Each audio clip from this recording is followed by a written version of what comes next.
Hey everybody, what's up?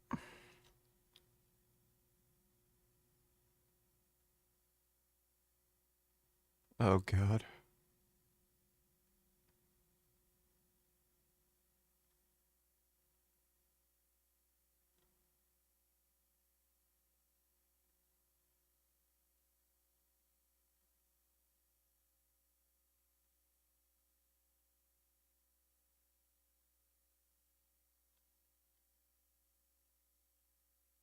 Donald Trump is now. I eat babies. I eat them every night. I eat them with barbecue sauce. And I flew to the moon last night with a witch. And I took DMT with Easter bunnies. Thanks for the membership, Green. I appreciate it. Now that's an example of being crazy. I mean, this is art. And I'm not saying what I do politically is art, but everything is an art form. Oh yeah, one more. 17, 76. More? Fan it up. Fucking eyes. Oh, shit. Gun. He's pointing the gun at us. He's pointing it at deputies. He's pointing the gun at me. He's pointing the firearm at deputies. Why a welfare call turned into the sniping of our father through a crack in the door. Welcome back to the Lackluster channel. In December of 2023, Michael Robertson met some friends downtown for a few drinks and returned home around midnight using an Uber for transportation. Arriving home, Michael made his way inside, locked up, and got ready for bed. But a few minutes after being dropped off, he noticed the Uber driver was still in his driveway. Michael stepped outside to see what the issue was, but the driver would not answer, and instead tried to verify Michael's name and address while continuing to talk to the person on the phone. Michael asked who the Uber driver was relaying information to, but got no reply before going back inside and locking his door. The Uber driver had called 911. The driver believed Robertson had fallen, prompting a welfare check. Nearly 30 minutes later, rookie Deputy Shabir Wahid and Deputy Jared Martin parked their cruiser down the road and met with the Uber driver. His earlier 8-minute phone call to 911 was to request a welfare check, but the recording of the call reveals no sense of urgency. The deputies were aware of the nature of the call as they walked to Michael's home. But upon reaching the house, one deputy split off and entered Michael's detached garage as rookie Deputy Wahid approached the front door. Simultaneously,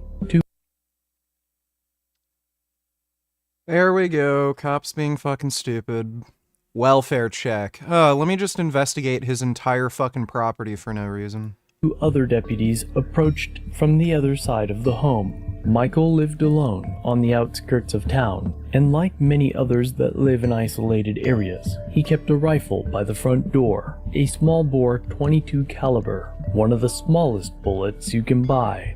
As the rookie knocked, Michael can be seen standing about 15 feet from the front door, in his kitchen. Gun. Oh, so he wasn't even holding a gun, they literally just saw a gun at the door. So it's even more retarded.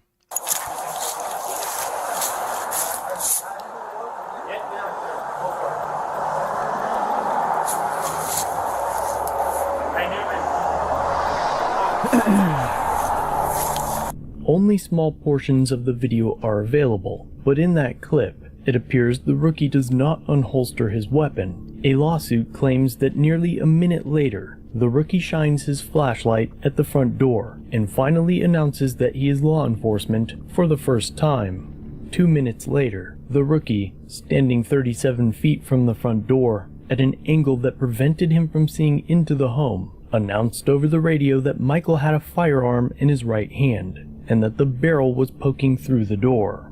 However, no video from any of the officers' body cam shows that Michael ever touched the firearm. Soon after, the rookie claimed that Michael's arm was bloody and that he was pointing a firearm at deputies. So he's either delusional or lying. And since it's the cops, there's about a 50-50 chance that you know, each case is true. Right arm's bloody. He's pointing it at deputies.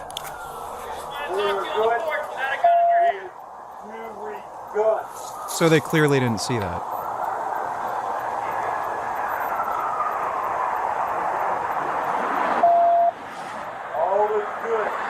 In the confusion, though, Mr. Robertson said everything, all is good, his specific language. Nonetheless, Deputy Wahi fired 3 shots at him with his firearm. All is good.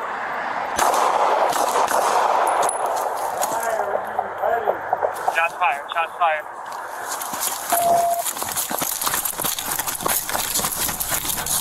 Fortunately, the rookie is a terrible shot, as his rounds hit the door frame, the window, and a children's closet.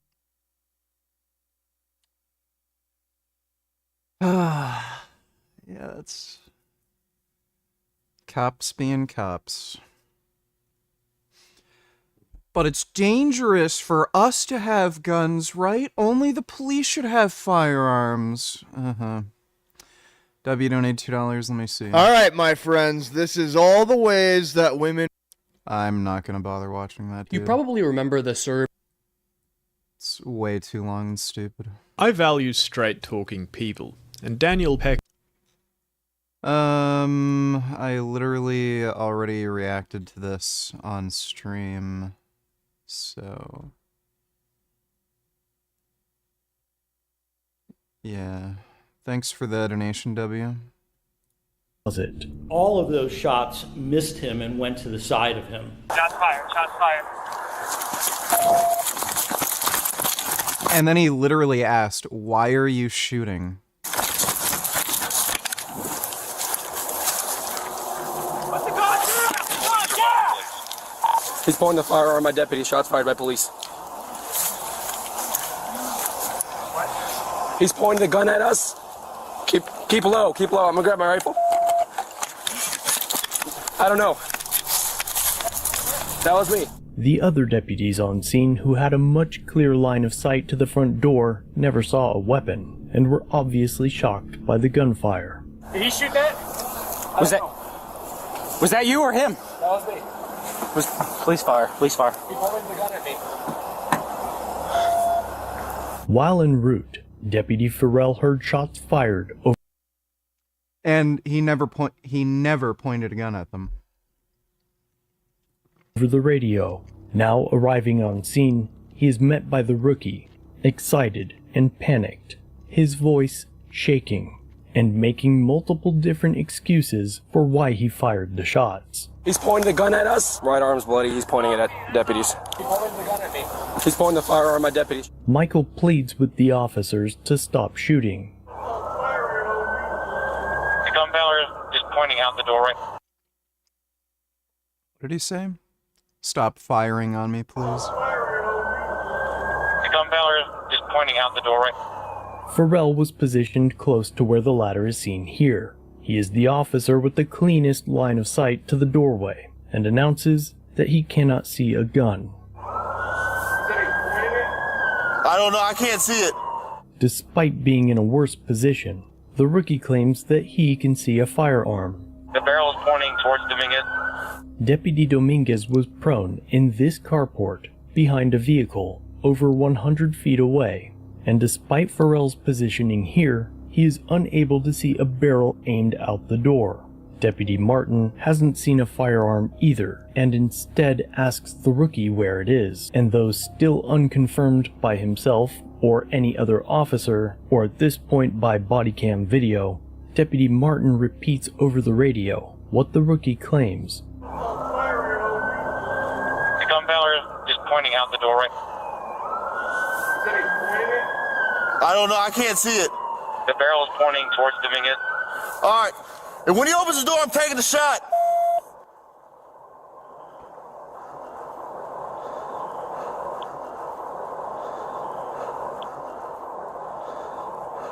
At some point, I need to know where everybody's located.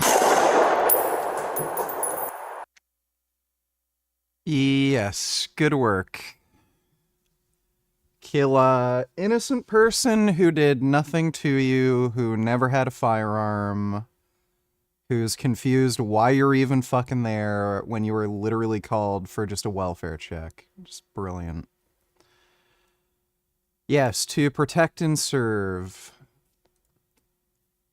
Yeah, it's definitely better to have a society where, like, law-abiding citizens can't own guns, and only the police and criminals have guns.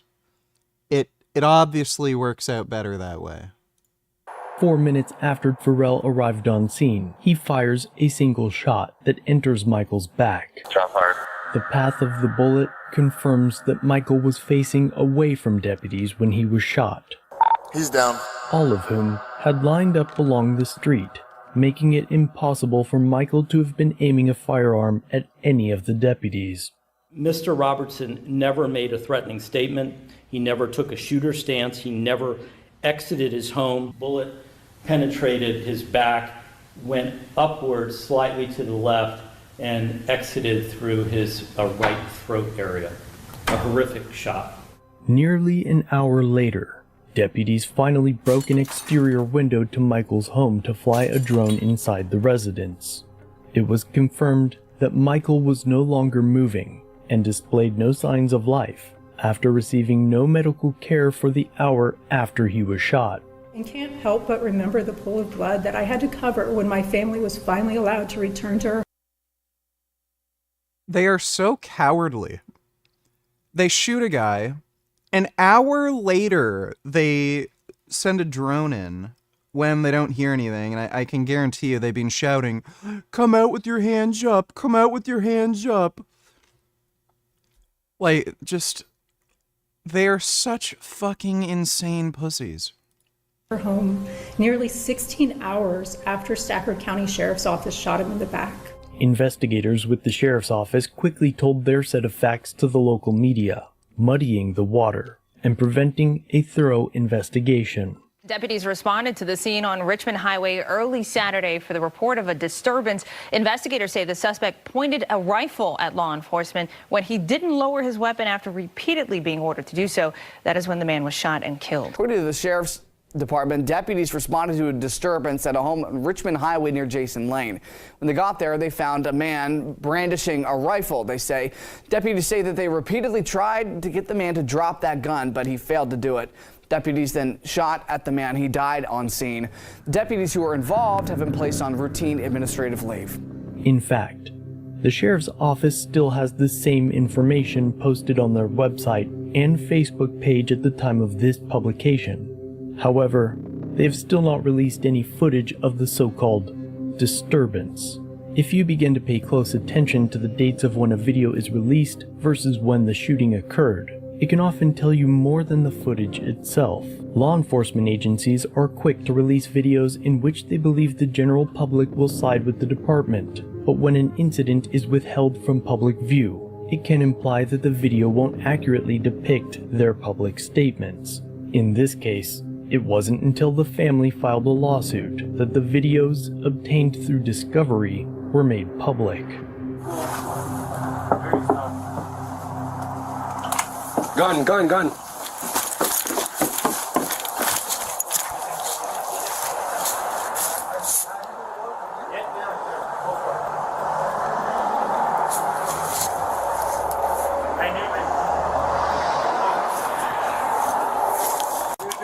Right arm's bloody. He's pointing it at deputies.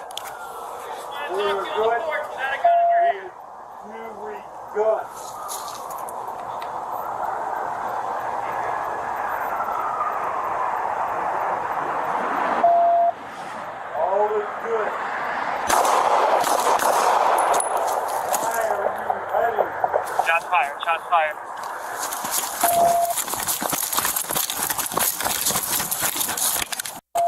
He can't see it. In the sheriff's office, The family says they are seeking $77 million. he was shot in the back by a Stafford County deputy as they were conducting a welfare check on him. Just in disbelief, trying to understand why a welfare call turned into the sniping of our father through a crack in the door. My dad was a retired Navy corpsman. He was a disability. Yeah, this is going to be a slam dunk. That family is basically going to win the lottery because of these stupid-ass fucking cops. I can guarantee you they're going to try to slow down the investigation. They're all going to start lying, making up shit, coordinating with each other to, like, fuck everything up. But, yeah, they're going to end up winning. Retired sheriff's deputy. So for this to happen to him. A body camera video. The morning of my birthday began with the idea that Michael brandished the weapon, and in fact, a round wasn't even chambered in the rifle. Both deputies were returned to active duty and have been named on the agency's daily incident report as recently as November and January for separate incidents. For now, the lawsuit is ongoing. So they're responsible for killing a guy, and they're still on the force and still working. Yeah, they're not a liability. Wow. Just no accountability for cops, dude.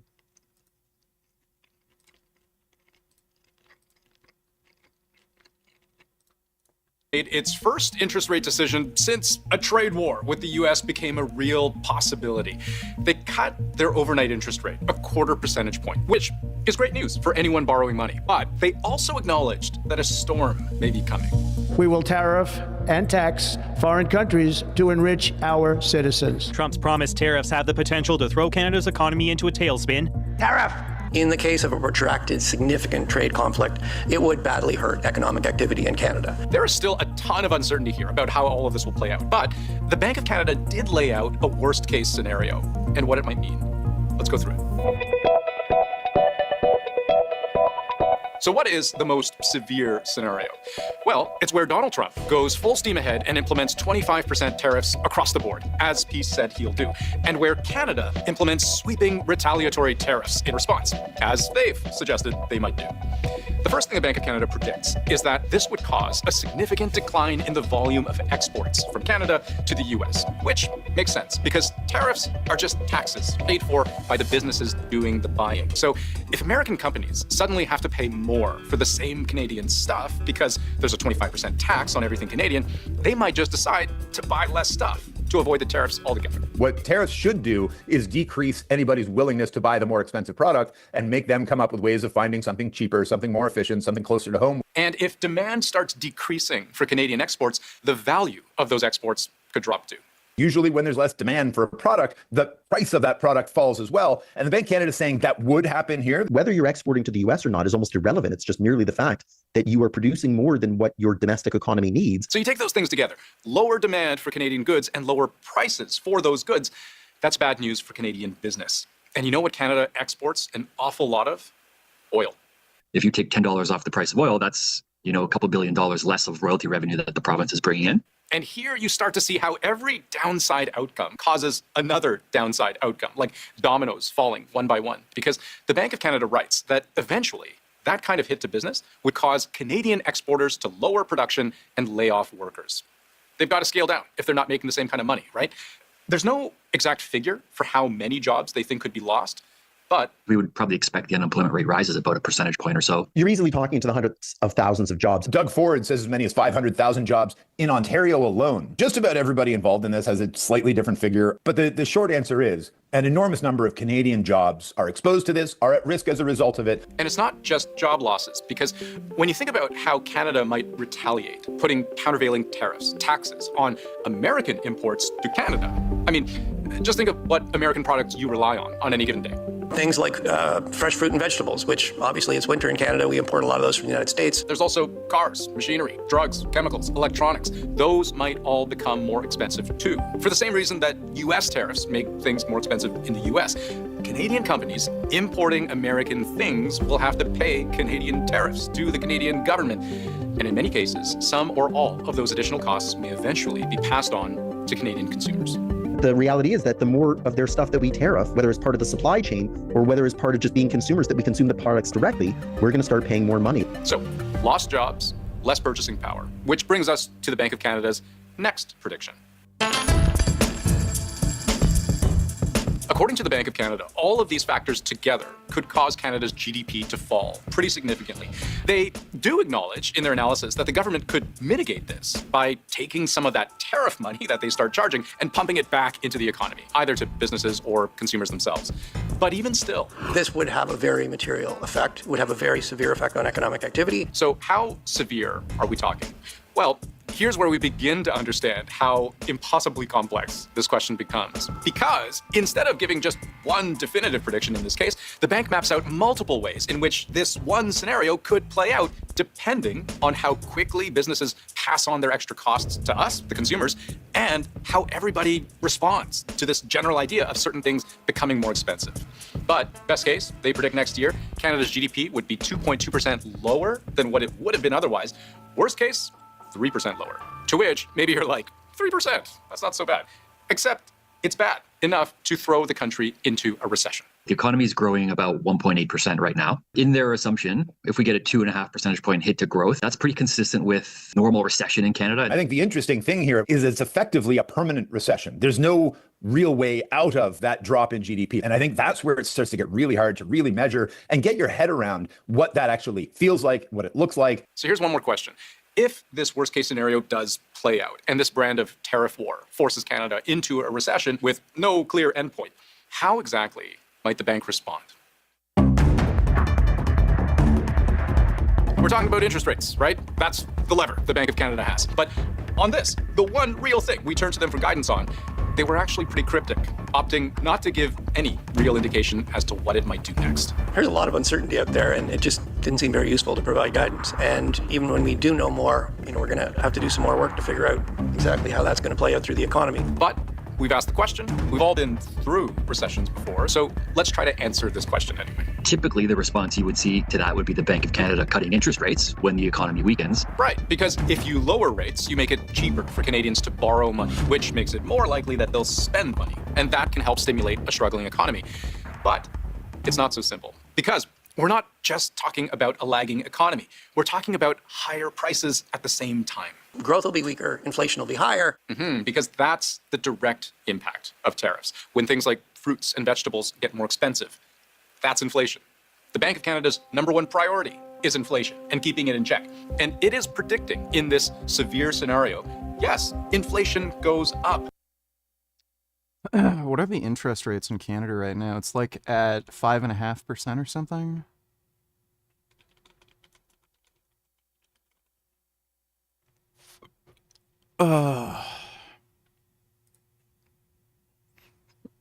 It's at 5.2.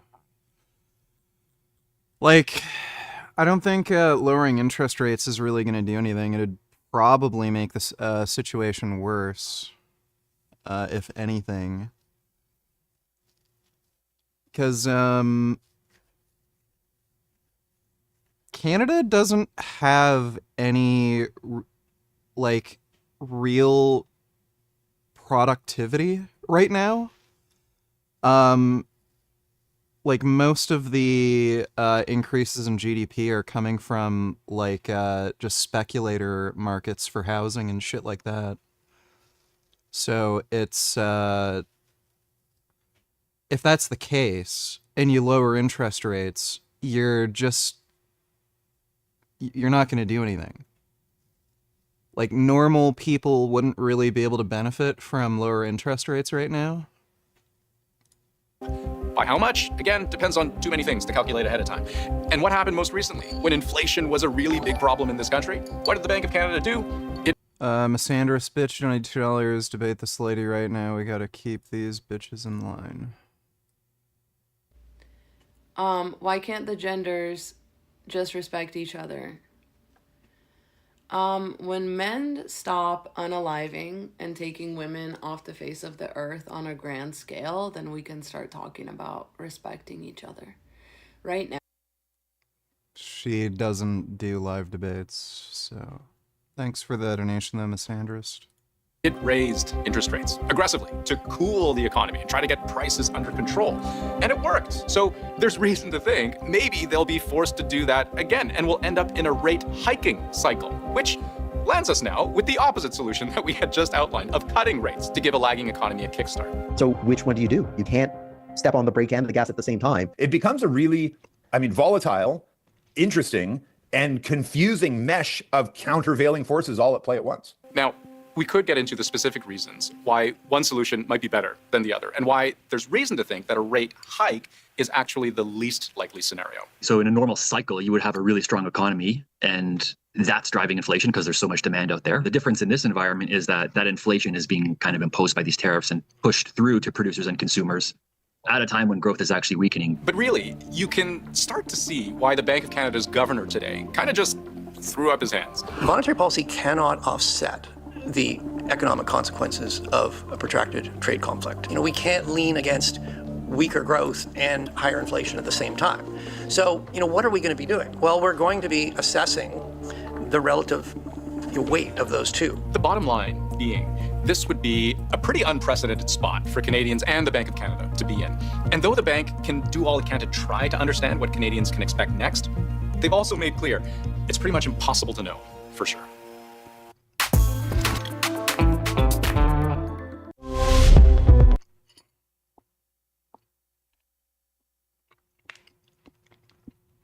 Well, it's pretty much guaranteed to trigger a recession. Like, almost 100% guarantee.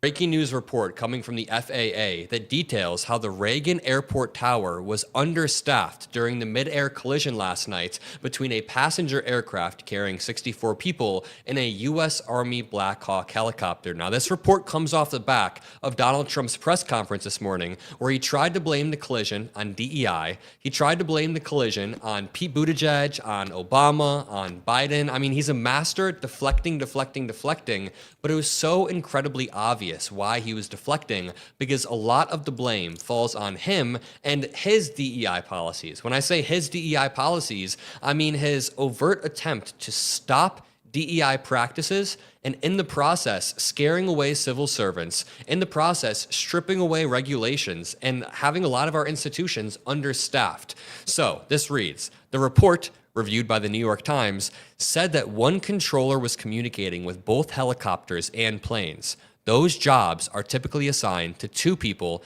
not one. And I can't wait to break down this report, but let me just remind you, AOC just tweeted out, I represent LaGuardia Airport as well as workers for JFK.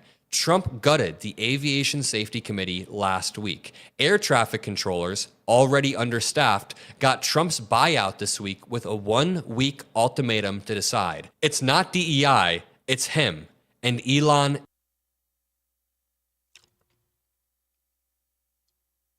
It's only been a week, and this guy is already responsible for killing how many Americans?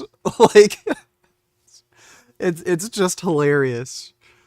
Trump gutted FAA safety measures, and then 300 people died or something? What was the death toll for the plane crash?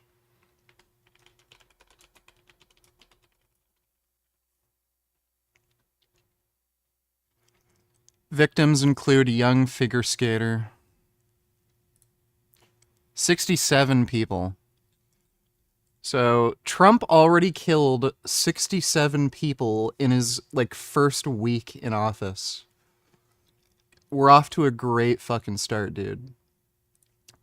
David Chubby donated $100. Thanks for the big donation, dude. I appreciate that. Let me see. Gonna cross, not just another Bloody Mary, Mariana, Mariana.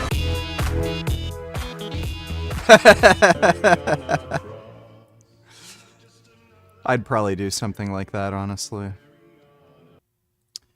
Thanks for the donation again, David Chubby. 2. Let me just say one more time.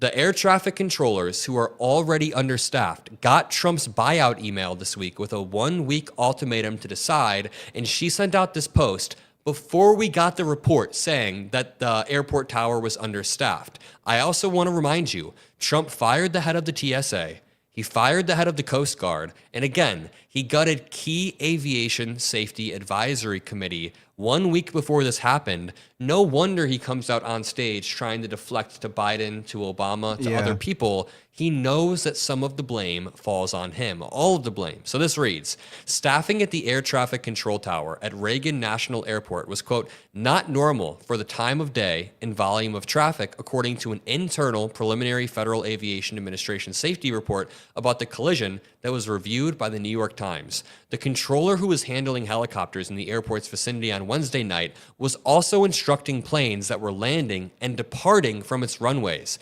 Those jobs are assigned to 2 controllers rather than 1. So you can start to see the direct line between Donald Trump's attempt to gut all of our federal agencies of their hardest working people, replace those people with loyalists, and in the process creating an environment where we're understaffed. We're understaffed across multiple sectors, but conservatives want that. They think they need to cut down on Going Anders, $22 made my first slacktivism vid. Tell me how I did. A little dusty around table 3. How about if you sweep it out? What's the point? I can't do anything right. You'll do fine.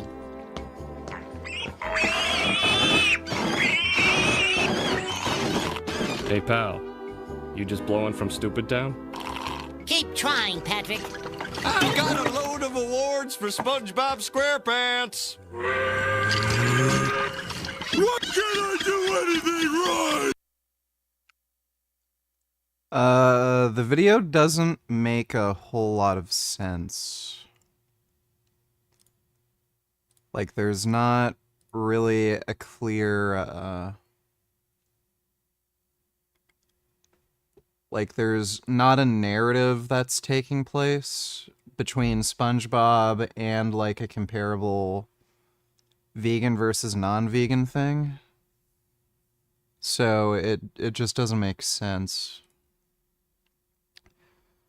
Like, yeah, meat eaters are stupid, I get that, but yeah, there's not a comparison when it comes to, you know, the narrative in the SpongeBob and, you know, what you're trying to compare it to.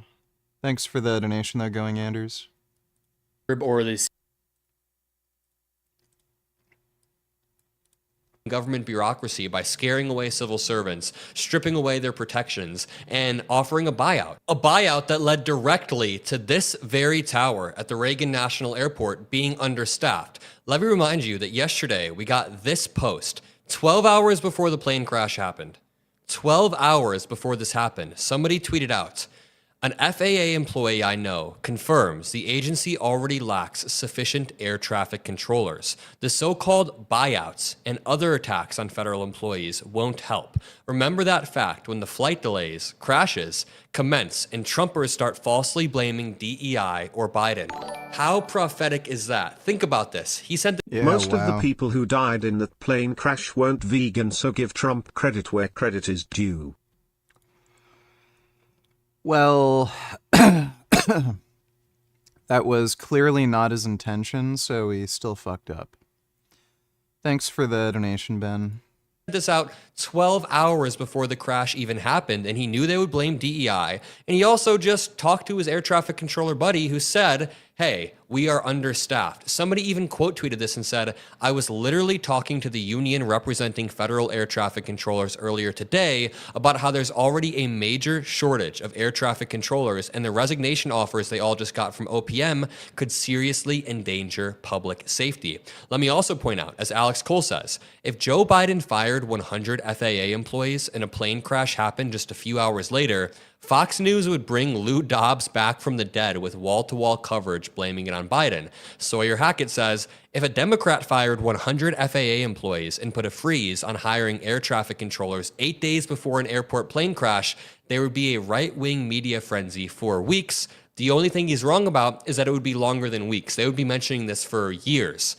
This should be as big as Benghazi was to the right, and we need to make sure we are talking about this relentlessly. So, yeah. VG got some bad news. Brett Cooper is back with a brand new channel. What's up, guys, and welcome to the Brett Cooper Show. I am so happy that you guys found me over here on this new channel. I am so excited. Busy holding a body upright. Kamala was forced on us so hard you'd think she was patented by Pfizer or Moderna, whichever one's. Oh God, Andy just gave me a very scary look. No. Or my meat delivery service, which is why I trust ICE in the last couple of years. And in those episodes, enough reason. Number two, they spend almost $1 billion a year with U.S. farmers. That should be a fucking reason to do it. All the stuff that they do for first responders and vets and 44 million. to avoid this is to be self-aware, but it's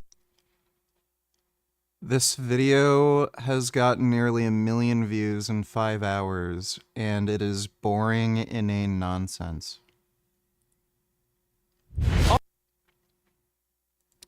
What's up? You know, I can fucking guarantee you, if something really horrible ever happened to Brett where she was, like, severely disfigured, so, you know, if she was in a fire and her face was just fucked, like, just burnt, and she's never gonna be pretty again, I'm pretty sure no one would watch her channel anymore. Like, she's just not entertaining or funny in any way. The only reason I can imagine anybody would actually sit and watch this is because they just like watching pretty girls. Like, oh, pretty girl has same political beliefs as me. She's also a retarded racist and shit. That has to be it. Like, there's just no other way explaining why anybody would watch this fucking trash. Thanks for the donation, though, Dodo. Just random vids, donate $2. Let me see.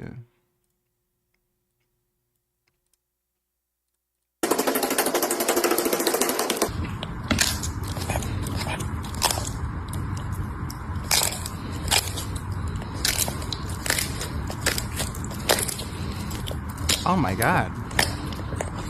Oh. Oh, Jesus.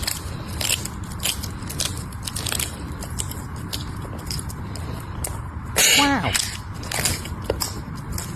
Holy crap, he's eating that quick. Oh my god. Oh my god. Oh. Oh, Jesus. Oh my god.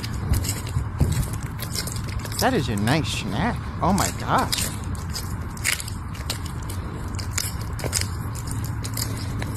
Oh my god.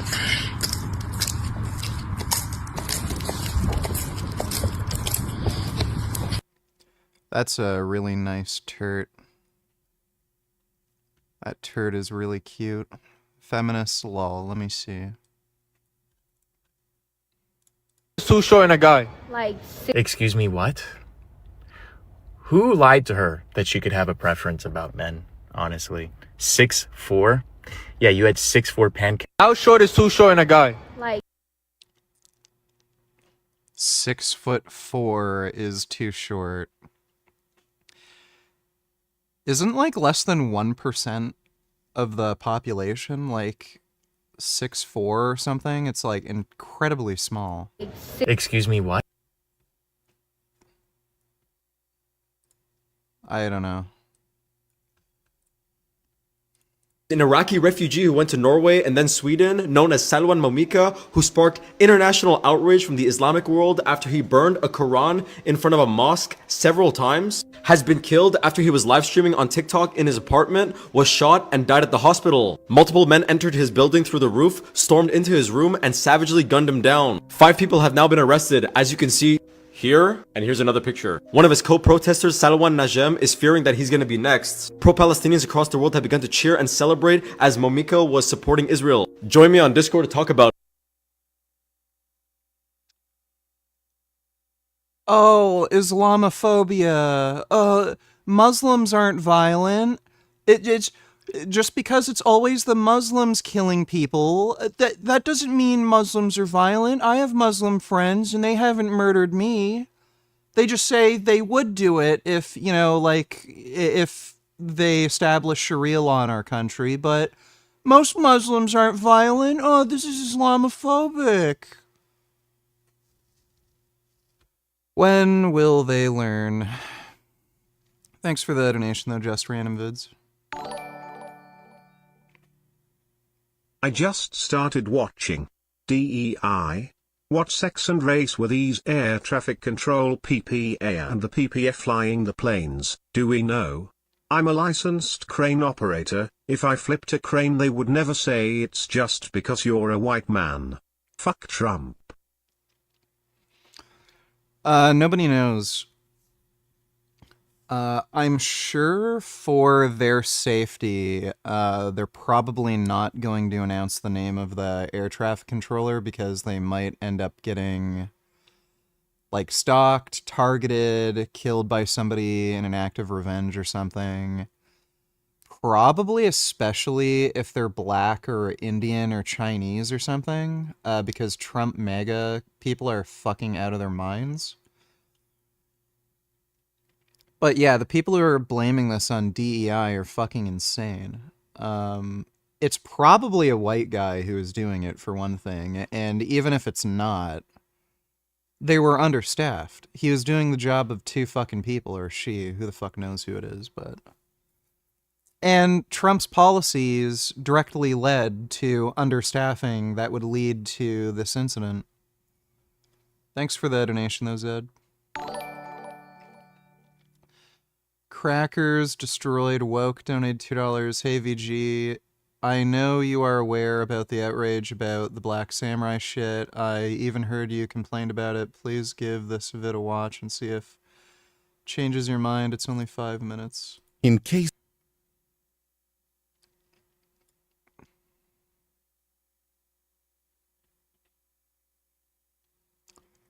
Is this guy gonna make that cope about the real black dude who is in Japan? I'll see. I'll give it a watch. Thanks for the donation, dude. You know, VG, if you want a pet that's vegan, why can't you just get a tortoise rather than a cat? Honestly, a tortoise is much better suited for a vegan diet than a cat. No, cats can be vegan just fine. Thanks for the donation, though, Dodo. In case you don't recognize the genetic dead end on the screen, this is Kang Min Lee, an infamous anti-black grifter who couldn't cut it here on YouTube, so he found his footing sucking up to racist white people on Twitter. He and I came into contact a while ago, where he cried about his incredibly small inclusion in my critical drinker video. Like the little sniveling bitch that he is, he ran when I called him out for not being able to define the word woke. And I'll never understand how you're anti-woke when you don't even know what woke means, but hey, no one ever said racists were intelligent. Speaking of his Twitter, yeah. Oh, this video looks like it might be interesting. Exposing the grift ugly female characters. Some of that shit is insane. They're calling, like, extremely attractive female characters ugly. Fuzz Donny Tellers, sure you've heard that Trump is sending 30,000 immigrants to Guantanamo Bay. Do you think this is a concentration camp? Also, do you think Trump's strategy is to be as stupid as possible to get people to revolt so he can invoke Emergency Act to stay in power? I don't think he could possibly think that far ahead.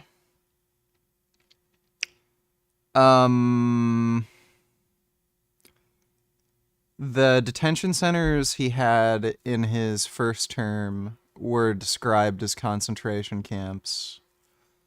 I don't know if that's accurate, but holding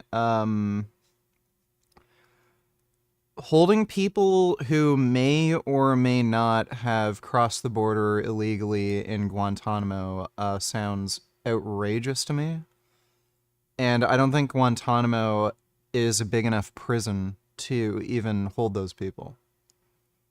So describing it as a concentration camp might be an apt comparison.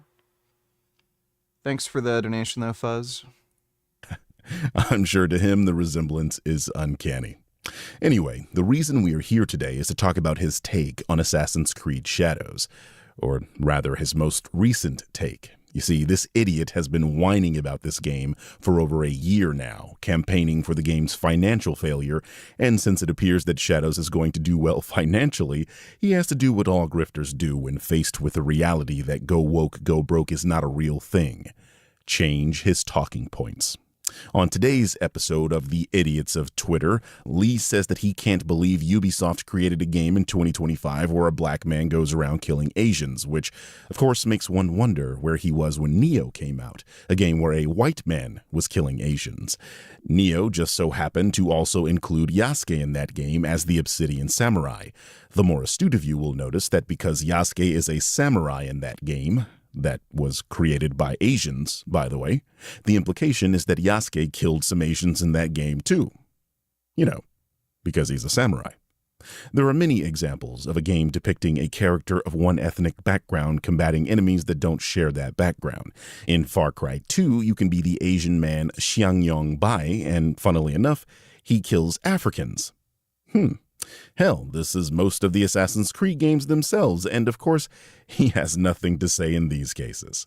But this is what Kang Min does, though. He is a cuck for racist white men and is an attack dog for them. I just typed 147 WPM 100% accuracy on monkey type. Do you think you can beat my high score? Probably not. Those typing accuracy things are kind of weird. I can type very fast when I'm just working off of just my own head. Like if I wanted to type out a reply or something to somebody, I type very quickly, but copying what you're looking at and writing it down is very different than just writing on your own.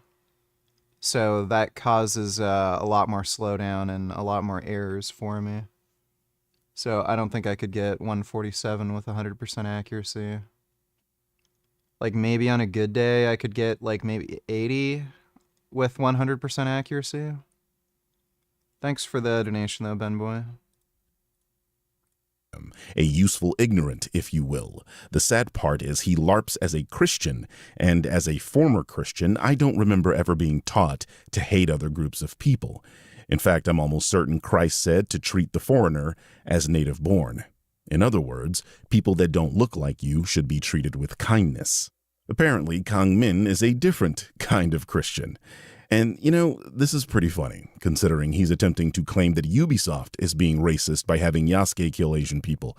So I guess it's okay to be racist as long as other people were racist towards you first.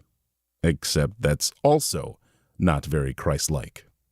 But this idea that the game is racist because there is Oh, I can explain what woke is identity politics on steroids, whether that be using your movie or show to promote hating white people, straight people, or men. Okay, well thanks for explaining that. Appreciate the donation, Dodo. Does Trump have his hands in the UFC? Is it possible for the fights to be rigged or judges biased?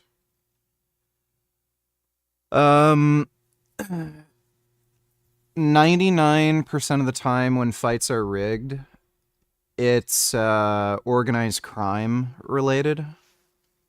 So this happened a lot in the like I would say probably 1950s to all the way up to 1980s, before the like RICO Act. The Italian mob would end up fixing a lot of boxing fights so that they could make a fuck ton of money gambling. In fact, one of the reasons Muhammad Ali ended up getting certain opponents is because his opponents would end up getting approached by the mob and threaten to throw a fight. And what's it called? One of them actually got killed. They refused to throw a fight for the mob, and then they just murdered him. Same thing with like this happened a lot in Pride. Pride was managed by the Yakuza, and the Yakuza would do the same thing with fighters. They would tell them to throw a fight because they signed some lucrative contract for a certain fighter like Fedor, and they would threaten some of Fedor's opponents to throw the fight. So stuff like that. because they just invested a lot of money into specific fighters. I'm not sure exactly how often that happened in UFC because that's post RICO Act America. But there probably has been some fights that were thrown. But yeah, usually when you're talking about thrown fights, it's related to organized crime. It does happen sometimes, but it's often for like different reasons now. So this is speculation, but I remember Don Fry was accused of having a fight that his opponent threw intentionally because they had the same manager. So there's like stuff like that that can happen. I don't think that was the case with that fight. So it's possible for people to throw fights, but yeah, generally speaking, it doesn't really happen much anymore because there's not really any advantage to them doing it.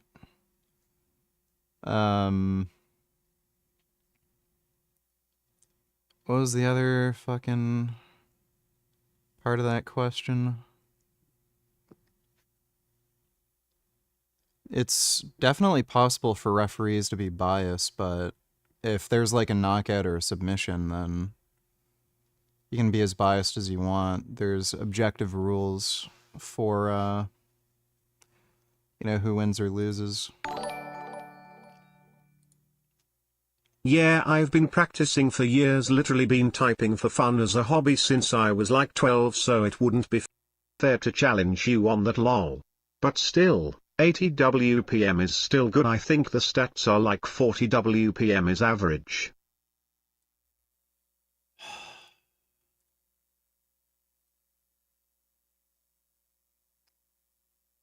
Why in the fuck do I have to do this every time I connect my headphones? There is a black... Really retarded. Yeah, I never really cared too much about, like, getting a certain, amount of words per minute. Like, as long as I'm competent at typing, I've never really focused on just maximizing my typing speed. Thanks for the donation, Ben Boy. Examples of woke are Ghostbusters 2016, the new Star Wars movies, and Inseradables 2. The woman are all portrayed as perfect while the men are seen as idiots, which is just not really true. You even pointed this out. Wish the new Star Wars VG.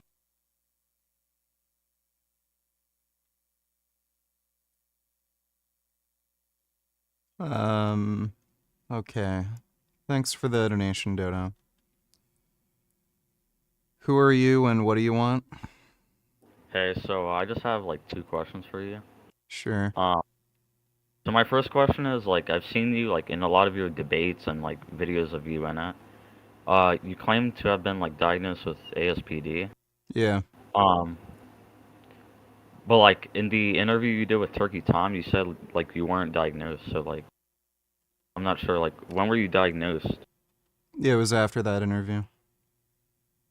Oh, and why do you think? What made you like go get diagnosed? Like, why do you think you were like you had symptoms of ASPD? Why did I get diagnosed? Yeah. Well, I've been suffering from suicidal depression for almost my entire life, and I was able to manage it on my own reasonably effectively, but it ended up getting so bad over the last few years that I had to get professional help. And I ended up getting a psychiatrist, and she was helping me manage like medications I was on, and she also did like a psychiatric assessment, and she diagnosed me with antisocial personality disorder. Interesting. What like prompted her to diagnose you with that though? Well, again, she did a psychiatric assessment. So like, what were the questions like she asked, whatnot? Like, what got her to that conclusion? Because I don't really see any like, I don't see how you would have ASPD, honestly. You seem normal. Well, we basically went over my whole life story. So, like, upbringing, major events that happened in my life. She asked me, like, just some basic personality questions about how social I am, stuff like that. And, the main reason she diagnosed me with ASPD is because I have callous disregard for human life. I almost murdered a few kids in my school. So I almost threw a kid over a railing, and I almost shot him with a bow and arrow too. What was the reason for that? I didn't like him.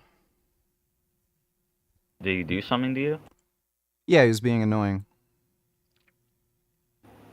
Oh, this is the one where like you were going to throw him, but then you're like, oh, I might go to jail. Yeah. Because he was like bullying you and stuff. Yeah, I guess you could call it bullying. Like just messing with you. Yeah. So of course you wouldn't like him. Of course you would want to kill him. I don't see how that's. Yeah, that's not normal though for kids to react in that sort of way. I'd beg to differ. I don't know, because I would feel the exact. I feel like everyone feels that way. If someone's messing with you, why would you care if they live? Well, look, it's fairly normal for people to like maybe have that kind of thought, like, "Oh, I wish I could kill that guy," but in terms of actually enacting it out and Well, you didn't do it. not having any kind of remorse behind it, that's a different story. Well, why would you have remorse if you hate the person? Like I did the same thing. Like there was this kid. He was pretty much the same situation as yours. I tried to like get him electrocuted essentially. So what happened was I touched this like wire, and it electrocuted me. It wasn't that strong though, so like nothing really happened. But I was hoping like if I could like gaslight him into like touching it, like something would happen to him. Nothing Okay. happened. But yeah, that's normal, dude. No, it's really not. No, it is because you always bring that up, right? But I don't see like that doesn't make you extraordinary or anything. Okay. And I don't know, man. Like, it just seems like you're like using like, oh, I'm a sociopath label to like compensate for being like socially inept. I mean, all those videos of like you in public, you know, with you in Sociopaths tend to, well, particularly psychopaths tend to actually be very good socially. That's how they're able to, like, some of these serial killers are able to kill so many victims. It's because they're very good socially. Yeah, I agree, but again, like, I don't think you are one. That's what I'm saying. So I think you're just saying that to like kind of sound like a badass. When like, right. Yeah, like you're 6'3", but you're still like socially inept.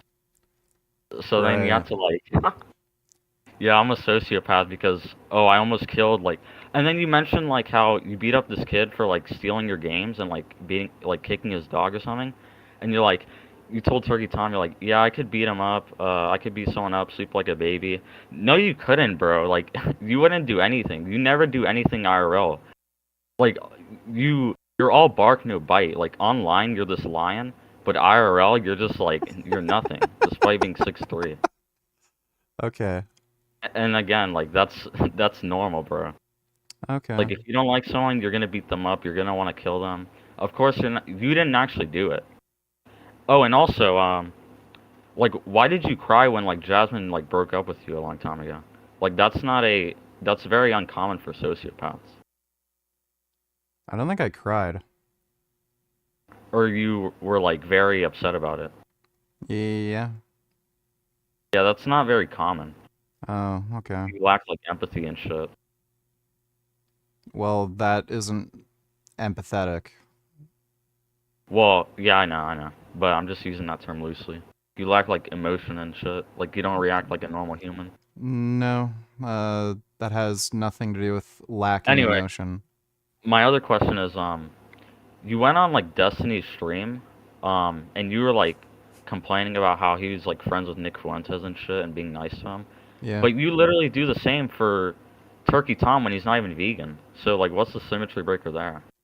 Yeah, the symmetry breaker would be it is not culturally normal or acceptable to be a Nazi. So when somebody is a Nazi, they have far less justification for like having I don't know, practices or beliefs that align with Nazism versus meat eating.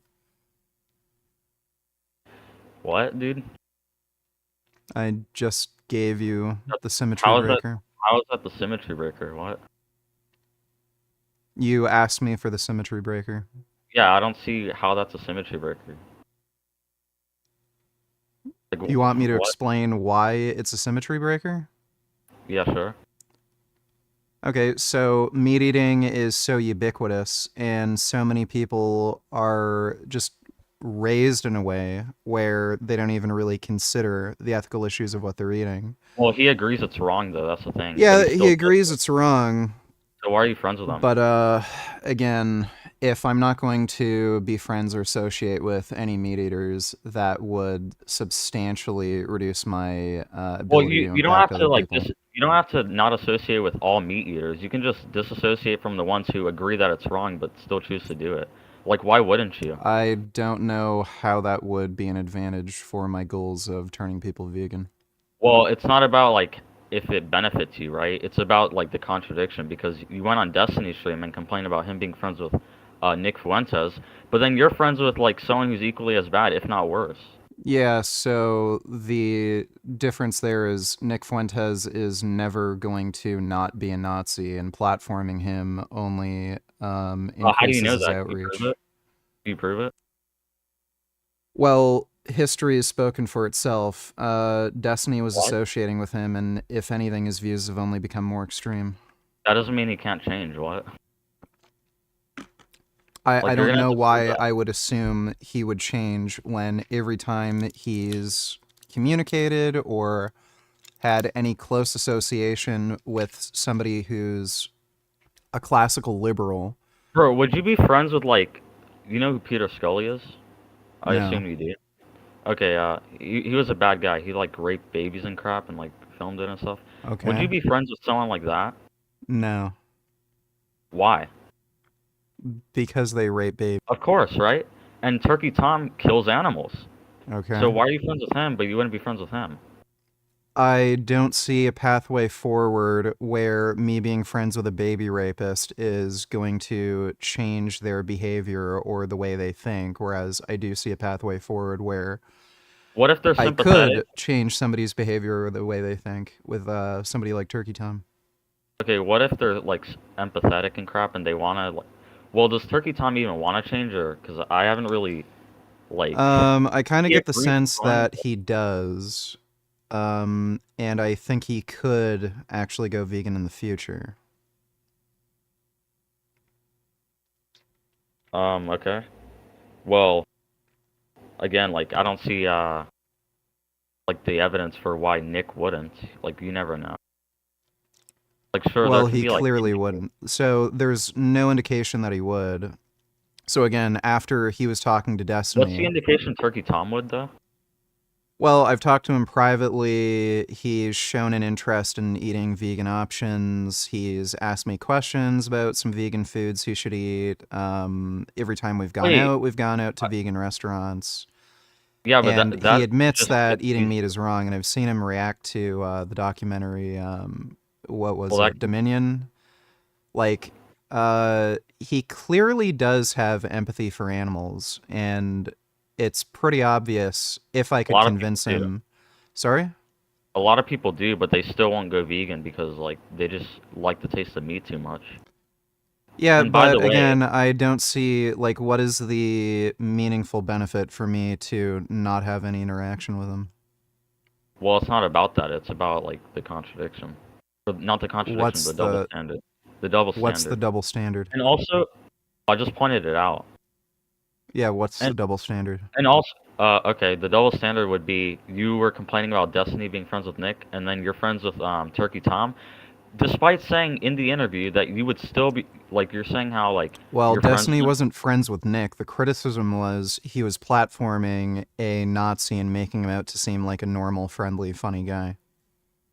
Okay, and that's what you were essentially doing with Turkey Tom, right? Like you made a video with him. He made a video with you. Right. So, and in the interview, you literally said that you would be friends, you would still be Turkey Tom's friend, despite him never going vegan. If you want the evidence for that, I can post it in chat. I might have said that, assuming I did.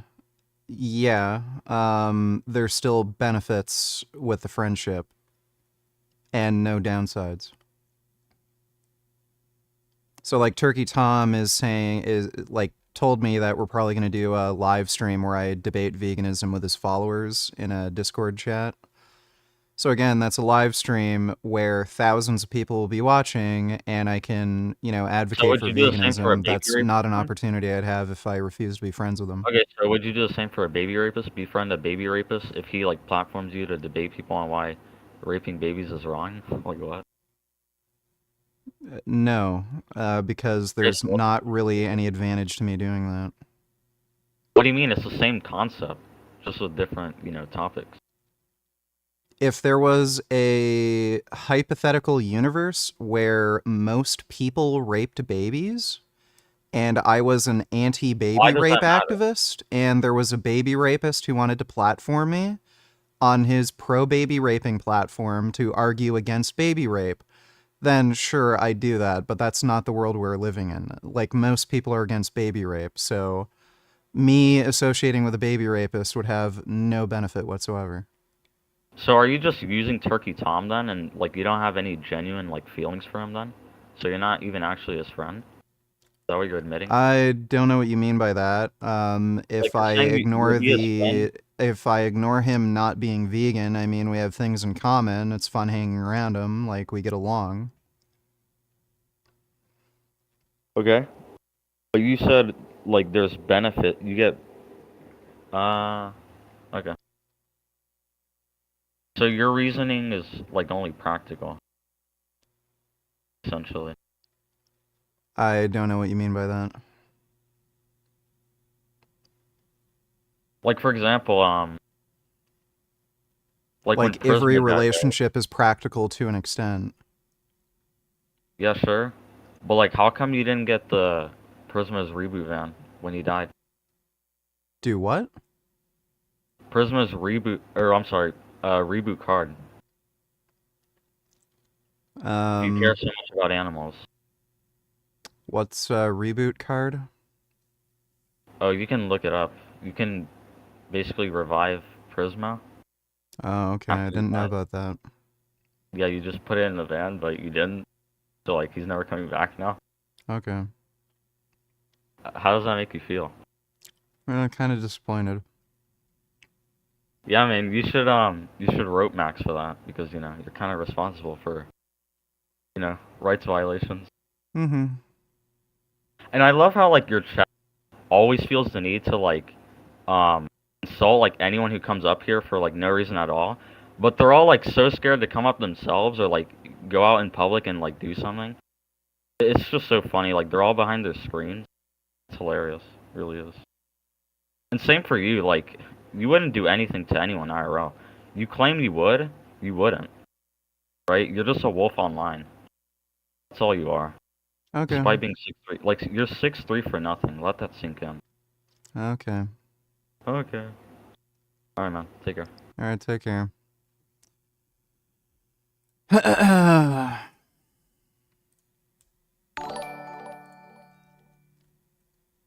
Sup champ, good to see you up and at 2M. Always remember you are the chosen one. Always have been, always will be. Can you critique this? Skip around and fast forward as you like, my lord. That's saturation of... Couldn't give two fucks, dude. Why would I care about watching another flat earth debate? It's all the same. Like, it's done. Who cares? It was funny, like, a couple years ago. It's done. We know the Earth is round. We know exactly what they're gonna say. Who cares? Thanks for the donation, though, Lamar Thompson. Well, donate $2. This is the best AI. You can sign in with Google and ask it any uncensored questions. It will give you brutal, uncensored truth. Try it on stream. I'm not going to bother. Leave it to Muslim men to find the most creative ways to admit they have the same amount of self-control as a literal insect and can't be trusted around women as a result. Yep.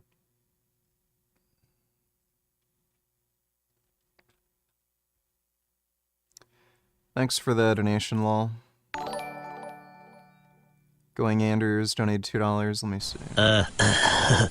Can you, shut up? Thanks for the donation, Going Anders.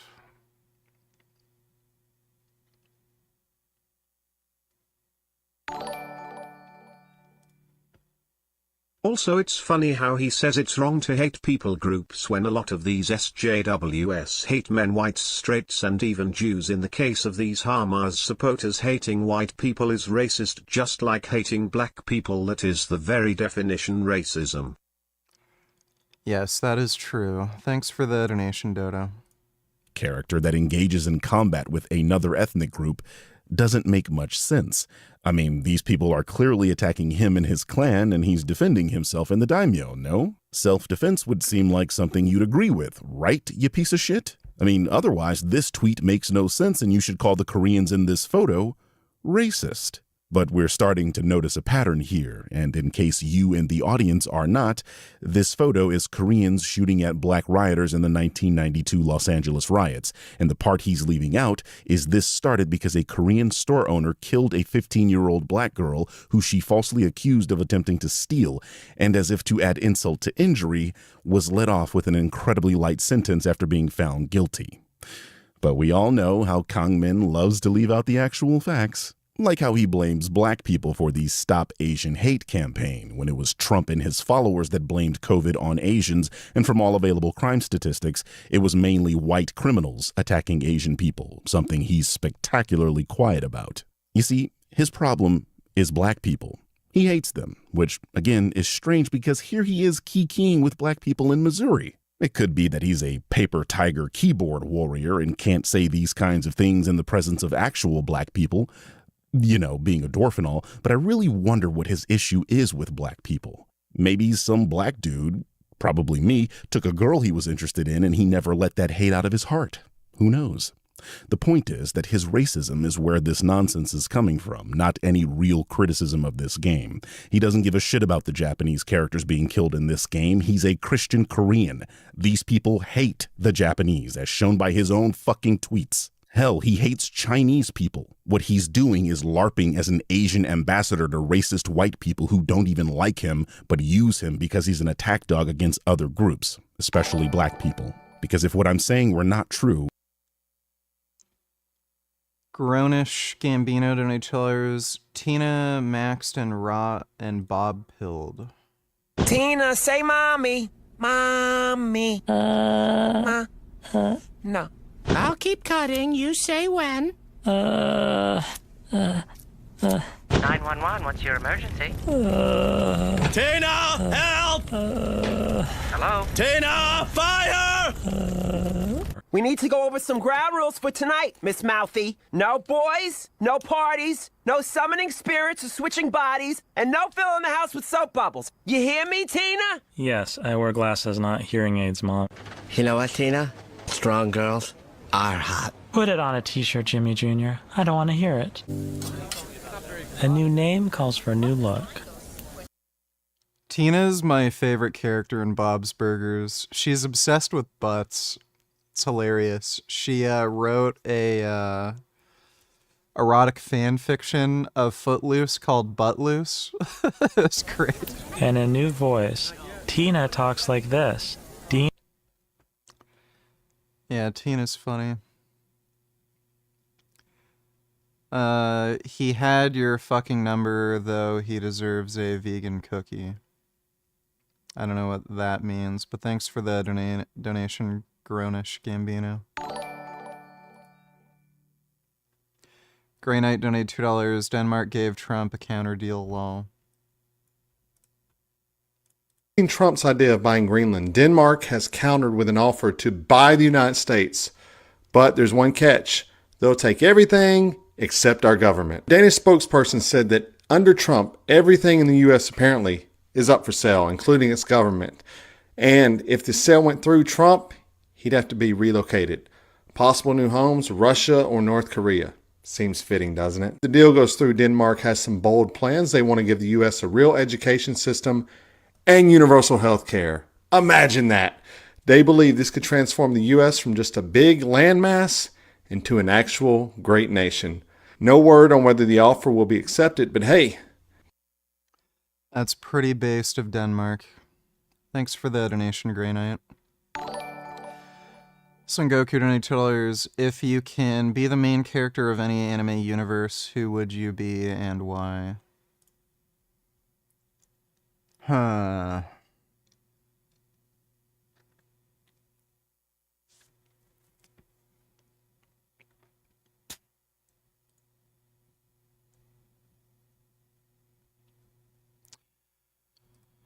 Not exactly sure.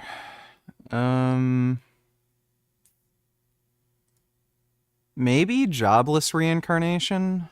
That one's kind of funny.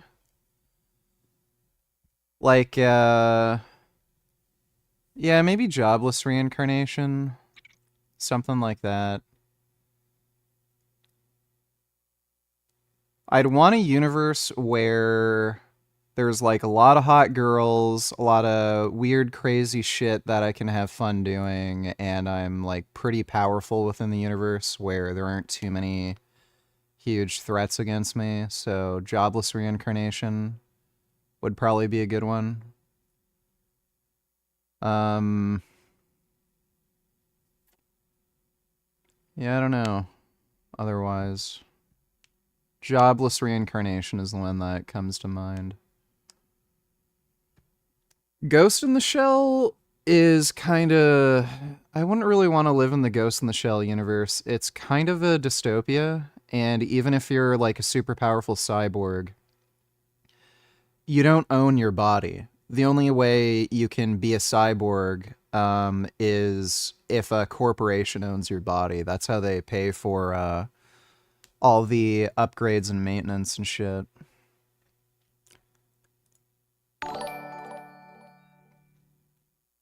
As said before, the term equality means just that, treating everyone equally. Why the fuck is that so hard for these SJWs to understand? Well, clearly they're not interested in equality, Dodo. Thanks for the donation. Dan McFaggot donated $2. Let me see. Dan McClellan likes to claim that he follows the data over dogma. But if that's the case, then why are his opinions so predictable? Myths and the theories and the frameworks that they had anciently to explain sexual desire have absolutely no relevance whatsoever to anyone's sexual ethic today. Hey everybody, I am frequently asked what the Bible's position on abortion is, and there is no such position in the Bible. Whiteness is a religion in and of itself that a lot of American Christians are committed to. You see, Dan is an activist against conservative evangelicalism, and Latter-day Saints often appreciate his... No.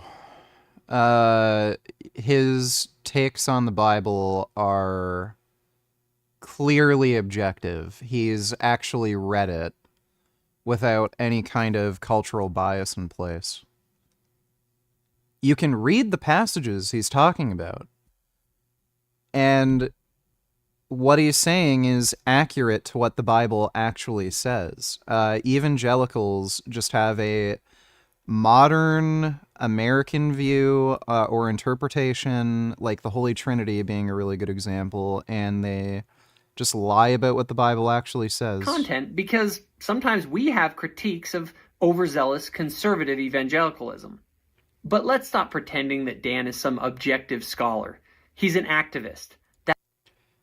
He didn't even make an argument. He just posted clips of him saying things and is like, see, he's not racist or sexist, just like the Bible is supposed to tell you to be. So I found this guy, Dan McClellan, a so-called Christian who was online defending men going into women's bathrooms and women going into men's bathrooms. Unsafe places for trans men, because according to these rules, this man and this man would have to use a women's restroom or would have to use one of the unisex or private restrooms, while this woman and this woman would have to use a men's restroom or one of the unisex or private restrooms. Whoa, Dan, hold up. I noticed that you used very select pictures of the exceptions to the rule. I wanted to use your clip, but insert what the typical person looks like who you're referring to. Let's see how... Here we go. So he's not engaging with a criticism with any intellectual honesty. It changes the argument. Because according to these rules, this man and this man would have to use... Like, by the way, I don't know who this is, but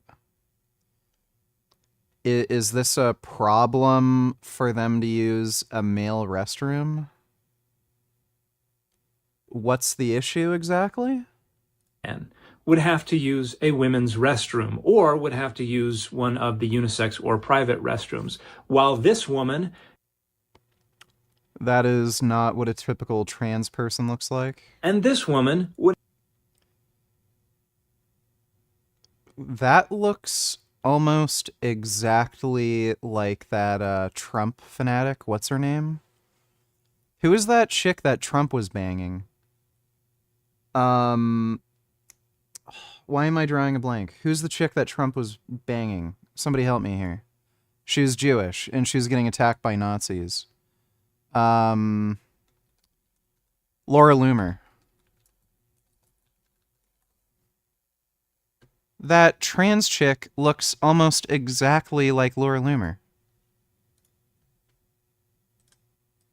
So, just a comparison here. So apparently this trans person isn't feminine looking enough to use a woman's bathroom when she looks almost identical to Laura Loomer. Like, the only big difference is her cheeks are a little more full. That's it. So should Laura Loomer be forbidden from using a woman's restroom? It is Laura Loomer? Why would he use a picture of Laura Loomer as an example of a trans person? Would have to use a men's restroom or one of the unisex or private restrooms.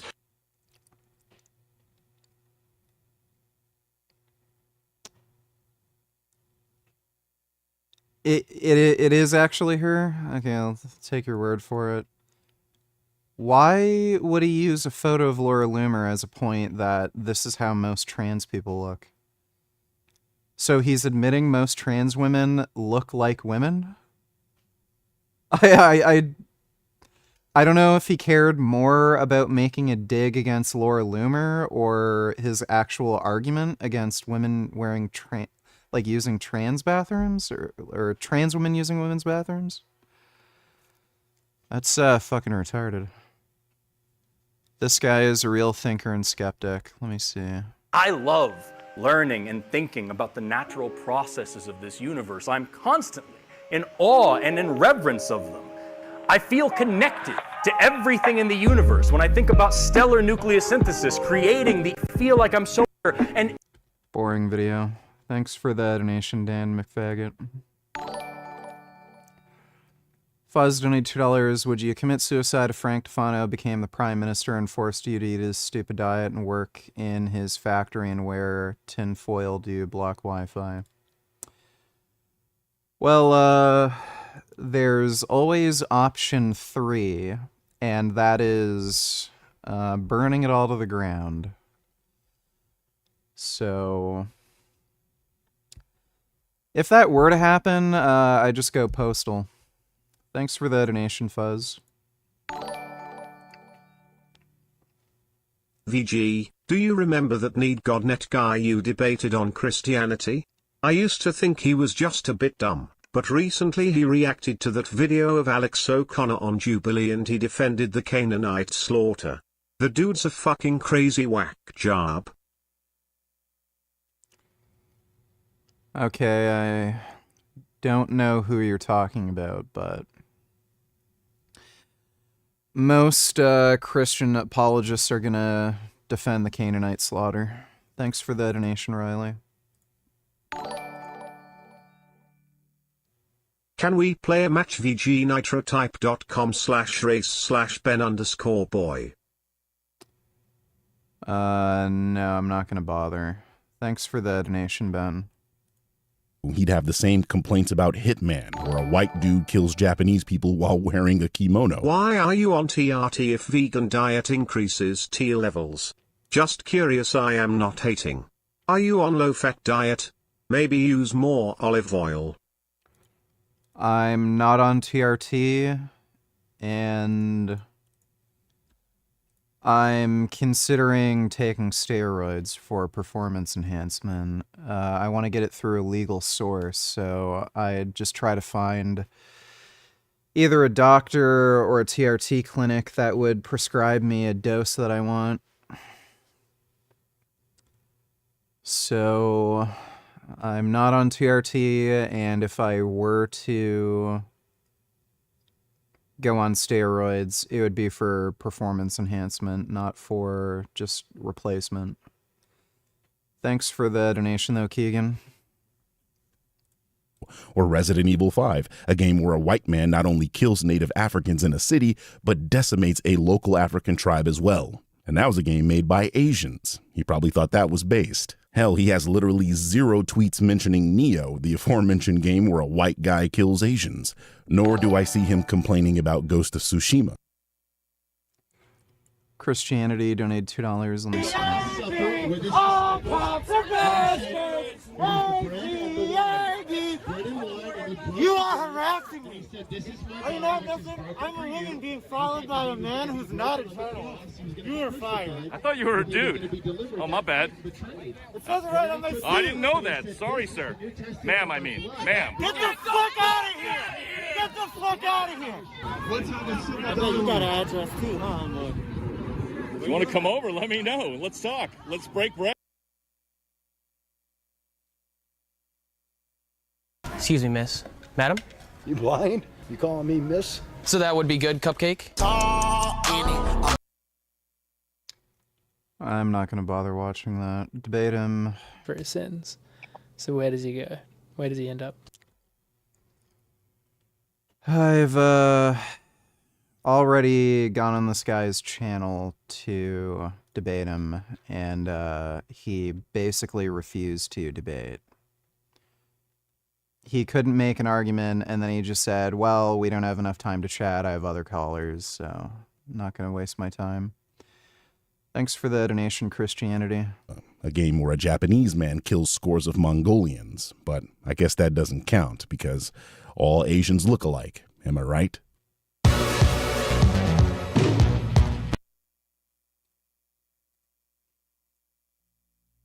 Hi, Grizz. This video received a lot of comments, so I'm sorry I wasn't able to answer your question as I simply missed it, but how about a video response? I think Grizz asks a question that is worth responding to because there's a larger issue happening here that warrants analysis. But before we get to that, let me answer Grizz's question. In my video exposing the grift, what is grifting, I spoke about the trailers for The Witcher and Intergalactic and not Dragon Age because, well, I'd seen those trailers. In fact, the footage I used in that video for The Witcher was literally from my stream of the Game Awards. I am speaking about something I actually witnessed. You can probably see where I'm going with this. I have not played, nor do I have any interest in playing Dragon Age Veilguard. I know almost nothing about the game outside of me retweeting the cynical grifter whining about this game, which pissed off a plastic spoon for some reason. You see, I prefer science fiction. It's my favorite genre in anything, from my favorite novel to my favorite movie and my favorite video game. Oh, look at that. It's another BioWare game, and a game that neatly makes my point. I have always avoided the Dragon Age games because... Riley, donate tellers, so you do remember that Christian then, lol JK. I don't. Thanks for the donation though, Riley. As I prefer Mass Effect. The games have very similar mechanics, including a morality system and the ability to create a character, but I'm just not that into fantasy. So believe me when I say I didn't fail to mention Dragon Age because of malicious intent. I failed to mention Dragon Age because I simply couldn't care less about that game and basically forgot it exists. And hell, I don't even know what a Dustborn is. I had to look it up for this video and I still couldn't tell you what the controversy surrounding this game was about. I fired up Steam to peruse the reviews for it and came away with 73% of all purchasers rated it positively. So my takeaway is that the loud minority is being loud again, likely about a non-issue that I can't actually be bothered to research, but if I did, it would probably be a non-issue. But here's where I take issue with your comment, Grizz, and we finally get to the thesis of this video. I don't think anywhere in my previous video I made the case that wanting appealing female characters makes someone a grifter. I'm almost certain my point was that grifters are people that take advantage of true believers.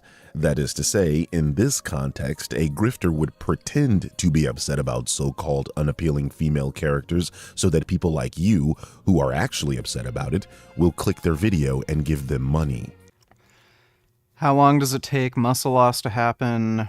Really, it depends on the individual and what their diet is, what their training, daily activities like, genetics, age. But if you have an average person who's weight training regularly and they end up stopping for whatever reason, like maybe they just got bored and they don't care anymore, you'll probably notice some degree of muscle loss after like probably 3 months-ish, give or take. Some people lose muscle pretty quickly. I actually have a friend who's insanely, ridiculously jacked. He looks like he's on steroids, but he's not.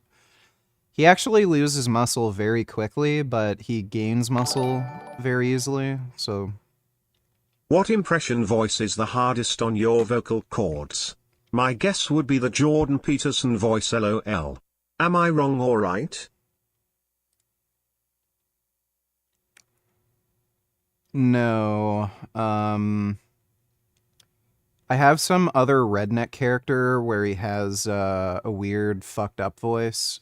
That one's pretty hard to do. And Greg Doucette. I think Greg Doucette, I tend to cough a lot when I try to do his voice.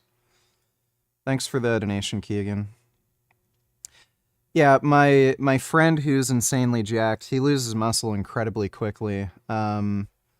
Like literally after about a month of training, he noticeably loses quite a bit of size. And I remember he had to take 2 months off at one point, and he pretty much lost like all of his gains in only 2 months. Riley donated $2. I was referring to the same Christian guy that challenged you to debate with. Oh, okay. Thanks for the donation, Riley. I don't think it's a coincidence that every single one of these people are making the same argument at the exact same time. I mean, don't you find it strange that all these people all agree on the exact same topics more often than not? Does that seem organic to you? I have real friends in real life and 4 younger brothers, and let me tell you, it would be a miracle to get all of us to agree on anything as often as these people agree on these kinds of topics. It's almost like if one of them steps out of line, they're no longer in the club. We just talked about One Piece for 5 minutes? Yes or no? We didn't. Yes, One Piece was used, but we didn't talk about it. No. Welcome to every video we make. We use one little thing and then we build the narrative out of it. Don't act like that's not what we do. I don't build a narrative. I You're give an my absolute opinion. fucking. You are hard. What we do. You've made the same fucking video on the same topic at least 7 times a week, Ryan. And you're going to act like we don't do that. I talk about, I talk Larson about. says one fucking thing and we make a whole video out of it. That's what we do. But I've done. Can you do a southern redneck MAGA impression saying something simpy about Trump and the helicopter shit or something else? You can choose topic.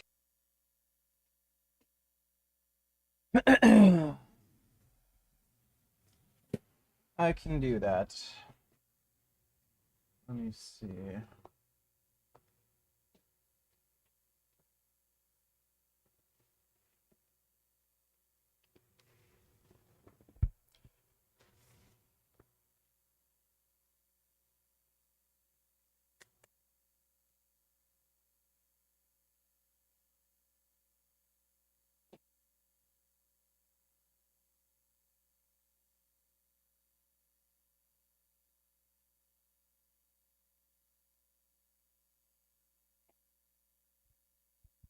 All right, now listen here. Everybody's blaming Trump for this helicopter airplane crash thing and saying that it happened because he cut FAA funding and fired a bunch of FAA staff so they couldn't, keep the runways safe.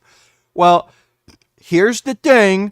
This wasn't because the FAA air traffic control or anything was understaffed. It's because of this woke DEI policy where they hire too many gays and black people. And then, obviously, when you have a bunch of homosexuals and blacks, you're going to get airplane and helicopter crashes. And first of all helicopter pilots are gay. I mean, why would you fly some gay little helicopter when you could fly an airplane? No, instead, I want to fly a little helicopter with a big twirly propeller and go up and down. Yeah, so first of all, the helicopter pilot was probably gay, and that's why he crashed into the airplane, because his little homosexual tendencies, he just wanted to get, pounded by, a big bad airplane. And third, again, the air traffic controller, he was the one who told the helicopter to fly into the airplane. He was probably either gay or black too. So this had nothing to do with Trump. This is because of the gays and the blacks.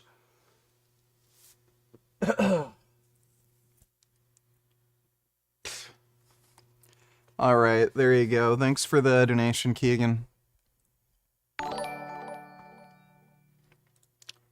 Dodo, donate $2. Let me see. 4 times Tulsi Gabbard was asked if Edward Snowden is a traitor for releasing U.S. secrets, and 4 times she declined to answer. Democrats or Republicans, anyone who refuses to label a traitor to the U.S. as a traitor is completely unqualified to lead our intelligence community. No shit. Was Edward Snowden a traitor to the United States of America? Senator, I will also repeat my answer. He broke the law. You said earlier that you were offended by a question that my colleague from Kansas asked, which I think was his duty as somebody on this committee to fulfill his responsibility to advise and consent. We are not here to be a rubber stamp for the President of the United States. So let me ask you again, do you believe, as the chairman of this committee believes, as the vast majority of members of our intelligence agencies believe, that Edward Snowden was a traitor to the United States of America? Senator, if confirmed as This is when the Director of rubber hits National the road. Intelligence. This is when you need to answer the questions of the people whose votes you're asking for. As my colleague said, this is not about you. It's about the people that serve the intelligence agencies of the United States. Is Edward Snowden a traitor to the United States of America? That is not a hard question to answer when the stakes are this high. Yeah, she's probably not going to get sworn in. Like, nobody really nobody likes her, even Republicans. We're on Capitol Hill today for hearings that could make or break their nominations, though Republicans have largely lined up. One was Kash Patel, tapped to lead the FBI. Democrats laid into him on a number of his past statements, including a list of so-called deep state officials in his book, and saying the FBI should go after, including arresting, members of the media. Here's that exchange. And here's what this nominee himself has said about using his office to prosecute journalists. We will go out and find the conspirators, not just in government, but in the media. We're gonna come after you, whether it's criminally or civilly. Is that a correct quotation, Mr. Patel? Senator, that's a partial quotation. But it's correct. In part.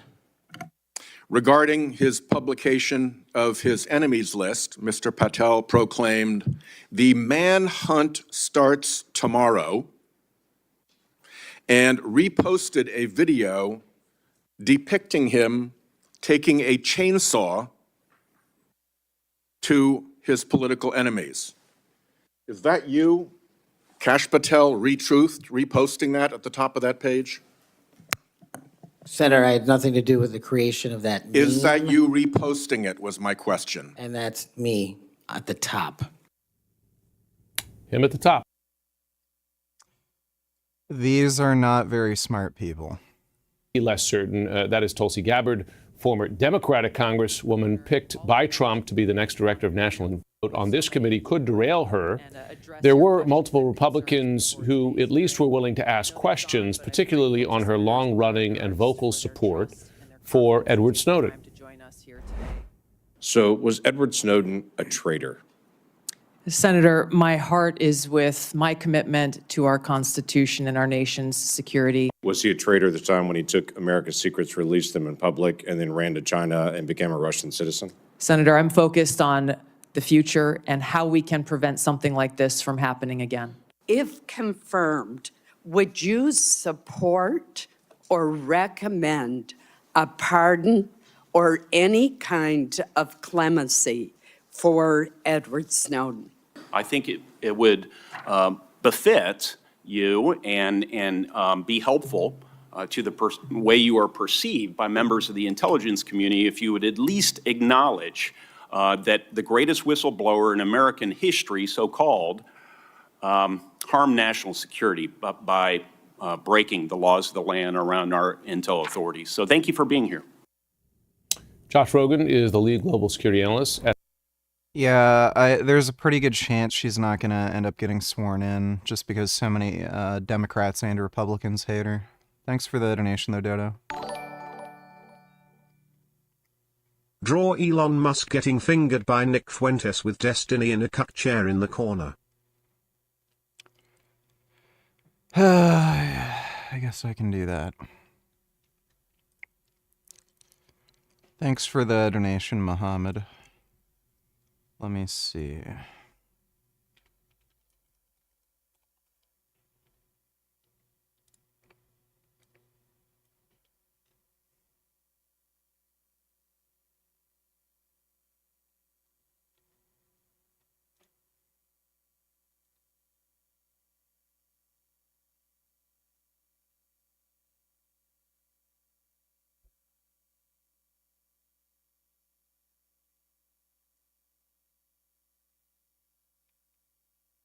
Actually,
Bendover donated $2. Let me see.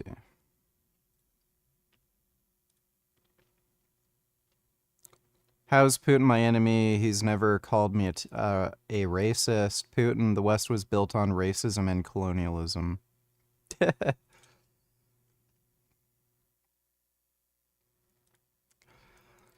Yeah, Tucker's a fucktard.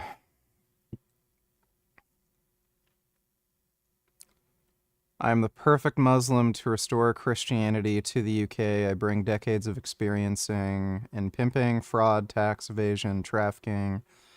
Take everything super serial. My party will be called Bruv. I also don't live in the UK. Yep.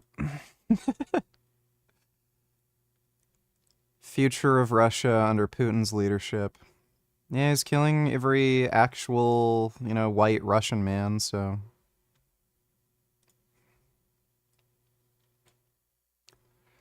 This is ultimately where Wignat accelerationist ideology takes you to the left. 2023, we should unite with the blacks, we should unite with the Muslims, we should unite with the Marxists. Kamala Harris, 2024.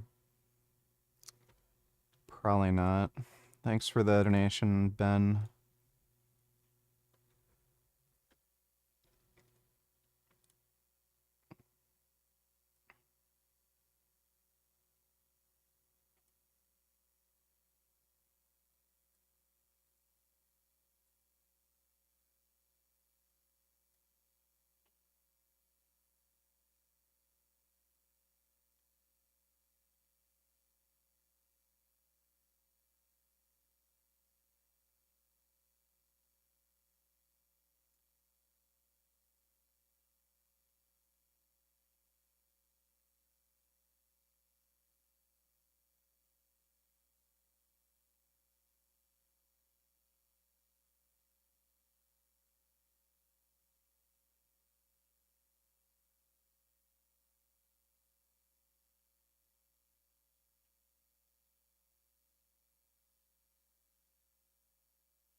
It was a pretty good drawing of Elon Musk.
Why is Jordan Peterson's go-to argument, "This is a typical tactic of the far left.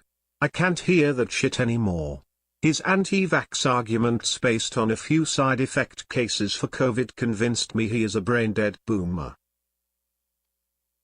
Oh yeah, he's an absolute fucktard, dude.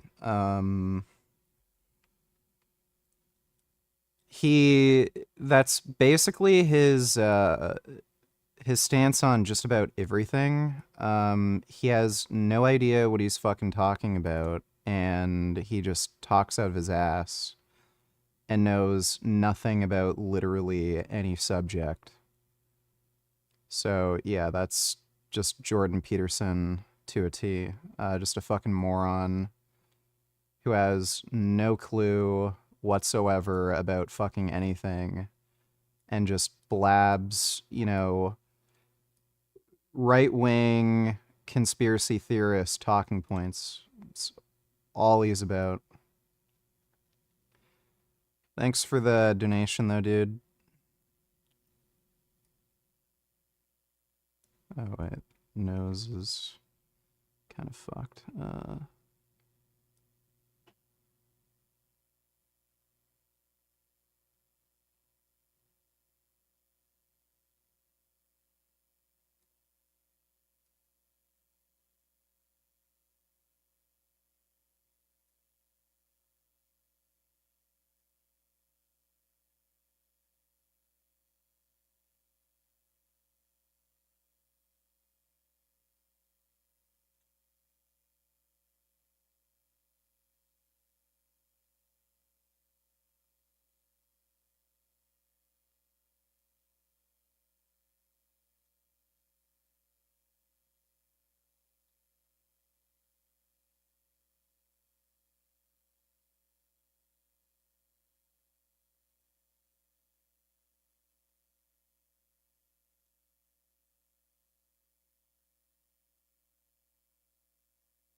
Can we react to this podcast with Jay Masters? Or at least a little? They talk a bit about politics, the current state of the misfits, and other minty topics like Jay's go-to porn search. Maybe later. Thanks for the donation, nigga.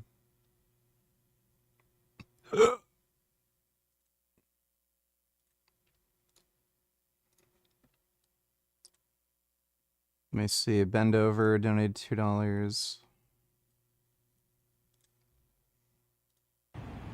Everybody likes that. Good. Yeah. Yeah, I've seen that. Christian Iraqi burnt Koran, shot dead in live stream. Yeah, and you know exactly who did it. And all the Muslims, including pro-Palestinian activists, are all saying, yeah, he's fucking dead. You get what you deserve. It's fucking insane. Muslims celebrate murder of Islamic critic in Sweden. They're all terror threats. Yep, all of them.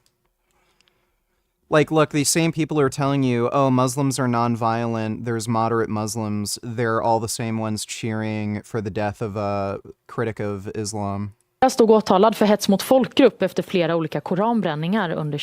How Swedes react to the murder of the Quran burner. Immigrants say it's karma. I wonder why these people are in Sweden if they want Sharia law. Move to your own countries. Yeah. 2023. Koranbrännaren Salvan Momika ska ha skjutits ihjäl. They're all saying karma, karma, karma. Yeah. Deport them all. Deport every last fucking one of them. I'd agree with that. Fuck Islam. Thanks for the donation, nigga. No destiny.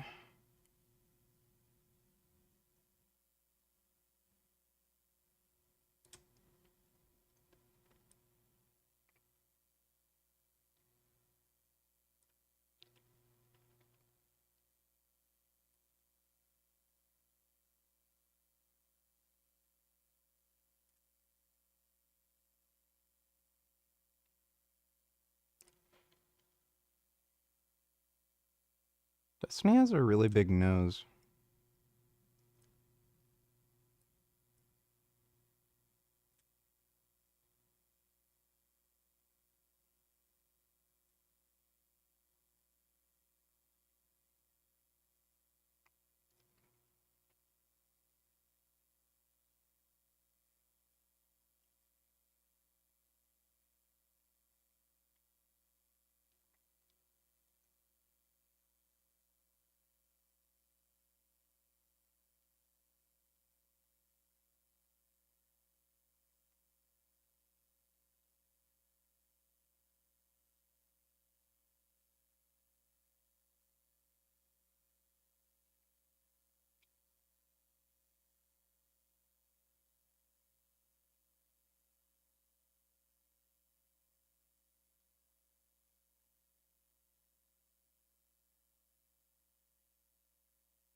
Have you ever tried a disconnected goatee style?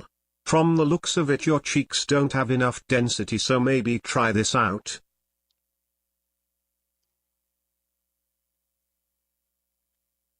I can't open that link. It's like telling me to log in. I'm not doing any gay shit to my fucking beard, dude. Thanks for the donation. Goatees look like fucking just stupid.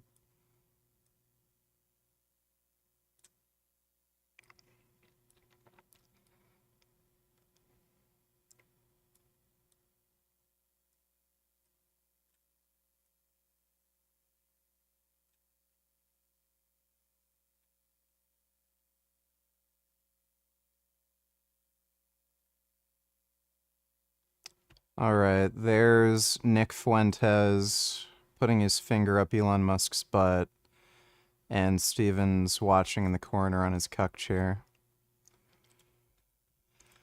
Alright, now we can move on. This episode digressed for too long. Ugly female characters. Let's get to it.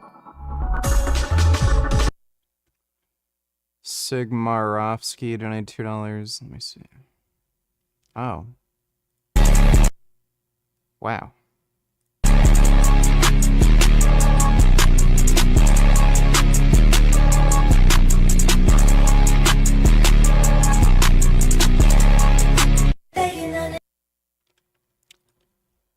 Those are some nice goats. Oh.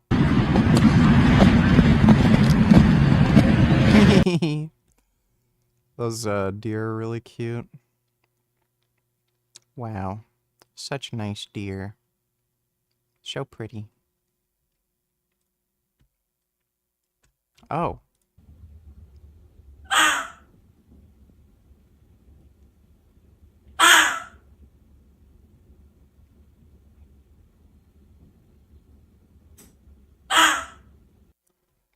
I want a Hyrax.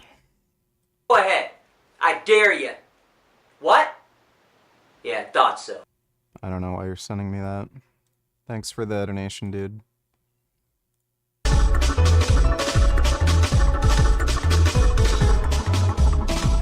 I saw something in Grizz's comment that I've been seeing rather often recently, and that's this idea that male characters in video games are always appealing and that female characters are not. As a matter of fact, I recently replied to someone else saying this exact thing and provided examples that dispel this notion.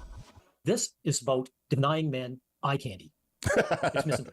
It's about the male game. My friend, there's a woman back here. Like, she's right there. There are 4 people in the image. And that's what I was saying, is that there are 4 people, but we know which one he was focused on. This woman is an Oscar nominee, if I'm not mistaken. So it seems like she was just the right person for the part. You know, there are other frames from the trailer they could have chosen, but they went with this one, and we know why. And it's not just because she's fat. Man, I mean, there's a black woman in the Sonic movie. She's fucking beautiful, gorgeous, stunning. I wonder what they have to say about her. Anyone that actually plays games could tell you the ratio of unappealing males to unappealing females is far more slanted towards ugly male characters. Trevor is one of the 3 main characters in one of the biggest games of all time. I don't really think I need to explain why he's unattractive, as it seems intuitive. Look, Deborah! Floyd! Will you marry me? Get out of my condo! But I'm pretty sure palm-colored people will do the exact same thing if someone were to burn a Bible in front of their church. Does it not even occur the double standard to any of you ZOs? Also no, fuck Zionism. As an atheist I'm pro-Islam, and fuck Israel. Yeah. How often do you hear stories of Christians murdering people because they've committed some act of blasphemy? Sure. Thanks for the donation, though, Ebony Gandalf. You're still a fucking moron.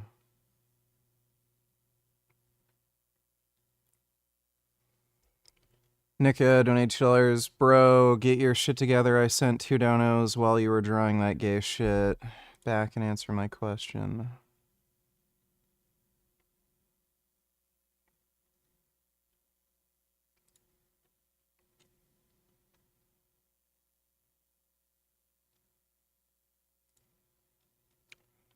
Fiji, stop scamming. Donated $2. Bitch, you skipped my dono.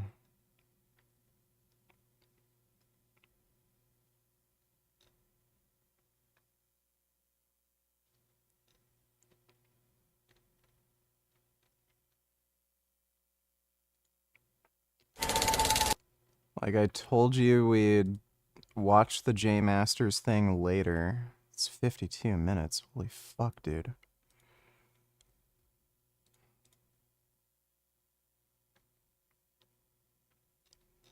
I don't know what other dono you're talking about.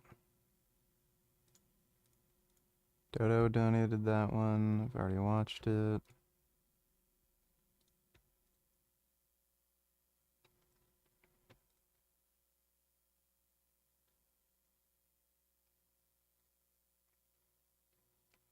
Pig's Nightmare donated $2. So what do you think? Do you take back what you said about the game having a black samurai?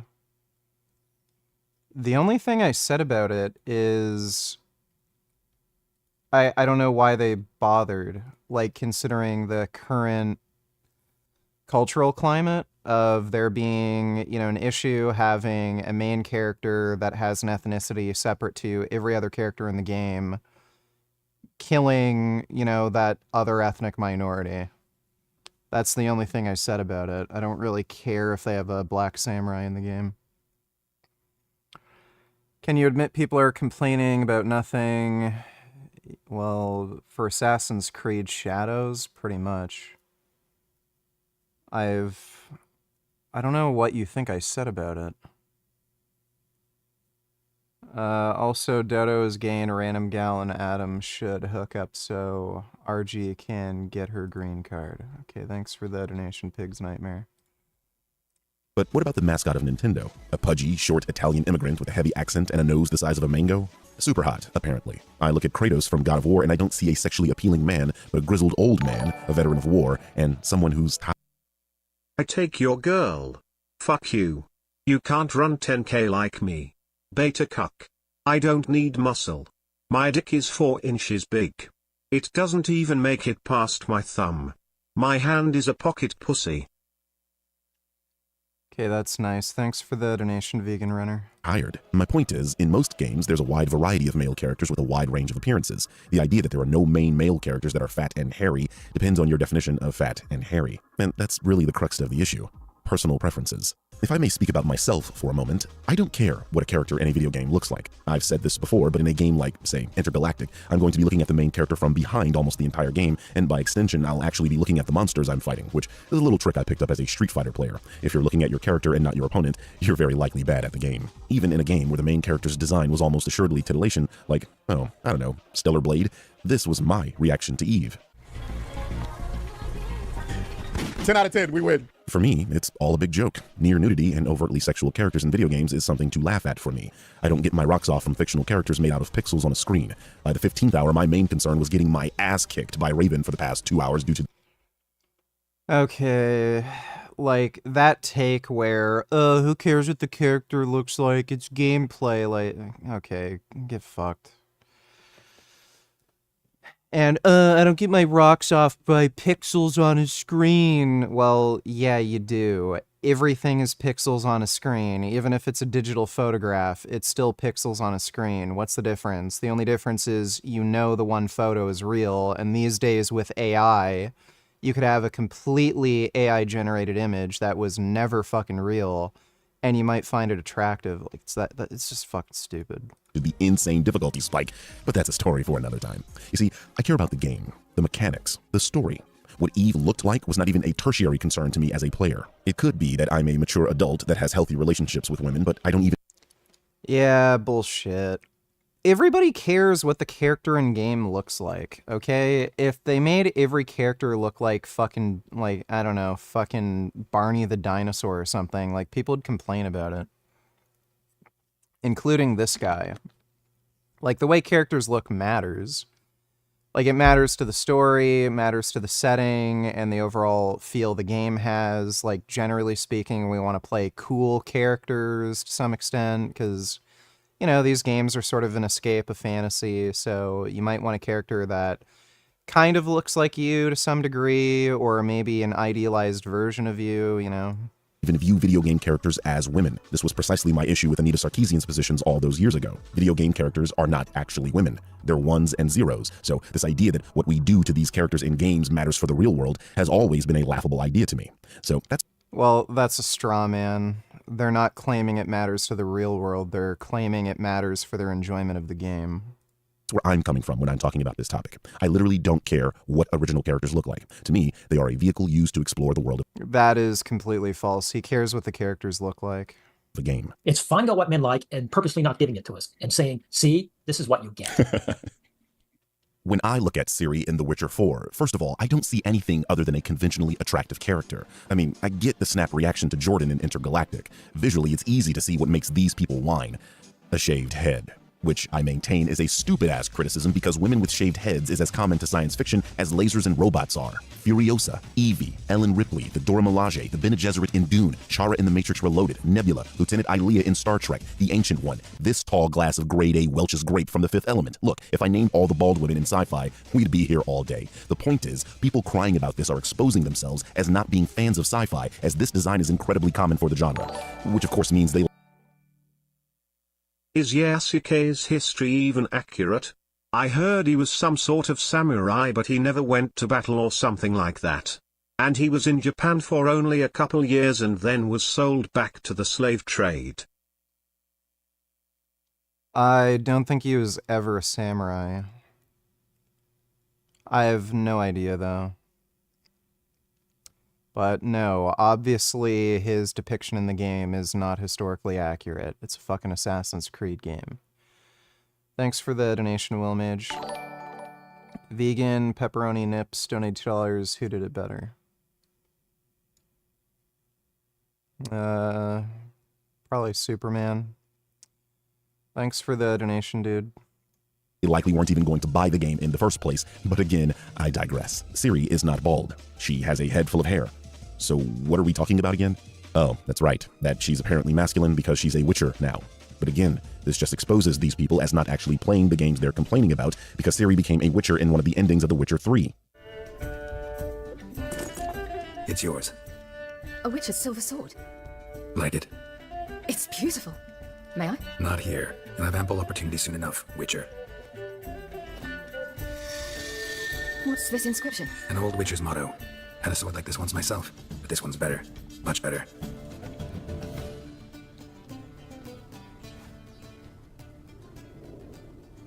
Let's try it out then.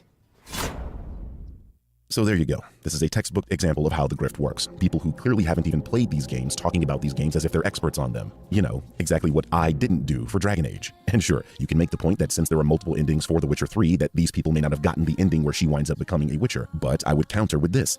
Who the hell plays a game with multiple endings and doesn't at least watch the other endings on YouTube? I mean, if you played a game as large as Witcher 3 and aren't doing multiple playthroughs, you have to at least be curious about what you missed out on, right? The inclusion of so-called ugly female characters in media properties is, in my opinion, a whatever thing. Beauty standards are subjective and often dictated by cultural norms that don't encompass the full spectrum of the human experience. What you like may not be what I like. Okay, well... They deliberately made Aloy in, I can't fucking... What you like. That's not her. They did deliberately make Aloy look less attractive in Forbidden West. So, like you can actually look at internal memos and stuff that some of these people made in the company. And they deliberately made her look less attractive. I think there was a model they used. Why does no one report Frank Tefano to the police? He drives with impaired vision. Pretty sure that's illegal in his state. Oh, great.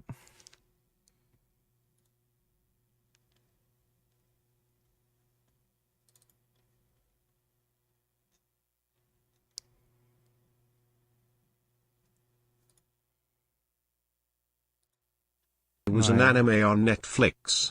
That's literally based. Yeah, my headphones disconnected.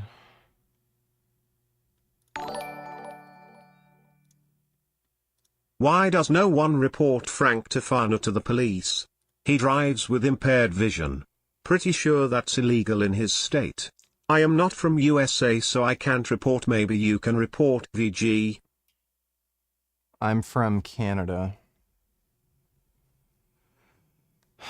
I don't know. I have no idea. Thanks for the donation, Frodo.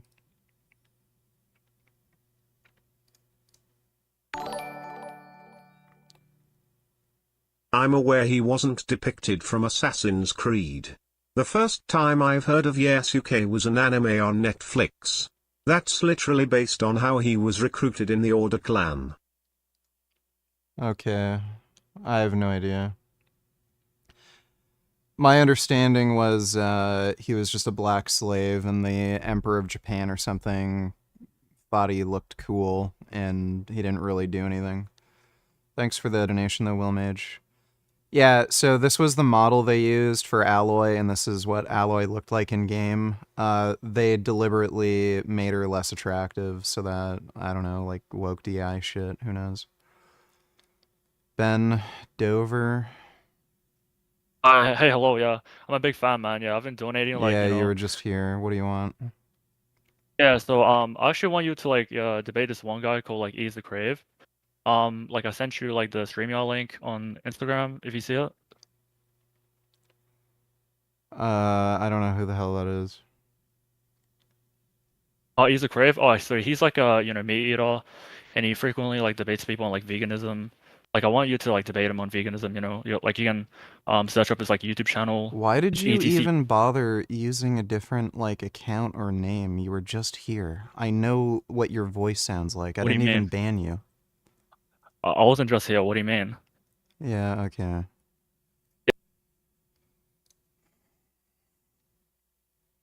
I don't know why. I have no idea. I didn't even ban him.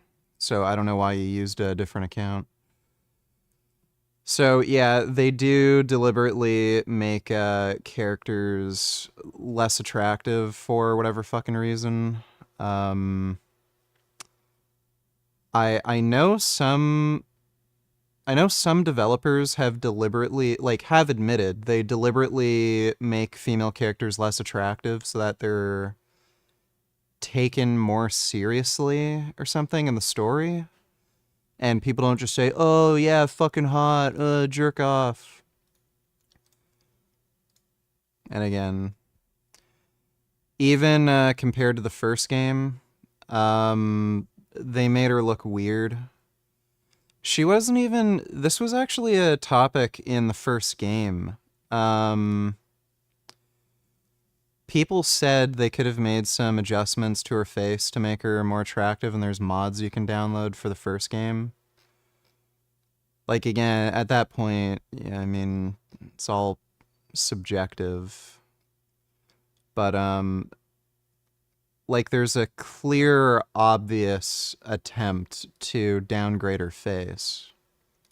May not be what I like, but by embracing characters who defy conventional beauty norms, creators not only challenge audiences to broaden their perspectives, but also provide relatable figures for those of us who have felt excluded or undervalued. This is literally why Black Panther exists, because Stan Lee thought there weren't enough positive representations of black people in comics. This representation underscores the idea that value and worth are not determined by appearance, but by character, intellect, and actions. Allowing the physical appearance of a character to color your opinion of a media property is both short-sighted and reductive. A character's design is a deliberate choice, made to serve a story or reflect a particular form of characterization. A perfect example being Ellen Ripley in Alien 3, who shaved her head because of the events in the story, not to piss off the audience or stick it to men that only like women with long hair. The outright dismissal of a property based on characters like these overlooks the intention of the story, reducing complex, multifaceted works to simple visual judgments. A truly engaging narrative often thrives on diversity in its characters, giving us a richer tapestry of the human experience and a more... Well, again, the thing is, there are people that want certain things from the media they consume. So if there's a... And I mean, this has been the case for fucking ever. But yeah, there's kind of a desire, especially right now, for just strong, badass male characters. That's what a lot of people want to see. That's like one of the reasons why, you know, the Doom guy has been such a popular video game character for so long. That's why the Doom games are so successful. He's very much inspired by Conan the Barbarian, and that's why in the next game, Doom the Dark Ages, they made that even more apparent. His like costume design is very much deliberately inspired by Conan the Barbarian. Warhammer 40K has done really well, and again, it's partly for a similar reason. Like, yeah, it's a very big, well-known IP and everything, but like the Space Marines are like super badass, 8 foot tall, 400-pound jack dudes. Like, there is kind of a market interest for that sort of thing. And as far as female characters go, there's a market interest for like beautiful but competent women in video games. Like, so that's just where the market interest is. When you start talking about how, oh, well, the developers made the female character less attractive and kind of dorky and uglyish looking because they wanted to appeal to a small demographic of people who wanted to see somebody in a video game that kind of looked like them, that's, typically marginalized. They don't care. Like, that's just not where the market interest is. Most people want to see big, strong, jacked, masculine men as lead roles in video games, or if it's going to be a female lead role, they want to see, like, very beautiful but, competent women as the lead role. So when you make this explanation, it's like, okay, but that's just not where the market appeal is. Or lived-in world. By having a variety of appearances in these properties, creators allow audiences to see beauty. Like, by the way, what they did with Mary Jane in the newer games was fucking retarded. It's not Mary Jane. Mary Jane in the Spider-Man comics,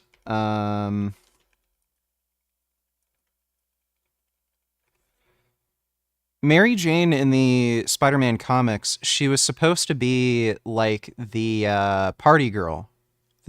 I think this is Ultimate Spider-Man. I don't think that's the original Stan Lee. Yeah, this is like, these are the original Stan Lee drawings. She was supposed to be like the fun party girl, super fucking hot, and she's like the chick next door that like Peter kind of wishes he could sort of get. And his original love interest, I always, because Emma Stone fucking played the character now, I always confuse her name now.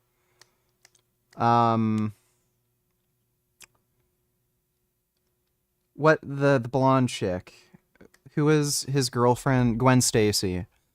Yeah, Gwen Stacy was supposed to be his actual long-term love interest. And I fucking hate Spider-Verse.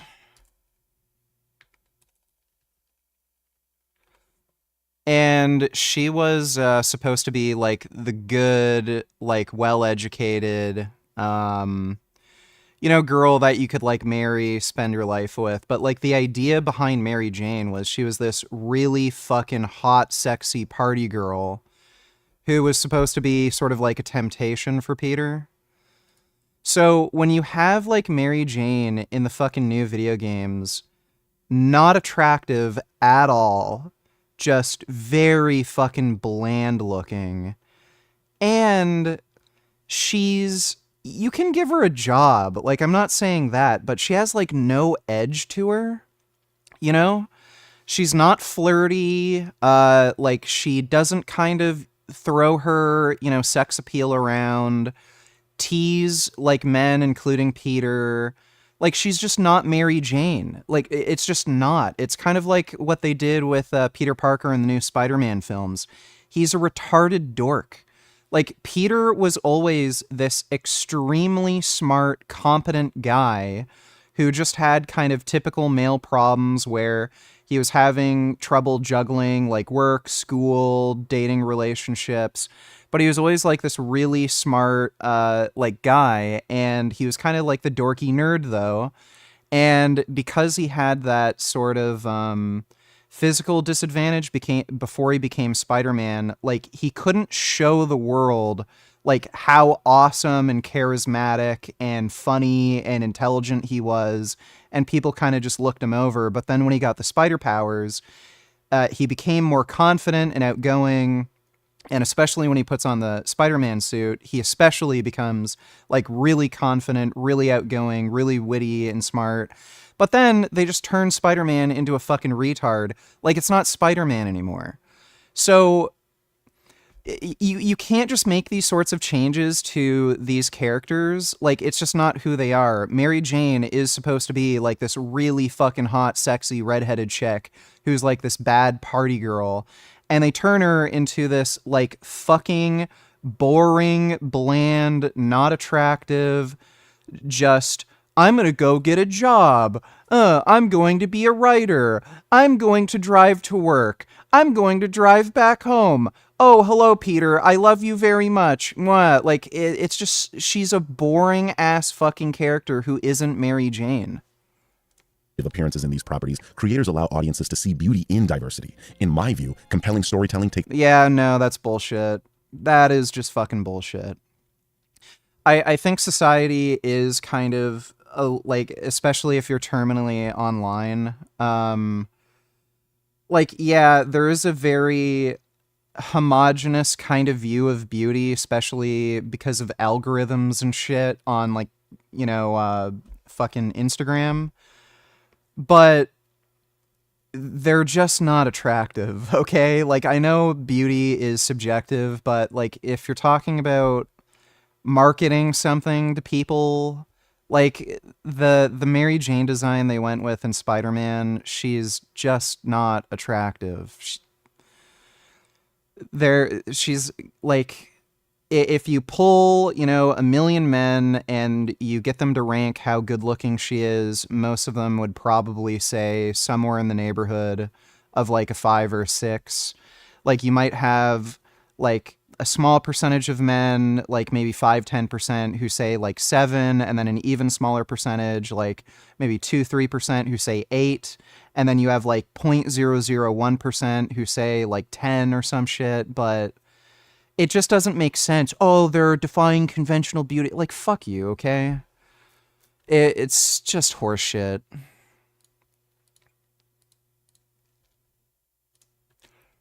Is somebody else in fucking Discord now?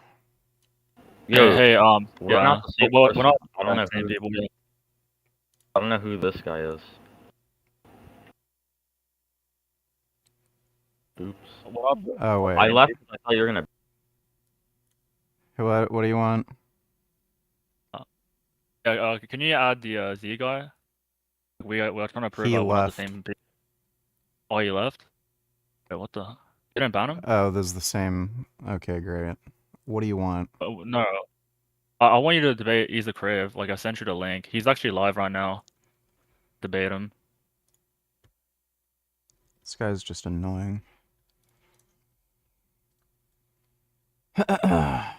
By people who don't share our love for these properties. I mean, seriously, ask yourselves, how many times have you heard people shit on anime as if it's not one of the most diverse forms of storytelling? And to the people that are actually upset about so-called ugly female characters in games, I find it hard to empathize with you. But I will say, so do grifters. They don't believe in this stuff. That's why this was Will's take, and nothing to do with Dragon Age as a game. Just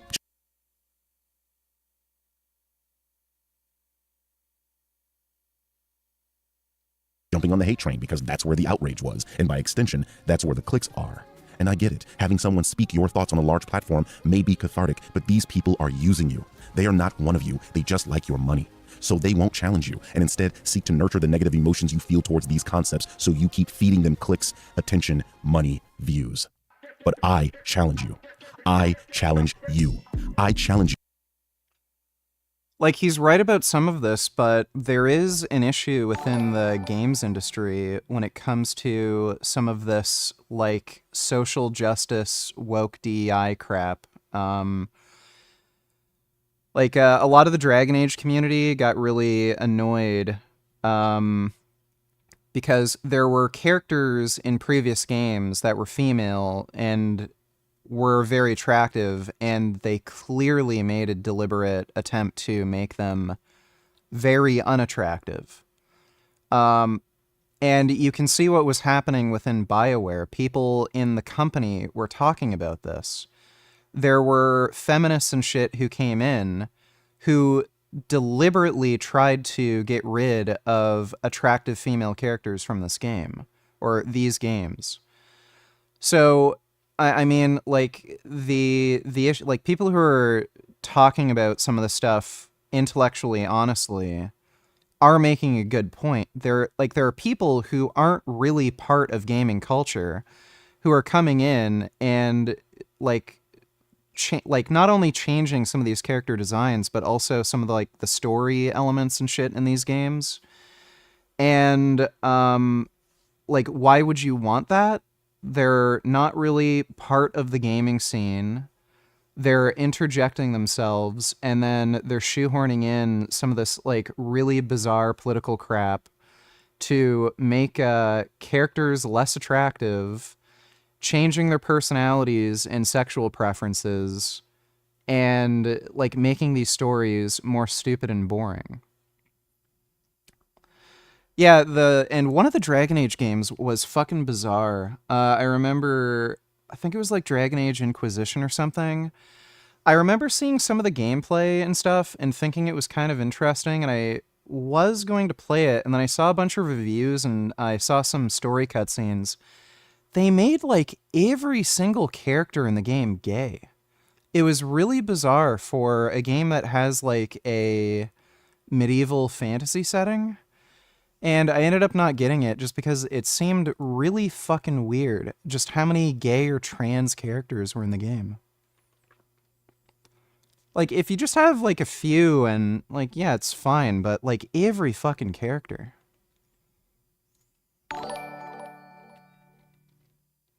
In-depth video about the crash radar and extra ATC comms. It's Thursday morning, the 30th of January. We now have a lot more information about the tragic mid-air collision between the military helicopter and the American Airlines regional jet while on final approach to runway 33 at Washington's Ronald Reagan International Airport.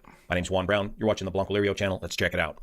We now know that the Black Hawk helicopter was on a published helicopter route, presumably heading down to Davison Army Airfield located to the south of DCA. If you go to SkyVector Aeronautical Charts, and let me move this out of the way, click on the DC helicopter chart button, you'll get this chart that shows these published routes through the Class Bravo airspace. This helicopter was operating on Route 1, coming down the Potomac River from the north, and then transitioning to Route 4 and continuing the route to the south towards Davison Army Airfield. If we look closely at Route 1, the maximum altitude, located right here, is 200 feet, and this route is to hug the eastern shoreline of the Potomac River. This route needs to be flown at or below 200 feet to stay below the arrivals into DCA. Not until you get below or south of the Wilson Bridge are you then allowed to climb to 300 feet, maximum altitude. These are visual routes flown in visual or VFR conditions. This is very tight hemmed in airspace as you've got the prohibited areas of the White House and the Pentagon located right up here, and you've got the airspace of DCA Airport located right here. There's 3 runways at Washington, DCA. Runway 1 is the main runway, 7,169 feet long, and that's the runway that this RJ was originally lined up to land on. But at the request of ATC, the RJ was asked to come around and land on runway 33, the shorter runway at just 5,200 feet. This is a very demanding approach and very busy airspace. Not only do you got to stay within the tight constraints of the airspace, but the runways are short, so you got to get it right on the end of the runway, requiring all of your attention. The approach that the RJ was initially cleared for was the visual approach to runway 1, which looks like this, which brings you straight up the river to land on runway 1. Now with the RJ coming in from the south and then circling around to land on runway 33, that puts the RJ pretty much beak to beak with the helicopter, with the RJ above the helicopter. The problem is, and this has been reported by other helicopter Black Hawk pilots that have flown this exact route and have seen this exact scenario, the problem is going beak to beak at night, the lights of the RJ tend to blend in with the city lights behind you, even though the RJ is a little bit above the helicopter.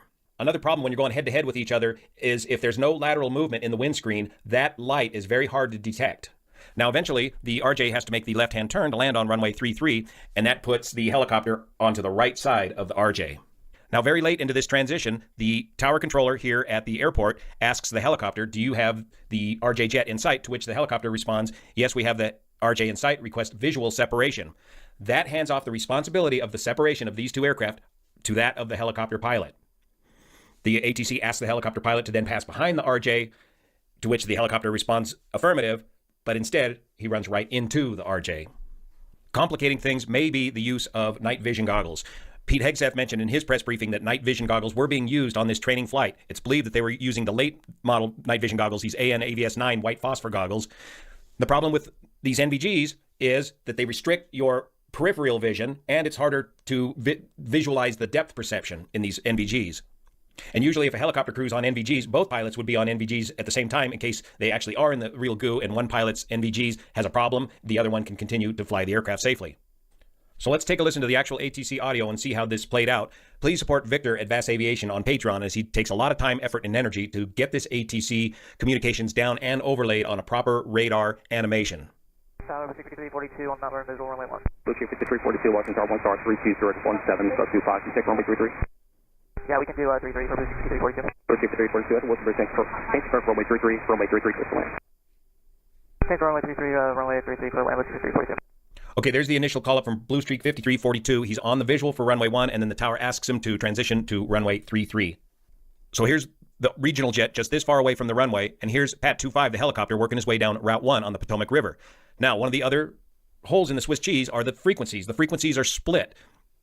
The tower controller can listen to both the helicopter and the RJ. However, the helicopter is on a separate frequency from the RJ, so the RJ cannot hear the helicopter, and I don't believe the helicopter can hear the RJ. So the airline pilot is missing half of the conversation, thus reducing his situation. 21st Savage, Johnny Chillers. Wait, why the fuck don't you like Edward Snowden? I thought you used to like him. Are you really changing your position on that just because Tulsi supports him, so you're in favor of corruption in the military, war crimes, invasion of privacy, etc.? Snowden was a Chinese agent. He was basically being paid to spy on the U.S. and leak that information. So he didn't do this for any noble cause, like, oh, I can't believe the U.S. government's doing this. I need to blow the whistle. He had a Chinese spy who was instructing him, and then that's why he went to China initially. Then once they were done with him, China didn't want to keep him in their country, so he ended up going to Russia. So he didn't do this for any kind of noble reason. And that spying program would have likely gotten discovered anyway. What he ended up doing was releasing classified documents to the Chinese government. It's not that he just blew the whistle on the spying thing. He leaked classified documents to China. That is completely different than whistleblowing and saying, hey, the U.S. has the spying program that I don't think is, appropriate. So the guy's a piece of shit. He's absolutely a traitor. I don't know why you're saying anybody's in the Discord. Awareness slightly. But if you can see from here, if he's going to circle around to runway 33, that's going to put him directly in conflict with Pat 25, where the controller is going to rely upon the altitude difference of just a couple hundred feet between these two aircraft to maintain separation. And the controller is also going to rely on the helicopter to maintain visual separation from the RJ. Now let's check out Victor's most recent video here, where he's done an excellent job of overlaying this over the helicopter route map. Here you can see the Route 1 that Pat 25 is flying. And here is the RJ, already offsetting to the right to make a left base entry to runway 33. 79, contact so far today. Okay.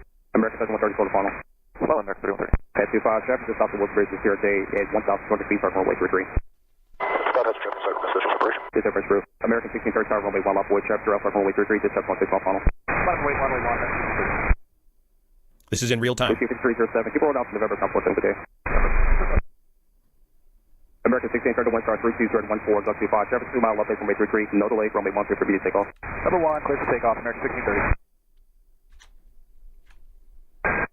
Pat 25, get CRJ in flight. Pat 25, pass behind the CRJ. This has an aircraft in flight, Christmas separation. This aircraft. American 472, my bad number, visual. American 472, watch star 1 star 32017. As we look at these two targets merge, check out the altitude, Pat 25 at 200 feet as required on the route. It looks like he's slightly to the right of the route. Now he's up to 300 feet. He's 100 feet high. The CRJ descending to 500 feet, 400 feet. You helped pay Jasmine's rent when she moved out after breaking up with you? Holy hell, dude, you're such a beta cuck. Remind me to never take relationship advice from you. You dated a whale, then literally paid her rent after she waddled away. She didn't have enough money saved up to move out right away, so I just helped her pay for first and last for her new apartment so she could move out as quickly as possible.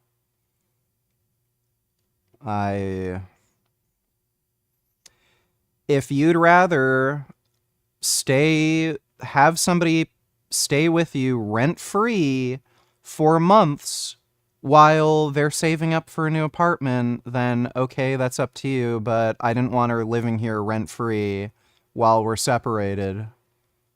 So thanks for the donation, Jesus. And then finally, 400 feet, Pat 25 still at 300 feet. There, the altitudes merge right at the collision. I also want to point out this. There's another aircraft behind the RJ that was involved in the collision, another American Airlines Jet 3130. Remember, the CRJ is owned by PSA Airlines, is a fully owned subsidiary of American Eagle, but has the call sign of Blue Streak. But this second aircraft behind the RJ may have been the aircraft that the helicopter mistakenly picked up on, or he could have been picking up one of the aircraft that were taking off. It's more likely than not that the crew of the helicopters picked up on the wrong target to see and avoid. So a lot of holes in the classic Swiss cheese model of accident investigations that the NTSB will be reviewing, including the runway change from runway 1 to runway 33, which put these two aircraft on a more tighter collision course, the altitude control of the helicopter on his training flight getting above 200 feet right directly into the way of the airliner, the possible use of night vision goggles, if that was a factor, that can certainly limit your situational awareness and your ability to see and avoid visually. The late call out by the air traffic control tower to the helicopter asking him if he sees the RJ in sight after the air traffic controller got the collision avoidance warning there in his cab. The fact that night visual approaches, trying to see and avoid that the lights of the aircraft, especially if they're oncoming directly to you, tend to blend in with the lights of the city behind you. Flying C-130s up at the Reno National Guard for years, coming into Reno, it was very difficult to see your formation partner aircraft in front of you as they would tend to blend into those city lights. The separate frequencies that the two different aircraft were operating on, giving you only half of the situational awareness that you would normally have if you could hear both sides of the conversation. And finally, the limits of TCAS, traffic collision avoidance systems, with the present technology where resolution advisories are disabled below 1,000 feet to avoid sending one aircraft into a descending RA into the ground, plus the limitation of no oral warnings from the TCAS below 500 feet. All these things are going to be looked at closely in this investigation. Thank you so much for your support of this channel, especially the folks over on Patreon. Interesting. To judge a game or a movie. So Americans understand what happens when you nuke our institutions, metaphorically, of course, and can complicate the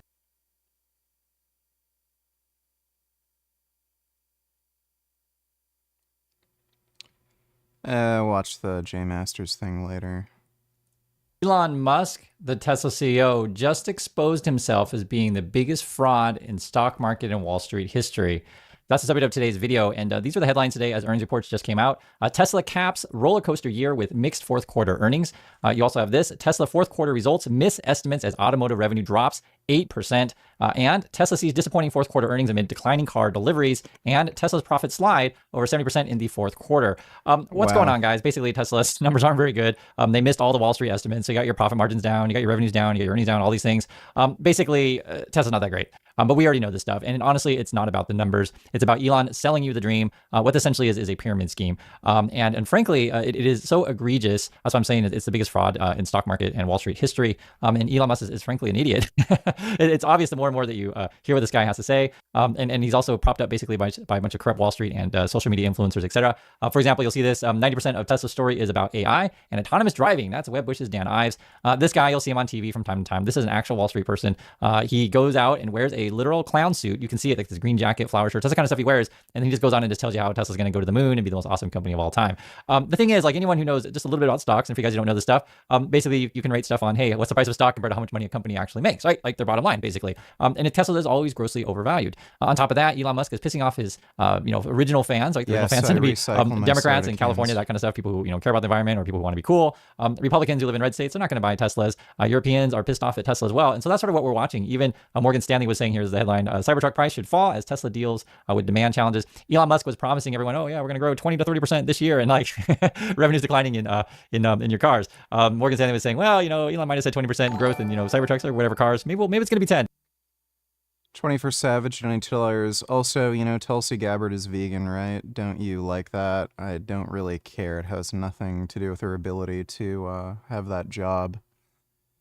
You know, she's a military vet too, right? The idea that she's anti-American, I literally can't take serious. She's a Putin and Assad supporter. And she's very sympathetic to fascist dictators like Xi Jinping and Putin. Also, it turns out Trump was actually partially right about DEI causing the crash. I've not seen any evidence of that. Thanks for the donation, 21Savage. I even question that. I think they're in real trouble. So the story that Elon Musk was saying in Earnings Report is, guys, we're going to have these awesome robots. It's going to make our company the most valuable of all time. We're going to be the greatest company in the world. And this is, I'm just showing you a picture of the robot. This is actual Tesla marketing. When we look back in history of this stuff, we're going to laugh. We're going to be like, what the F was this? You know, human robot watering your plants, playing with your kids, etc. This is the kind of crap that Elon Musk says. This is a transcript from their earnings call. It says here, doubling is not enough. We made many critical investments in 2024 in manufacturing, AI, and robotics that will bear immense fruit in the future. Immense. That's from Elon Musk. He stutters a lot more than me, but you get the idea. Like it's, in fact, to such a scale that it's difficult to comprehend, right? You know, he's saying Tesla's going to grow so much, it's like, you know, difficult to comprehend. It's like so big. and when you go through this stuff, you have to remember, like, think of Elon Musk as a 13-year-old boy that basically lies to you about everything, right? And this is actually... Dodo, donate $2. After the RFK Jr., Tulsi Gabbard, and Kash Patel hearings are over, the Senate will hear and vote on Ghislaine Maxwell's nomination by Trump for Secretary of Child Protective Services. Yeah, that's a good joke. Thanks for the donation, Dodo. Truthful. He lies about being good at video games and pays people to play for him, and then he acts like he's like the best video game player in the world. So that's essentially his mentality. And this is actually his earnings transcript, right? You know, it's going to grow to such a scale that it's difficult to comprehend. And I've said this before, and I'll stand by it, right? This is Elon Musk's quote. I see a path. I'm not saying it's an easy path, but I see a path of Tesla being the most valuable company in the world by far. Not even close. Like maybe several times more than, I mean, there is a path where Tesla is worth more than the next top 5 companies combined. There's a path to that. Elon Musk, that's literally what he says. There is a path where Tesla is worth more than the next 5 companies combined. So basically, just to show you a list. So that means he's claiming that Tesla will be worth more than Apple, worth more than Microsoft, worth more than Nvidia, worth more than Amazon, and worth more than Google when you add all of them up. Just think about it. Just let that sink in, right? Do you really think that Tesla's going to be bigger than, okay, let's add Apple to Microsoft, to Nvidia, to Amazon, and to Google, add all those companies together, and Tesla's going to be worth more than all of them combined. It's obviously ludicrous, but you have to remember much of this Tesla thing, I told you guys before, it's a pyramid scheme. And remember, Elon Musk's worth is based on the price of the stock. He then borrows money based on the price of the stock, and it's all about his influence is based on this house of cards pyramid. It's obvious when you see this crap that he says. I thought about torturing you with his voice, but I was like, you know what, I'll just go through the transcript, because I get so irritated after listening to this guy myself, so I won't torture you. 21st, donate $2. Please show me evidence of her supporting Assad or Putin. I'm not going to bother. You're a troll. But especially Assad. She visited Assad in 2014 to try to negotiate with him, just like we send diplomats to North Korea. It's no different. She wasn't there to do him a favor. No evidence. That's great. Thanks for the donation, dude. But I will go over a bit of what he says, because you have to do call these things out, and you realize, like, oh my God, this guy's a total fraud. Elon Musk also says this: we laid the groundwork. Edward donated $2. Let me see. Edward Snowden gives Tulsi permission to disavow him in her hearing today.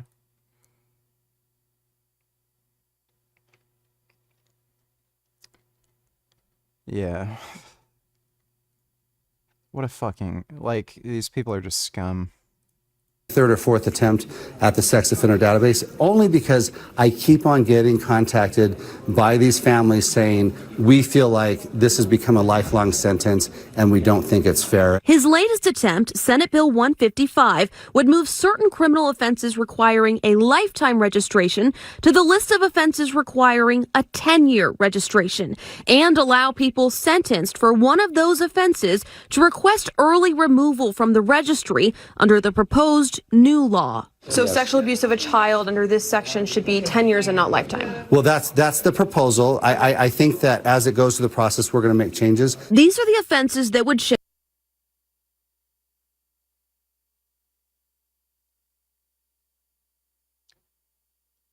Why in the fuck would you want to lower sentencing for sex offenders, like particularly people who abuse children.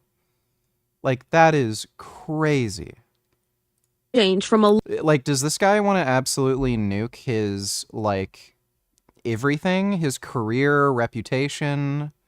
lifetime registry requirement to a 10-year requirement under the current proposal. Human trafficking for sexual exploitation, sexual abuse of a child, and sexual exploitation of a minor, which means possessing or viewing child pornography. This bill will not remove anyone from the database. This bill will give people who believe that they've redeemed their life, they turned over a new chapter, an opportunity to petition and ask for their case to be reviewed.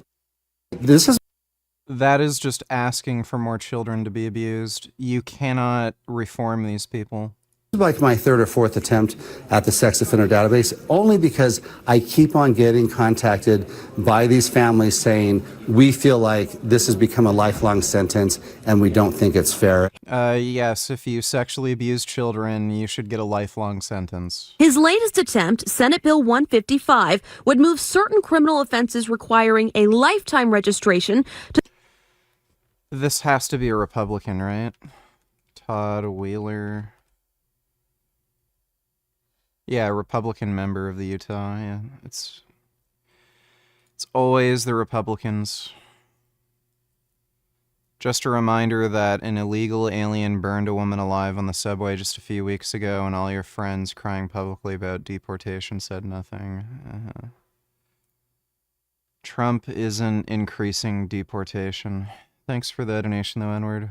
For that in 2024. We continue to lay the groundwork for that in 2025. In fact, more than laying groundwork, actually started building the structure. We're building the manufacturing lines, okay? And for Musk, he's always selling you some pipe dream about the future, right? It's all a scam. And I'd like setting up for an epic 2026. That's according to Elon Musk. Epic 2026, right? So basically, forget about this year. They already know they're declining. It's like you keep pushing off into the future. And this is the funniest crap. Is this like, how do people fall for this thing? I think there's a lot of stuff going on here. There's a possibility there's foreign money coming in to prop up Musk. There was just a report coming out that there was a Russian politician, high up, like one of the richest Russians out there, had money in SpaceX illegally. There's supposed to be sanctions on the guy, and Citibank's involved with that kind of.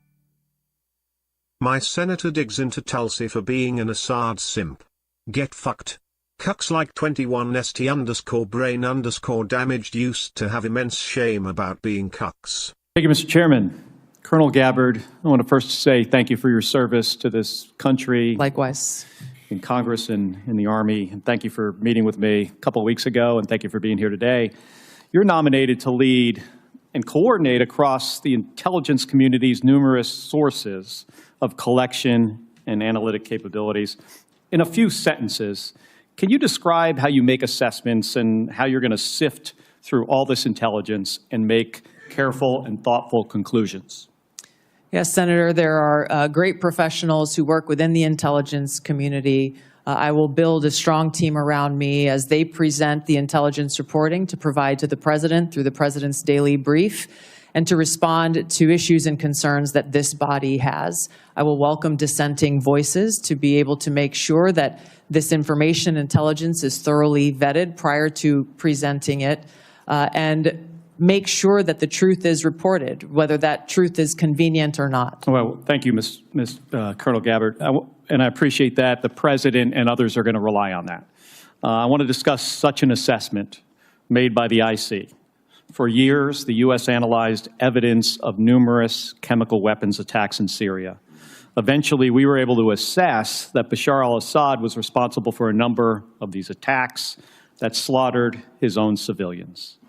Do you accept the conclusion broadly that Assad used chemical weapons against Syrians? Yes, and I'm on the record for years of agreeing with that broad assessment. Thank you. Among the attacks the U.S. assessed Assad was responsible for 2 that occurred in Douma and Khan Sheikhoun in Syria. As a member of Congress and as a presidential candidate, and as recently as this month, in your written responses to this committee, you have cast doubt on the assessment that Assad is culpable in these 2 attacks. Is that still your position? Senator, I raised those questions given conflicting information and evidence that was presented at that time. Okay. Well, thank you. So to help inform the public, the Trump administration released declassified intelligence in 2017 and again in 2018. showing how experts analyze multiple types of evidence, satellite imagery, medical experts, witnesses, describing sources, and showing the reasoning used to determine Assad's culpability in using these chemical weapons, including in Douma and Khan Sheikhoun, in these attacks. The ones that you questioned, I have 2 documents I want to submit for the record, Mr. Chairman. Admitted. Thank you. Were you aware of the declassified assessments, the one I referenced? Yes, I was. And as a member of the House Armed Services Committee and the Foreign Affairs Committee, did you take time to review these? Yes. Okay, thank you. And can you explain to me then why you doubted the intelligence community's conclusions in these 2 cases, Douma and Khan Sheikhoun, but not the others? And please be specific. These 2 cases were being looked at to be used as a pretext for major military movement. And my fear was a repeat of the deployment of another 500,000 soldiers like we saw in Iraq towards what was the Obama administration's goal, which was regime change in Syria. The question specifically that I raised around these 2 came about because there were 2 reasons. One, that assessment was made with high confidence and low information. The information that they had came from those on the ground in an al-Qaeda controlled area and therefore were al-Qaeda linked sources. And there was conflicting information that came from the UN's Office on the Prohibition of Chemical Weapons Inspectors, as well as an MIT professor, Ted Postel, So I who want to looked talk at about him these for a second. extensively. So did you look into his credentials, yes or no? Yes. And were you aware of his appearances on Russian Today, which is used by the Russians to disseminate government-approved messages? No. Were you aware Postal relied on a chemistry student with a record of defending the Assad regime? At that time, I was not. I have been made aware since. Do you consider this person or these 2 individuals now, do you consider them a better source for the chemistry of sarin gas than the U.S. intelligence community? I assess that at the time, the information, I don't know the second person you're referring to, but MIT professor Ted Postel and the inspectors of the OPCW provided some credible questions that deserved examination. Okay, thank you. Did you attempt to weigh Postal's claims against the significant evidence and assessments already conducted by the IC? Yes, I did. Okay, thank you. So here's my concern here, Colonel. When we began this, you described a thoughtful approach to analyzing intelligence and reaching conclusions. This is what we expect of our professionals. But we just kind of walked through how you came to question Assad's use of chemical weapons in these 2 cases with a different approach. And I don't reject seeking out differing viewpoints. We need to do that. But you started from a place of doubting the conclusions of the U.S. intelligence community, and then you sought out information that confirmed your viewpoint.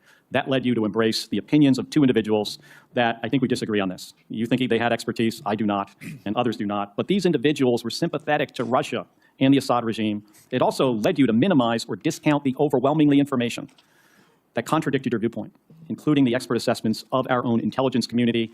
And they don't get it right 100% of the time. I get that. But what I have seen makes it clear that at the same time that you were skeptical of our intelligence community's assessments, you would not apply the same skepticism to information that came from sympathizers of Russia and Assad.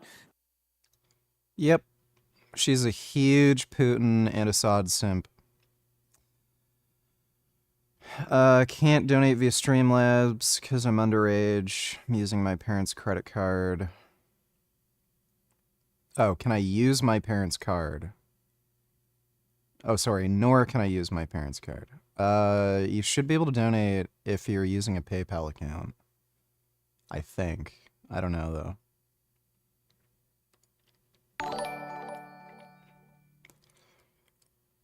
$21st, donate $2. Yep, you can't provide any evidence of Tulsi supporting Assad. We literally just watched a video. All she did was meet him like diplomat-based. That's a cool story. Including yourself, are accepting millions of dollars from the pharmaceutical industry. Oh, no, and no, protecting no, their interests. Oh, I thought that would come. No. I ran for president like you. I got millions and millions of contributions. They did not come from the executives. They did not come from the executives. They did not come from the executives. Oh my God. I really don't want to look at any links you send me. Don't care.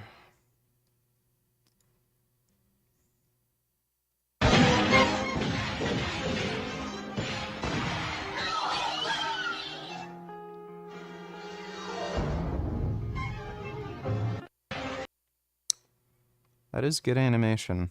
Thanks for the donation, 21st Savage. Be donate $2 at the end. He admits he has one. Out of all the surgeries that people do to look better, a hair transplant is the one that I recommend the most. Of course. He did not get a hair transplant. He is wearing a wig. It's a hair system. If he had gotten a hair transplant, he would have had massive swelling in his whole entire head. And he would have looked weird. Greg got one. Hair transplants cause a lot of swelling. And with the amount of hair recession he had, I don't think he'd even be a candidate for a hair transplant. There's no way he would have had enough donor hair to make a hair transplant successful. Not everybody on Earth requires one to look better, but most men do. A lot of women also do.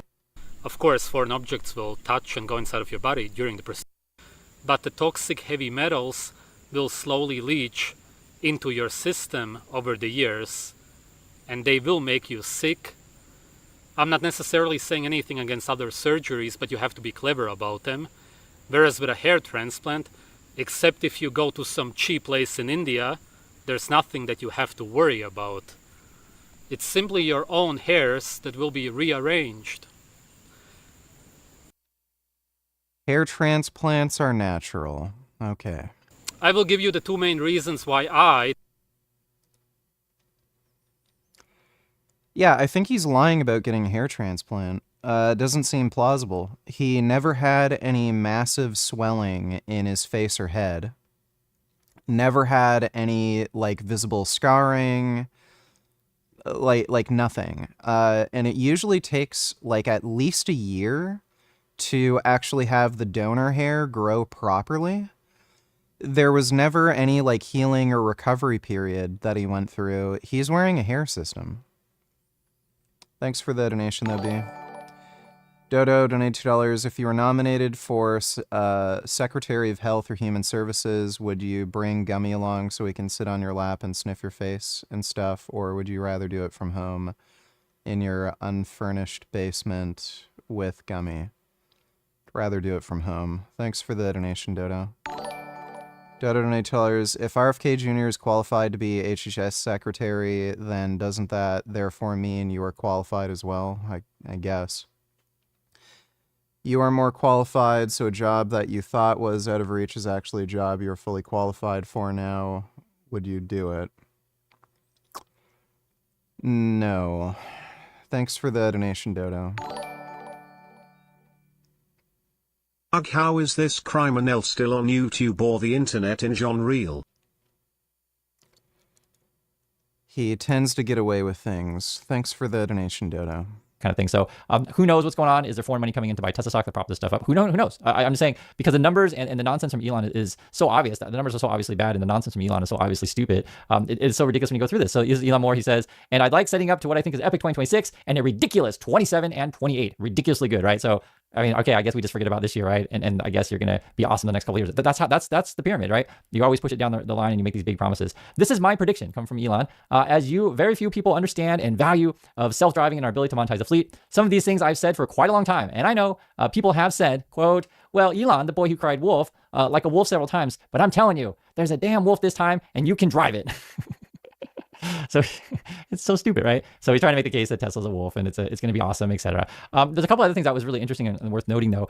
He had a CFO come out in the earnings call. They said the tariffs could actually really hurt Tesla. The other thing that would really hurt Tesla also is if Trump people cut all of the regulatory credits, for green energy kind of stuff. If they cut the tax credits for incentives for buying the cars. And so actually right now the regulatory stuff is helping Tesla prop up their profits. On top of that, there's an accounting thing which a lot of people might miss. It was in the first part. There's like a little line of it. It says digital assets. So it doesn't say Bitcoin specifically, but then the CFO said in the call, mentioned Bitcoin. So here's the headline here. Tesla reports 600 million Bitcoin profit jump after digital assets rule change. So in order to prop up their profits, and remember, they already missed Wall Street profits. And without this Bitcoin stuff, without this regulatory stuff, their profits would fall maybe by as much as half. I mean, that would be pretty bad. It would be ugly. And already the stock is overvalued, right? The P's are like in hundreds, 150s or whatever, stupid number it is. And like I said, the numbers don't even matter anymore at this point, because we all know it's a failing car company. and it's just all fed, pipes and next year. And like I said, how long can this stuff go on? So what's interesting though is will this Bitcoin thing end up being a one-time one-time accounting thing to where they can prop up their, supposed profits. Because I don't think they're selling the Bitcoin here. I think you're just counting it as going up or down. And this thing could fluctuate like nuts. And for those of you who love Bitcoin, you say, well, Chris, you're so stupid. Bitcoin's going to be worth, a quadrillion, gazillion, bazillion, dollars, and, Tesla's so awesome to have Bitcoin. So that's how they're propping up themselves is Bitcoin regulatory credits. There may be more cooking the books involved with Tesla as well. I wouldn't be shocked at this point. And this is serious, guys. I listen to, a lot of earnings calls, and CEOs generally don't come out and just say, we're going to be worth so much more money, worth, more than the top 5 companies in the world combined. No one says that. And they'll make these stupid promises of these products that'll never develop. Now they're promising you, it's always something in the future. They're promising they're going to have some sort of robot driving in June in one city, Austin, Texas. They're claiming, oh yes, these cars, they work great for driving in our factories. It's like, can you even take this stuff seriously? It's like so stupid. Because I'll tell you the truth about this stuff, guys. If Tesla were serious about these kind of things, you would hear it from regulators like, hey, Tesla just got a license to drive the robotaxis in here, and they got the license to drive it here, or you'll get it, or they would be rating their self-driving right now. I think they have a rating of 2. It goes on a scale from 1 to 5. They're number 2. Other car companies are like 3s and 4s. It doesn't work. And he was even asked a question of like, hey, are you gonna put radar in your car? And he kind of, danced around like, oh, no, I don't like radar, that kind of stuff, basically. Many people said who are experts in this kind of field saying your robot driving is not going to work unless you got LiDAR in the thing, which is essentially like a radar. And Elon Musk will make the case of like, wow. Yeah, Anon, I don't use Super Chat because YouTube takes away 60% of what I earn through Super Chat. So no, I'm not going to enable Super Chat just for you. Oh, humans don't need radar. And only humans got radar is a Superman. And he really did say Superman in the earnings call. He says all sorts of stupid crap. Like, okay, great. It's a 13-year-old boy, guys. I'm telling you. And on top of that, you guys know this stuff. He's like endorsing the far right party in Germany, getting involved in German politics. And so it's not just about the one salute thing, right? One salute thing, you're like, okay, it's pretty questionable, et cetera, but it's putting it all together. And his mom is defending Elon. So if you like Elon, you're like, you know what? Go with mom.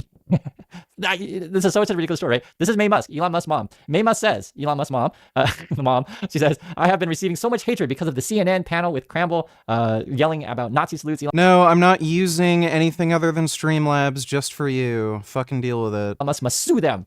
Thank you, Scott Jennings of Kentucky, for trying to intervene with the truth. And Elon Musk, I guess, replying to Bubble Bath Girl and Campbell. I don't know who Bubble Bath Girl is, but you guys let me know. Good idea. So I guess now Elon is going to sue CNN. And that's what you do. When in doubt, when someone's calling out your fraud, you sue, right?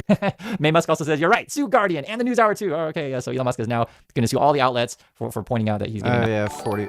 I don't care. I'm not getting rid of 40% of my income. Dodo donated $2. Trump just nominated Bill Cosby to head the new Domestic Abuse Protection Agency along with P. Diddy. Okay, thanks for the donation, Dodo. Nazi salutes. That's how ridiculous these people are. But people follow all this stuff. And, we make jokes about these things, but, I can't cry all day, every day about it. But I do want to emphasize the seriousness of it. So in this situation, this one really caught my eye today. Elon Musk escorted out of Fed office after refusing to resign. Basically, as you guys know, Elon Musk is partnered with Donald Trump, bought the presidency, and he's looking to buy other presidencies in other countries. And essentially what they're doing right now is Trump and Musk are kicking out a lot of the inspector generals, basically watchdogs in various agencies. I believe it's 18 different agencies in the federal government. And it's happening so fast. They did it within like 24 hours. One of the ones, Inspector Generals, I believe this is Phyllis Fong is her name. She was one of the ones that were adamant about investigating, Elon Musk's company Neuralink because they're unsafe. But it's not, and this is the thing I want to really point out. It's not that this particular person is like, oh, I just have it in it for Elon. It's just that's these people's jobs is to protect consumers, to protect the citizens, right? To protect the public. Like that's what regulators do. That's the goal. And Elon and Trump are like, oh no, they're just targeting us. Blah, blah, blah. Yeah, if you're a criminal, you're going to get hit, right? But that's the point. Like that's why you want law and justice in a society to root out corruption. But unfortunately, we have felons and corrupt people at the top, and so that's why they want to fire all these. Giggling through the thing. I'm not going to. So if you want to listen to it, you can. It's like an hour of nonsense. There's so many half truths, lies, and misrepresentations in what they're saying, and it's just all based on. N-word donated $2. Let me see. My stepfather and mother said if I ever brought home a black man, they'd disown me. I didn't just bring one home, I married him. Yes, divorce, but still. So sorry for your family. It's awful, but we love you.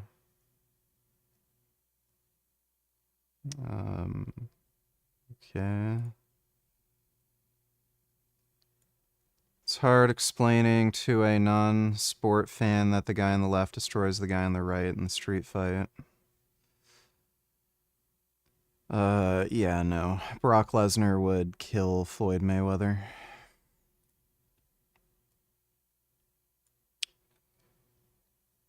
This chick was so fucking hot. Was there ever an explanation for why she was having sex with a dog? None of these are good. Okay, thanks for the donation, N-word. dude, it's the future and Tesla's going to be the most awesome company. And then you got all these social media influencers. And honestly, I don't know, actually. The guys on YouTube, you'll see them, or the Twitters. It's one of two things. Either these people are, well, I know they're being paid, because they're all paid on Twitter, or they're paid by engagement by Elon Musk will, retweet their videos, and then people go watch their videos, et cetera. So there's that. Are they paid by other ways? There certainly is a possibility. That part, stuff I don't know. I just don't know. But yes, they're paid through Twitter. The other issue is as well, though, is like, some of these people have stepped away, and that's people who are pushing Tesla stock. They know it's a sham. Other people are like, well, I'm just push whatever stupid crap Elon says because there's money in it. And then there's people who are maybe actually believe the stuff that Elon says. Does Elon himself believe that stuff? I doubt it. He's not that stupid. But you never know. For all we know, he's got a bunch of yes. Caspar Churchill is non-cookie cutter. It contains extreme language and adult discussion. Microphone in probably 2 years, I think. All right. You're a little impressed by the setup here, huh? Yeah, this is awesome. I feel like I'm Joe Rogan. I'm kind of a big shot right now. Well, I've always been a big shot. Yeah, right on. Well, I'm glad. I'm really happy to have you on. I came down to Boca. It's a big day for America in general, and you're wearing the MAGA. I'm staring. Dodo, donate $2. Why does Jasmine still have an emoji in your chat? Because I haven't changed the emojis. Also, why are you extra monotone today? What happened? Nothing. Is it because you missed Destiny? You going through withdrawals? You don't have anyone's show to go on and ramble about stuff? Maybe try Andrew if he's on. All right, thanks for the donation, Dodo. Staring into the camera while the camera's on you like a loser. I know. Well, I am the leader of the losers. Am I the leader of the Losers Club? Or is it Brad? Well, Brad is the spirit animal of the Losers Club. I don't know if the Losers Club really has a leader, but Brad is the spirit animal. Everyone tries to emulate him. I stopped trying to emulate him. I try to be my own person now.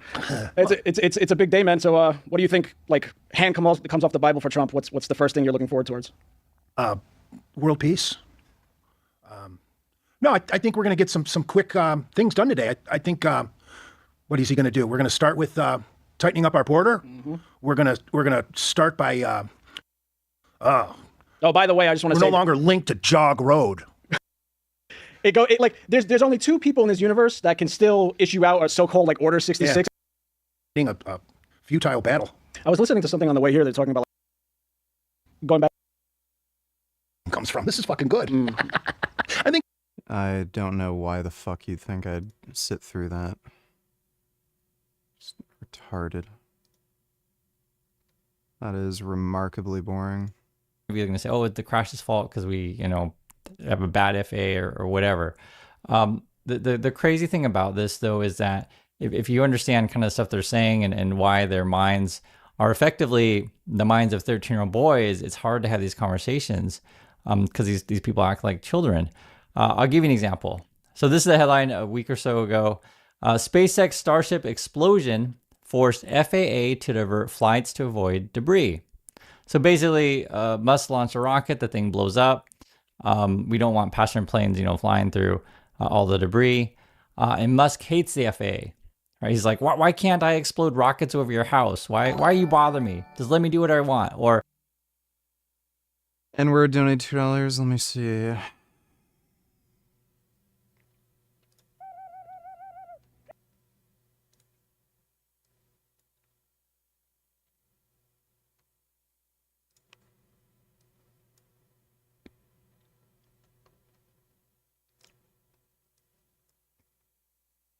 That's great. Thanks for the waste of time. They'll investigate him, be like, trying to find out if his rockets are safe or not, which they're not. And so they may ground his flights, or they may, fine him, these kind of things, and he'll get angry. So, he'll tweet out nonstop how much he hates the FAA, how bad the FAA head is, etc. And so then he, gets the head pushed out. And again, they're trying to defund any kind of regulatory agencies. Nigga, wake up. You're remarkably boring. You doing your Sleepy Joe impression?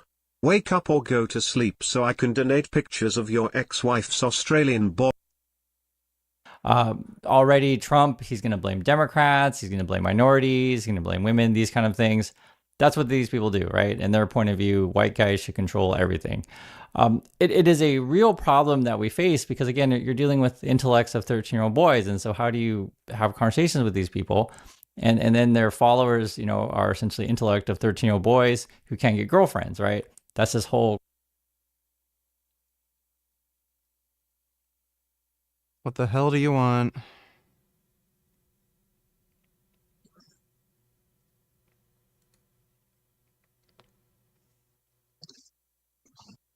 Nigger.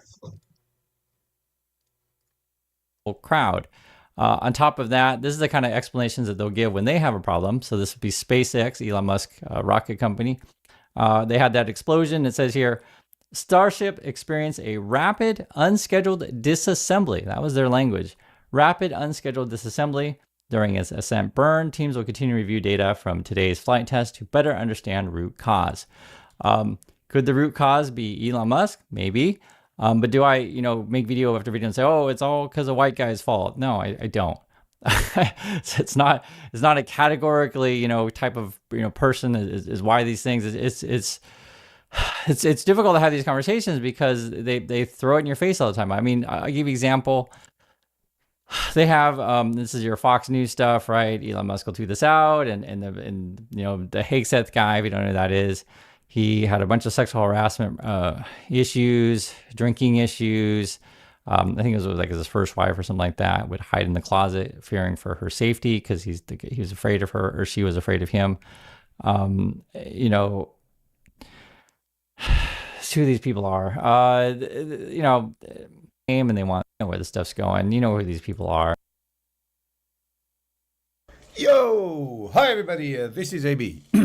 Yeah, so, first of all, I want to apologize for kind of... Any reason? Is there a reason why you're filming? Yes.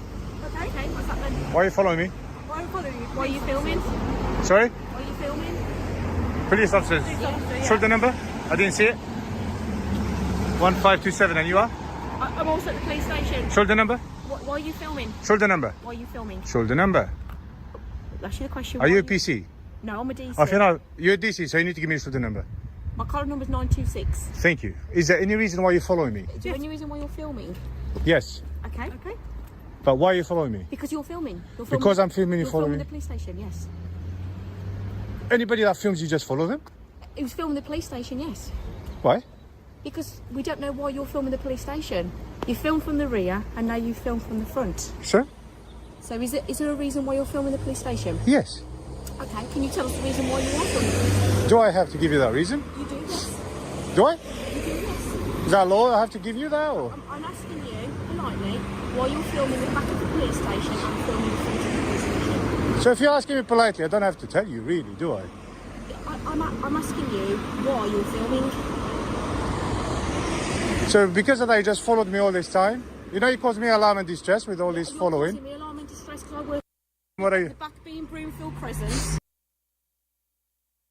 So whatever she said, yeah. Film at the front of the police station. So you have been around the back there. Is there a reason why? Inside? I didn't go inside, It no. doesn't matter inside, around the back. Around the back? Yeah. On public land? It's not public land, it's It was the road. It was public land. I did not go to the back. Let's make it very clear. So, public land. Is there a reason why you're filming through the back gate? Is there any reason? Yeah, is there a reason? Yeah, just to film. To film what? What's... Just making a video of the police, that's it. And where'd you put the video? What's it? Am I being detained, guys? No, I'm just asking questions. Am I free to go? No, not at the moment. So I'm being detained? Yeah, if you're not free to go, you're being detained. Information from I'm asking you questions. No. Am I being detained? Well, asking... Like, by the way, it's illegal for them to stop him. They're violating his constitutional rights. You can't just detain somebody without any suspicion they're causing a crime or committing a crime. The Acceptance movement has now officially gone too far. Alright, what's going on, everybody? Welcome back to another... Yeah, I heard about the story. Don't care about this. Really not interested in watching stupid, brain-dead React streamer content. I heard of the story, don't care. Thanks for the donation, Dodo. Questions about why you're filming... And I just told you, matters of public interest. I'm making a video over the police. Am I being detained? You are being detained for questioning, yes. Which section you detain me over? I have just watched you walk to the front of the police station and film inside that police car. Correct. Okay? So we are asking you why you are doing that. I need to tell me which section you detained me under. No, I've given you enough. No. Two uniformed colleagues. Yes. We've given you identification. You're the detaining officer? So we've told you who we are. Yeah. I'm DC 926 Joanne Bills. What is your full name and my office? All right, hang on. Okay, I've heard what you said. I heard absolutely everything. What is your name, please? Let me just respond to her 1 second, yeah? I've heard everything you said. Yeah. Yeah. Are you the detaining officer, and which section are you detaining me under? I'm detaining you under the Terrorism Act at this moment in time. Which section? Okay. Please give me your name. Terrorism Act for legally filming in public. Dude, the UK is not a country anymore. Are you fine to give me your name and address? Because the next step is to arrest you. It's as simple as that. Hang on, okay. Which section? I need to. Are you failing to give me your name and address? Officer, listen to what I'm saying. She's You need to tell me which section you detained me under. I have asked you. You are acting suspiciously. Okay. I have a reason I want to question you. Don't worry, yeah. I have a reason to question you about it. Yeah. You don't need to challenge me. Just simply give my colleague your name, your date of birth, Okay. and then we can find out more as to. All right. Okay. At the moment, I need to know where I'm standing. Yeah. I am detained by a police officer. Okay. I'm not free. Hang on. Let me finish. I'm not free to go. You said you're detaining me under the Terrorism Act. I'm asking you which section are you detaining me under? That's it. Look, are you refusing to get... Simple as this. Okay, you've got two options. Give us your details, or you get arrested. So, do I have to give you my details? Yes. Under which law? Under the policing law. If you refuse... Under what? If you refuse, I'll simply arrest you, not a problem. The Under which law? right there, I can take you out. To give you details. Yeah. The Terrorism Act. So what we want currently from yourself is your name and date of birth, just to run some checks. Okay. To make sure everything's fine. And that's, all right. Other than that, if you don't give those details, we're going to have to arrest you under the Terrorism Act because you're filming. They're arresting him under the Terrorism Act for filming in a public place. But they let Pakistani immigrant child rapists just do whatever they want. Like, my God.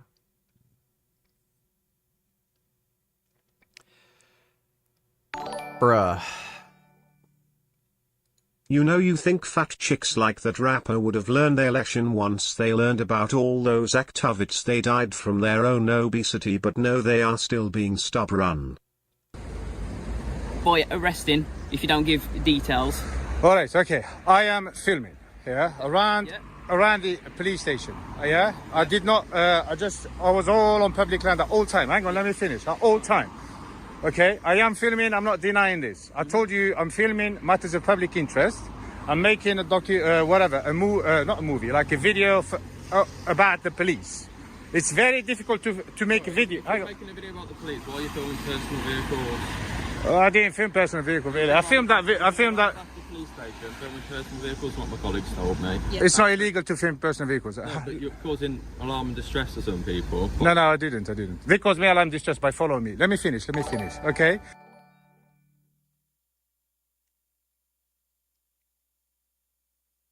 I hate UK cops. They're the dumbest police on the planet.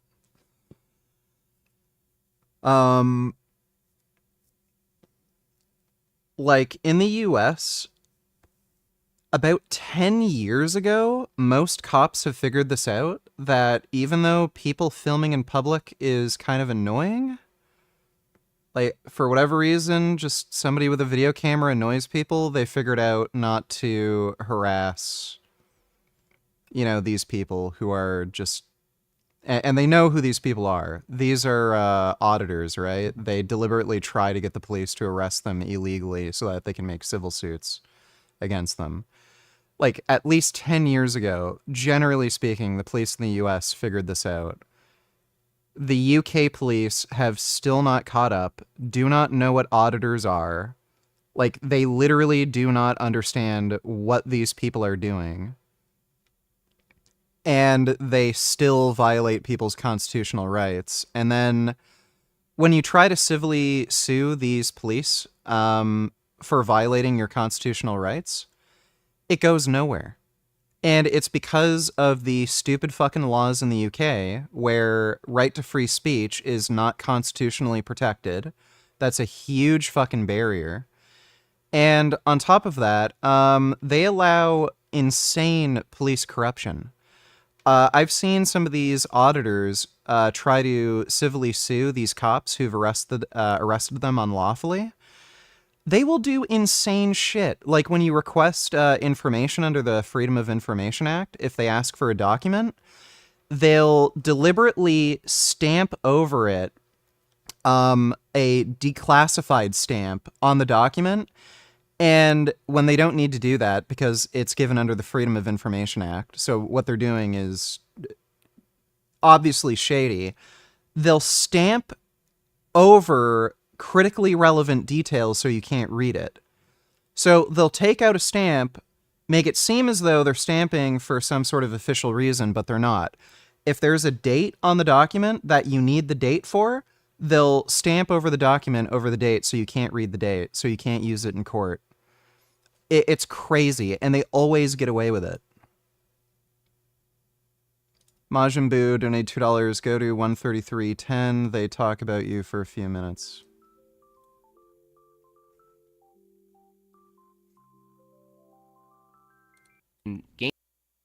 Gains, and that was actually a really good conversation because it was contentious, but it wasn't your normal thing you get from vegans, and he really couldn't extrapolate from his view any value for creatures, not just humans but animals either. Like everything came down to vegan gains is a mini god, his preferences. Okay, I'm not interested in watching that. So they're just talking about moral realism, and during the debate I had with Andrew Wilson, he couldn't actually give a case for moral realism. So if they're going to criticize me for not having any objective basis in which to base my preferences, but they can't do that either, then they're just talking about nothing. Don't really care about listening to just nonsense. Thanks for the donation, though, Majin Buu. Now, I am right now detained under the Terrorism Act, okay, by this officer. She didn't tell me. Hang on. And we just want to ask your. Let me just finish. I know you want to. She didn't tell me which section. You don't need to know the section. That's not a piece of legislation we use often. So Okay. Find the section if you want. I will tell her which section. I think it's section 43. Make sure it's section 43. Okay, section 43 of the Terrorism Act does not require me to... It's a shame you can't just shot these people. Yeah, it's too bad. Thanks for the donation, Dodo. Give you my name and address. Yeah, hang on, if you have reasonable... Hang on. Are you refusing your name and address? Because the next step is simply to arrest you. The code, and code G is to identify persons, and that will be... If you... Majin Buu, donate $2. Keep watching, Cuck. Andrew says he's always liked you. Okay. It was contentious, but it wasn't your normal thing you get from vegans, and he really Thanks for the donation, Majin Buu. He couldn't extrapolate from his view any value for creatures, not just humans but animals either. Like everything came down to vegan gains is a mini god, his preferences are what determines what's good. And when Andrew asks, okay, so if you're going to be consistent, anything outside of your preferences have to be deemed wrong or evil, right? He has to just bite the bullet and say yes. So it's like, no, that doesn't logically follow. Things can be morally neutral. Like, okay. So that was a good discussion. Yeah, it was good. And I was surprised by it. Maybe he's been defeated so much, he's just like, okay, maybe I'll start listening. Yeah, I've never seen somebody drown so slowly. That was a very good discussion. Yeah, it was like a slow, yeah. Well, I've always liked vegan gains. I've always gotten along with him really well. But I think the reason is he's kind of a no-nonsense guy, too, in many respects. And so we kind of cut right through the bullshit and just get into the heart of what it is we want to talk about. And so we've always had pretty good discussions. Like I don't mind the guy as much as other people do. A lot of people get really upset with him, frustrated with him. They get into yelling matches, but we've just never really had that dynamic. Yeah, he bites. No nonsense. He bites a lot of bullets. He has no problem just saying, "Yeah, fine, I'll do it. I'll go with that." Whereas the other people, like they just dance around. You're like, "Dude, just take a position on the chessboard, please, so we can have a conversation." They're like, "No, I'm not doing that with you, Andrew." Like, okay, well, what are we doing then? Do we have any secular humanists who want to give it a practice run today? Okay. For arresting If you suspect me that interview you into reason why you filmed. if you suspect me that I'm a terrorist, No, because you're refusing to give your name and address. yeah, but asking me to under the Terrorism Act. We're asking you your personal details. You're refusing to give them. I don't so have you'll to. be arrested. So you're under arrest. It's a Okay. cover cuffs plea. You're covering for me. It's now 16:25 hours, and you're under arrest. You don't say anything. It may harm your defence if you do not mention when questioned something which later on in court you could do say maybe giving evidence. All right, I'm not going to be aggressive, officer. Just put your hands on under a call and I can put it in for property brief. Do you have to put me in cuffs? I can come peacefully. I don't know who you are. I'll come peacefully, officer. I understand that, but I don't know who you are. What it is, I try not to put them too tight. I understand. I'm a little bit Do you want to end your claustrophobic. recording first? Let's put it in there. You don't have to. Yeah, guys, I couldn't believe it.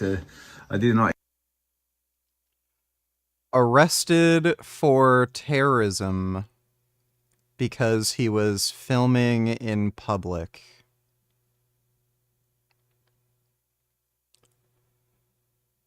Dude, just get out of the UK whatever way you can. What is the point of living there? You have no rights. You literally cannot do just basic, everyday, normal things without the police arresting you for terrorism. Bill, what's happened? And she told him he was filming outside. Yeah. No, they just went ahead and checked me in. Locked me for 5 hours. 5 hours. The thing that annoyed me the most is the fact that they didn't let me make a phone call. I did tell them I've got a dependent and it's important that I make a phone call just to inform somebody. I don't know about the laws in the UK, but in Canada or the US, that would be illegal. You're entitled to a phone call once they arrest you.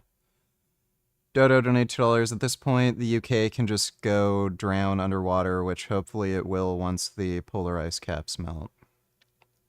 Yeah. Like, the UK is the most retarded fucking country on the planet. Like, you can go to fascist dictator shitholes, but you know what the rules are, right? Like, okay, you can't say anything bad about the government. If the police tell you to stop filming, you have to stop filming, you know, stuff like that. That's just the rules there. They're clear. But in places like the UK, like, there just are no rules. It's crazy, stupid, pee-pee poo-poo land. They won't arrest Pakistani immigrants who rape children because they're worried about being seen as racist. The cops have like this weird sexist view of most women where if they see a girl having sex with a bunch of dudes, even if they're underage, oh, it's the girl's fault. She's a whore or something. Like, and then if you're filming in public, doing nothing, they'll arrest you under terrorism. It is just crazy pee-pee poo-poo land. Thanks for the donation, though, Dodo. They said, what's the number? We'll do it ourselves. So I gave them the number. So just all I wanted to do is just call one person and tell them that I was locked up. They didn't actually do that, which is, you know, I thought it was quite disgusting. Yeah, so they denied me that right. They also gave me like an expired code of conduct. Yeah, that's it. Then eventually, after 5 hours, the custody sergeant came and kind of released me and gave me all my stuff back, and I filmed the rest outside.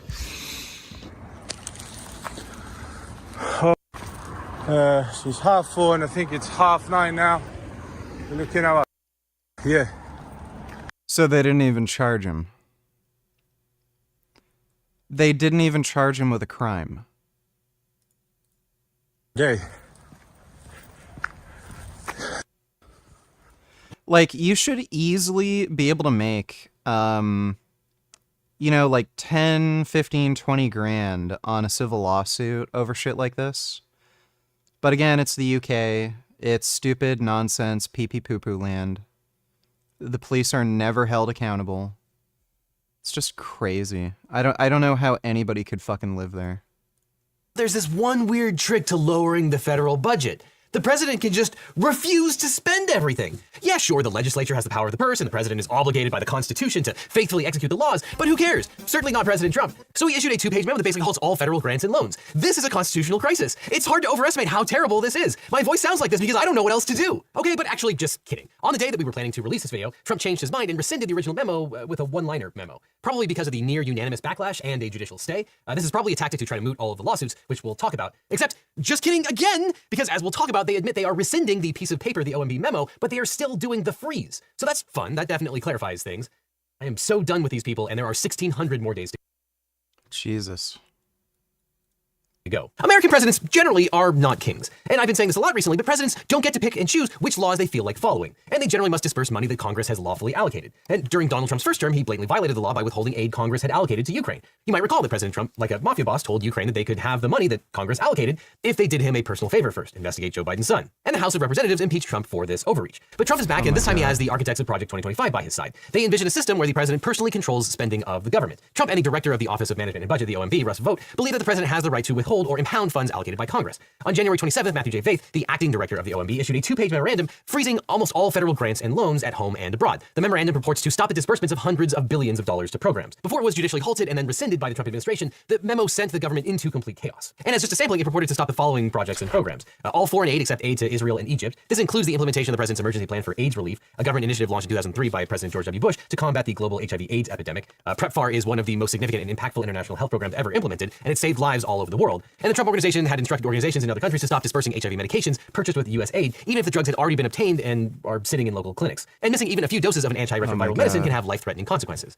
Additionally, money for Head Start, SNAP, WIC, Medicaid, and other domestic programs. The federal government warned Head Start that its money may come late or not at all because of potentially unallowable grant payments. WIC provides nutrition and other benefits to more than 50% of U.S. babies, and that includes tons of school lunch programs. All money for medical and scientific research in the U.S. The memo effectively stopped the NIH from funding new grant programs through its review groups called study sections. Without grants, the scientists are unable to start any new research on conditions from asthma to pediatric cancer, COVID, and Ebola. The NIH awards more than 60,000 grants every year, supporting at least 300,000 researchers. And money to programs that help the elderly or veteran. Quote, the uncertainty right now is creating chaos for local Meals on Wheels providers, not knowing whether they should be serving meals today, which unfortunately means seniors will panic not knowing where their next meals come from. Additionally, veteran suicide prevention hotlines, Medicaid portals, and women's shelters. This is real supervillain stuff. The memo says the freeze is temporary, but we have no idea what that would mean. The memo says government employees who administer funds need to submit a list of projects suspended under the order by February 10th, and in true Soviet style, the memo orders the agencies to assign a political appointee to track the federal spending. And as we'll discuss, it's all for explicitly partisan reasons. Now, luckily, the memo excludes funds the government pays directly to individuals like Social Security benefits, and the next day they clarified it shouldn't apply to things like Medicaid, but the damage had been done. The original memo states that during their assessment, all federal agencies, quote, must temporarily pause all activities related to obligation or disbursement of all federal financial assistance and other relevant agency actions that may be implicated by executive orders, including but not limited to financial assistance for foreign aid, non-governmental organizations, DEI, woke gender ideology, and the Green New Deal. And the memo says it's done explicitly for the purpose of, quote, ending wokeness, as well as, quote, Marxist equity, transgenderism, and Green New Deal social engineering. The always worth following Max Kennerly summarized, quote, the Trump admin declared war on Marxist equity, transgenderism, and Green New Deal social engineering and lost so badly they capitulated in less than 48 hours. And the scope of paused funds include any implicated by the 6 executive orders issued by President Trump since January 20th. For example, Trump's order unleashing American energy paused the disbursement of funds under the Inflation Reduction Act that are directed toward alternative energy. These includes funds for electric vehicle charging stations made available through the National Electric Vehicle Infrastructure Formula Program and the Charging and Fueling Infrastructure Discretionary Grant Program. Trump's order, quote, ending radical and wasteful government DEI programs and preferencing provides for termination of all equity-related grants. This order would stop a wide range of grants and research projects connected to universities and federal agencies. The executive order, quote, protecting the American people against invasion, targets sanctuary cities and directs the Attorney General and the Secretary of Homeland Security to review all contracts, grants, or other agreements providing federal funding to any organization supporting or providing services to immigrants without legal status. Trump's order on enforcing the Hyde Amendment purports to end the use of taxpayer funding to promote elective abortion, and the order defending women from gender extremism prohibits federal funds from being used, quote, to promote gender ideology. Each agency shall assess grant conditions and grantee preferences and ensure grant funds do not promote gender ideology. But clearly with those 6 orders, President Trump was just getting started. Now, obviously, if you're going to try and defund the government, you'll want a good lawyer. But if you want a great lawyer, my law firm, the Eagle Team, can help. If you've gotten in a car crash, suffered a data breach, especially if you got one of those data breach letters saying your information might have been leaked, or dealing with a workers' comp or social security issue, we can represent you or help find you the right attorney. It's important to talk to a lawyer right away so you can maximize your recovery. And by the way, if you understand Legal Team, you is extremely illegal and unconstitutional. The Constitution gives Congress the exclusive power of the purse. Article 1, Section 9, Clause 7 says, quote, no money shall be drawn from the Treasury, but in consequence of appropriations made by law, and regular statement and account of the receipts and expenditures of all public money shall be published from time to time. And Article 2, Section 3 gives the President the power and the obligation to take care that the laws are faithfully executed. Now, presidents have argued that the Take Care Clause gives the President the power to impound funds appropriated by Congress, but as we'll discuss, they have been unanimously shot down. But President Trump's actions set up a showdown between the legislative and executive branches to be determined by the third branch of government, the judiciary. So let's start with how the government funding actually works. Congress exercises its spending authority through the annual appropriations process. Congress allocates the budget expenditures throughout the government agencies, programs, and activities. And this is an oversimplification, but the executive branch is then responsible for dispersing those funds in accordance with Congress's instructions. As described by the Bipartisan Policy Center, quote, once Congress passes and the President signs into law an appropriations bill, the Office of Management and Budget, OMB, within the Executive Office of the President, apportions funds to ensure federal agencies spend resources within their congressionally authorized and appropriated limits. Now, it's not unusual for presidents to seek more control over the budget process, but impoundment refers to the delay or withholding by the President of funds previously approved by Congress. These funds may have been appropriated by Congress, but not yet apportioned by OMB. Now, President Richard Nixon pushed the boundaries of what the executive branch could do with allocated funds. He frequently changed the funding levels or used different funding methods in order to exert control over Congress. During congressional hearings, members of Congress argued that impoundment allowed the President to modify and terminate programs without vetoing the whole appropriations bill, and therefore it was illegal. Now, President Nixon argued that the Take Care Clause imposed a duty on the President to consider whether the appropriations bills were consistent with the purposes of other laws. And this battle between Congress and the President came to a head when President Nixon tried to stop spending money to implement the Clean Water Act. In response, Congress passed the Impoundment Control Act of 1974. Now, the Constitution requires the President to spend the allocated money, but the ICA establishes a very limited process permitting the President to withhold funds through deferred spending or by asking Congress for a rescission. Now, a rescission is a permanent impounding or cancellation of the appropriated funds. Now, to implement a rescission, the President must submit a request to Congress explaining the reasons for canceling the funds, and Congress can refuse the President's rescission request. If Congress refuses, the funds must be spent as the Congress allocated them. Now, here, as we'll talk about, Trump has made no such request, and the majority of the impounded funds wouldn't be subject to that process anyway. There's generally a lot more discretion to stop further contracts from being signed, but once the contracts are signed, the President can't stop the disbursement of funds, especially because they don't like the reasoning. Now, a deferral is a temporary impoundment or holding of appropriated funds. In a deferral, the President through the OMB sends a special message to Congress stating their intent to defer for a specific period of time. If either the House or Senate passes a resolution disapproving of the President's proposed deferral action, those funds must be released and made available for obligation. If there is no congressional action within 45 days of continuous session of Congress, the deferral stands. And the deferral funds end at the end of the fiscal year. But the deferral should be based on non-policy considerations. But here, the OMB memo's justification, if you can call it that, for impoundment is that, quote, financial assistance should be dedicated to advancing administration priorities, and that the use of federal resources to advance Marxist equity, transgenderism, and Green New Deal social engineering policies is a waste of taxpayer dollars that does not improve the day-to-day lives of those we serve. Now, I probably don't need to point this out, but laws that are passed support Congress's priorities, not the administration's. And in fact, all laws that have been passed predate this administration. The administration's priorities have nothing to do with congressionally passed laws. But additionally, the Impoundment Control Act exempts some appropriated funds from the impoundment procedure. Specifically, 2 U.S.C. 1661C states that the ICA's provisions do not apply to direct loan or loan guarantee programs that constitute an entitlement, such as the Guaranteed Student Loan Program or the Veterans Home Loan Guarantee Program, and include all existing credit programs of the Commodity Credit Corporation as of the enactment date of the title. The exemption means that the President cannot use the ICA's impoundment procedures to withhold or delay funds for these mandatory programs, as they require to be dispersed according to the statutes governing them. Now, the Supreme Court has already weighed in on this. Despite the Nixon administration's efforts, all of its impoundment efforts were rebuked. For example, in Train versus City of New York, the Supreme Court unanimously ruled that the President does not have the unilateral authority to withhold funds that have been allocated by Congress through enacted legislation. Justice Byron White, writing for the court, emphasized that the statutory language of the law required the Clean Water Act funds to be distributed and did not give the executive branch discretion to reduce the amount of the disbursement. The ruling affirmed Congress's authority over federal spending and reinforced the principle of separation of powers. But on the other hand, sometimes Congress can give discretion to the executive, but that doesn't happen all that often. Additionally, in 1996, President Bill Clinton signed the Line Item Veto Act, which purported to give the President the authority to cancel specific provisions in a law without vetoing the entire bill, basically allowing the President to strike out only certain portions.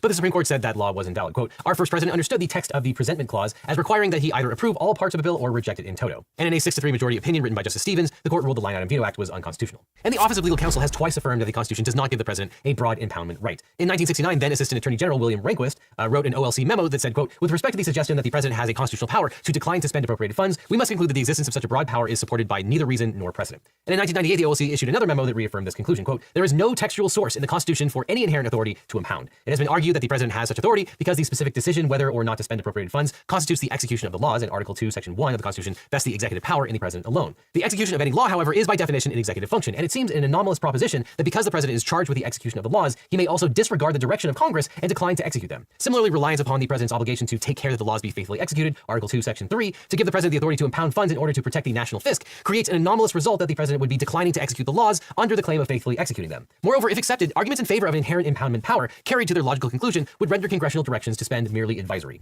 Now, contrary to all of this authority, in Project 2025, Russell Vogt outlined his plan to push past the limits of executive power. Vogt is Trump's nominee for OMB director. Vogt argues that the Impoundment Control Act is unconstitutional. And in our Project 2025 video, Liz Dye says this. Russ Vought is a self-described Christian nationalist who serves as the current policy director of the Republican National Committee. In 2016, he wrote that Muslims do not simply have a deficient theology, they do not know God because they have rejected Jesus Christ, his son, and they stand condemned. He believes we're living in a post-constitutional moment, and the only solution is to massively centralize power in the office of the president, conscripting the entire federal bureaucracy as a tool to reorder society in accordance with conservative values. And now they've done exactly that. The ICA says that the president can defer spending of certain funds for 45 days after he makes a request to stop the funds. And a 2018 GAO legal opinion says that if the president proposes a rescission, he must make the affected funds available before the funds expire, even if the 45-day clock is still running. Now, Trump hasn't followed that process. He hasn't made a formal request to Congress about specific allotments, and the OMB is in chaos and can't produce a list of impacted programs. Right now, the Medicaid portal for all 50 states was taken down, denying benefits to 72 million people. And when asked about the Medicaid freeze, Trump's press secretary said she'd get back to the press later on what's going on. But following all of this chaos, and less than 24 hours later, the OMB tried to clarify that the federal aid freeze was expressly limited to programs implicated by the Trump executive orders. But a lot of the damage had already been done. Now, this wasn't politics as normal. This was not partisan politics. This wasn't the normal sort of testing the waters with executive orders that basically every president of the last 3 decades has done. This was something different. This was almost grinding the entire government to a halt based on policy preferences that this particular president doesn't like. And part of the reason that there was this detente among presidents to not do this kind of widespread impoundment, apart from, the text of the Constitution itself, is that the presidency tends to be temporary. And if you're a Republican with a Republican president, sure, it's all well and good that the president is refusing to enforce progressive or democratic laws, but that's only temporary because eventually a Democratic president will be elected. Does that mean that they're going to be cool with a Democratic president not enforcing any right-wing or conservative laws that have been already passed and are on the books? Now, none of that should matter because the president does not have the power to impound, and the Congress has the power of the purse, but even on policy grounds and even on just pure gamesmanship, you don't want the laws to be enforced based on who is currently president. And on top of that, House Republicans say that they're not concerned about Trump's actions. They stress that he's the God-King president. He gets to change the government spending priorities on his whim, apparently. For example, Representative Tom Cole said appropriations directed by Congress are not law. He said, quote, "I'm not a lawyer. I can't pontificate on what's legal, but I suspect what's happening is what most Republicans would be supportive of. Appropriations is not a law. It's a directive of Congress." And yeah, that statement is just insane. A written directive passed by both houses of Congress and signed into law by a president is, what's the word I'm looking for? Yeah, the law. And Tom Cole is the chair of the House Appropriations Committee, yet he doesn't seem to think that Congress passes laws or that the president is bound by them. Luckily, several states impacted by Trump's memorandum immediately filed lawsuits challenging the actions. The National Council of Nonprofits and other groups filed a lawsuit in Washington, D.C., and the suit said, quote, "Given the few hours that remain before federal grantees are thrown into disarray, plaintiffs file this complaint and seek a temporary restraining order to maintain the status quo until the court has an opportunity to more fully consider the illegality of the OMB's actions." And just hours after the plaintiffs filed suit, the judge held an emergency status conference and granted plaintiffs a brief administrative stay while the government decides what it's actually doing. So thankfully, the governmental freeze is on freeze for a few days. And when asked what people should do who lost money or benefits because of the freeze, Trump's spokeswoman said that they should call a Russ vote and make their case. I also spoke with the incoming director of OMB this morning, and he told me to tell all of you that the line to his office is open for other federal government agencies across the board, and if they feel that programs are necessary and in line with the president's agenda. Bro, what bullets does Jim Bob think you bit? Andrew literally bit the bullet on farming black people and himself if smoking changed his DNA, lol. I wonder if they talk with A about the moral realism BS, probably too scared.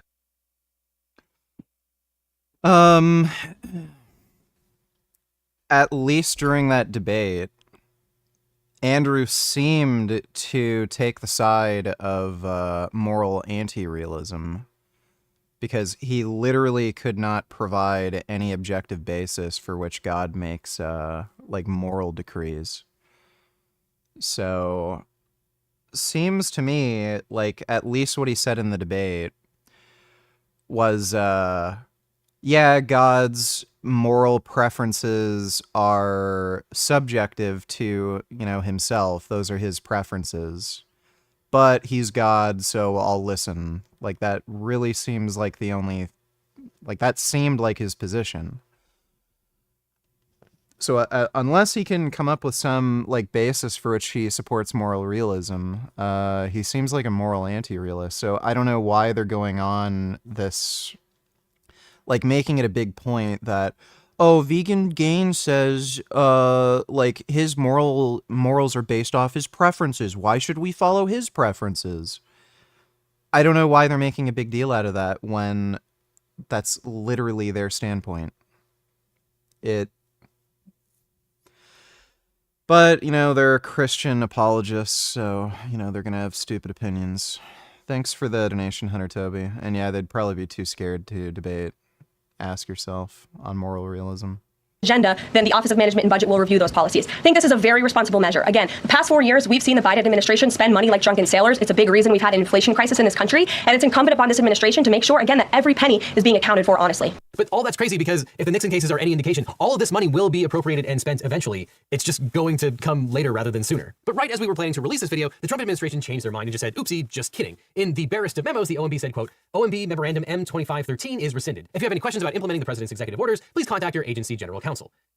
I do. I have some questions about implementing these insane orders. Question number 1. What were you thinking? Question number 2, how dare you? Now, this was probably in response to the tsunami of backlash. It turns out that many politicians like the programs that were halted, and many people literally rely on those programs to, live. And I've said before, and I'll say it again, the thing about Chesterton fences is that someone put them there for a reason. But this is also likely an effort to evade the lawsuits that the administration would have surely lost. You can expect the Trump administration to try to do the same thing, but one program at a time, as they were doing originally on Trump's first day in office. And in fact, they actually admit that is exactly what they are doing. Press Secretary Caroline Leavitt, I take 10 grams of creatine per day, helpfully clarified that all the illegal stuff will still continue. Quote, this is not a rescission of the federal funding freeze. It is simply a rescission of the OMB memo. Why? To end any confusion created by the court's injunction. The president's EOs on federal funding remain in full force and effect and will be rigorously implemented. So it's a naked play to stop the lawsuits, and the administration will still possibly freeze all of these programs, or perhaps only the woke ones. I don't actually know, but I'm not sure that they know either. But these lawsuits are not necessarily over anyway. While the original OMB memo is rescinded, at least the piece of paper is rescinded, you can expect the plaintiffs to argue that the case is still live because of a standing exception where the case is capable of repetition but evading review. That requires that the challenge action is in its duration too short to be fully litigated prior to the cessation or expiration,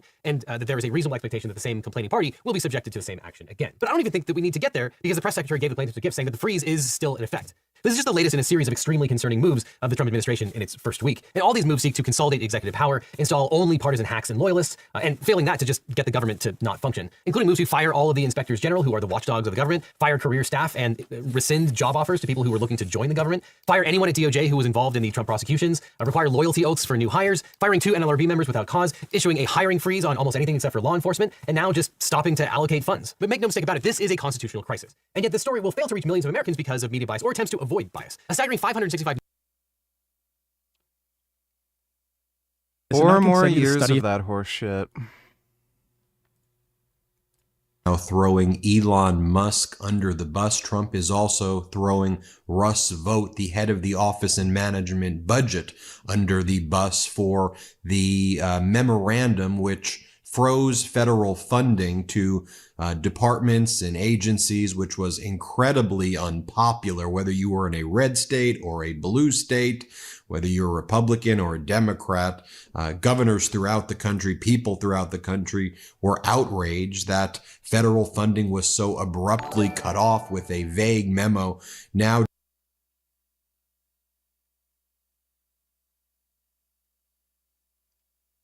Real Fluffy Kitten donated $2. Just got back from San Francisco and drug addicts homeless everywhere. It's a shithole, like everyone says. Still nicer than New York City, comparing aesthetics, natural beauty. What does 15 AQI feel like? Being to any places in Canada like this? Smells earthy fresh. I don't know what the hell you mean by 15 AQI. Yeah, like San Francisco looks nice.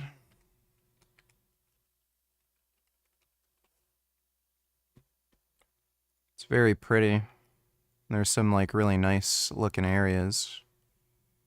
Got that bridge. You got that big hilly area, the trams. Yeah, there's just a lot of homeless and drug addicts. It's insanely expensive right now. It's kind of funny how people put up with this horse shit.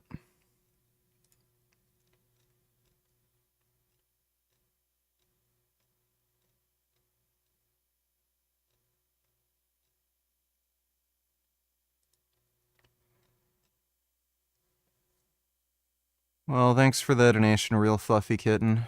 Donald Trump and the White House is basically saying they didn't even get to review the memorandum. They said they didn't see it, that it went outside of the protocol through the Office of Management Budget, which we now know is also being led not just by Russ Vought, the author of Project 2025, but also Elon Musk has stuck his lackeys to basically run and operate the Office of Management Budget. They also were the ones who gave that fake severance offer to the 2 million plus federal workers, which if you actually read the fine print, seems like a total fake offer. Now, look, Trump is throwing Musk under the bus, throwing the Office of Management Budget under the bus, but let's reflect on what Elon Musk literally said with Donald Trump during the campaign that we tried to repeat over and over again here on the Midas Touch Network. I mean, this is a headline. Elon Musk sees Trump's economic plans causing temporary hardship, is what he said. He goes, there would be an initial severe overreaction in the economy and then hopefully sustainable growth. It's like a direct quote from Elon Musk and Donald Trump during the campaign. Or how about this headline? Musk says Trump win would result in hardship to some Americans. The world's richest man promises big spending cuts if Trump gives him a job. Says people taking advantage of government are going to be upset. By the way, we've got the receipts. We've got the audio. Here was the unearthed audio of the richest man in the world and in America, Elon Musk, saying that Trump's agenda will cause hardship, will inflict hardship right away. Trump was saying this. Musk was saying this. Russ Vought, the author of Project 2025, who worked with them, was saying this. Here, play the clip. We have to reduce spending to live within our means.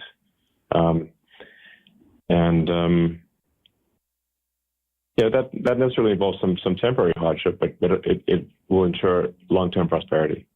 Now, this is from The Atlantic. I hope this title is being ironic here. The memo that shocked the White House, the directive from the Office of Management and Budget that froze most federal funds on Monday had not gone through the usual approval process. Now, look, Ashley Parker is the author, and Ashley, I just think that Donald Trump probably was aware of this. You think that, does it make it worse? If They put a big push to put diversity into the FAA's program. Then another article, the Federal Aviation Administration, this was before I got to office, recently, second term.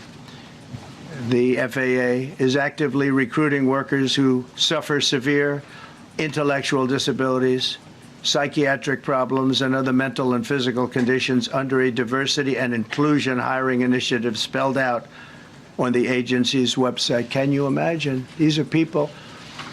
He's claiming they're hiring mentally retarded, insane people to work in air traffic control. Oh my God. That are, I mean, actually, their lives are shortened because of the stress that they have. Brilliant people have to be in those positions, and their lives are actually shortened, very substantially shortened because of the stress, where you have many, many planes coming into one target. Mr. President, on DEI and the claims that you've made, are you saying this crash was somehow caused and the result of diversity hiring? And what evidence have you seen to support these claims? It just could have been. We have a high standard. We've had a much higher standard than anybody else. And there are things where you have to go by brain power, you have to go by psychological quality. And psychological quality is a very important element of it. These are various very powerful tests that we put to use, and they were terminated by Biden. And Biden went by a standard that's the exact opposite. So we don't know, but we do know that you had two planes at the same level. You had a helicopter and a plane. That shouldn't have happened. And we'll see. We're going to look into that, and we're going to see. But certainly for an air traffic controller, we want the brightest, the smartest. It's looking like this had nothing to do with a fault of the air traffic controller, and it was a pilot error from the helicopter. Real Fluffy Kitten donated $2. Funny because everywhere I went in San Francisco, at least 2 drug addicts homeless on bus or block, regardless of rich-poor area, even in library. Even saw someone doing cocaine on bus when walking down aisle. I meant air quality index of 30 or better. Google it. I have no idea what. Like, there was a forest fire here, and everything smelled like burnt shit for a little while. I don't know what an air quality index of 30 is like, though. Thanks for the donation, Real Fluffy Kitten. The sharpest. We want somebody that's psychologically superior. and that's what we're going to have. Yeah. If you're following along at home, Donald Trump has so far blamed Barack Obama, Joe Biden, the Democratic Party, Pete Buttigieg, the 2020 election, and diversity, all with zero evidence for the plane crash that occurred between a regional jet and a military helicopter. This is the same guy whose administration posted this more than a week ago. President Donald J. Trump ends DEI madness and restores excellence and safety within the Federal Aviation Administration. So if he ended DEI and finally restored excellence and safety, why now are we seeing the first commercial airline crash in nearly 2 decades? Was he lying when he said that he restored it a week ago? Or is he lying now when he blames it on DEI? Because he clearly lied, so it's just a question of when.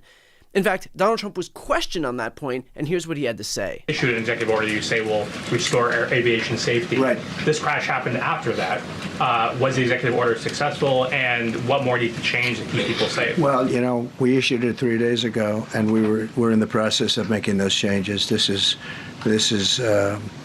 something that should have been done a long time ago. Actually, my original order should have never been changed, and I think maybe you wouldn't have had this problem. Maybe.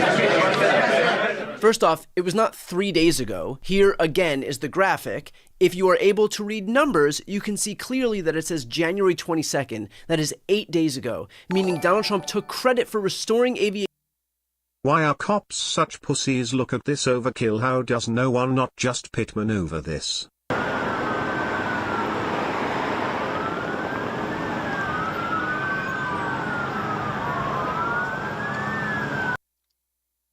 Well, he might have had, like, kids in the car or something, which is why they want to avoid a pit maneuver.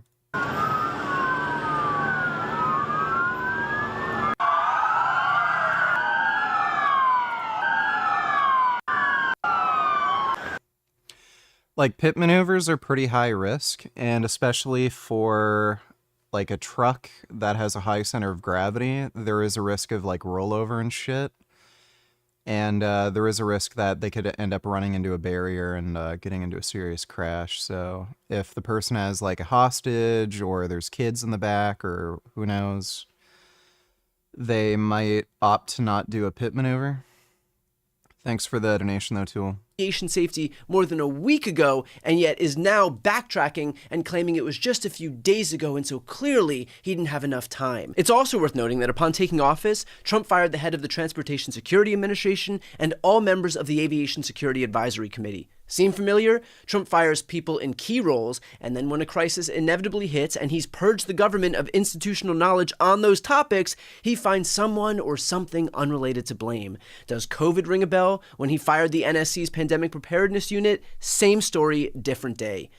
That was a point that Pete Buttigieg echoed. He tweeted, "Despicable. As families grieve, Trump should be leading, not lying. We put safety first, drove down close calls, grew air traffic control, and had 0 commercial airline crash fatalities out of millions of flights on our watch. President Trump now oversees the military and the FAA. One of his first acts was to fire and suspend some of the key personnel who helped keep our skies safe. Time for the president to show actual leadership and explain what he will do to prevent this from happening again." There goes Pete asking Donald Trump to do the impossible, take responsibility for his own actions.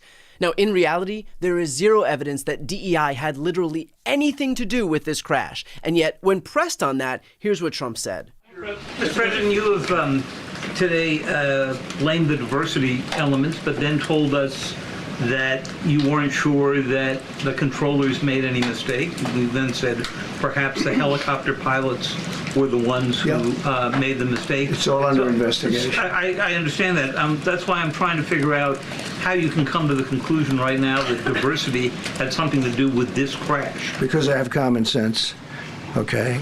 And unfortunately, a lot of people don't. Brian Tyler Cohen is a retarded faggot who knows nothing. Please never watch him on stream again. Time for him to rope Max.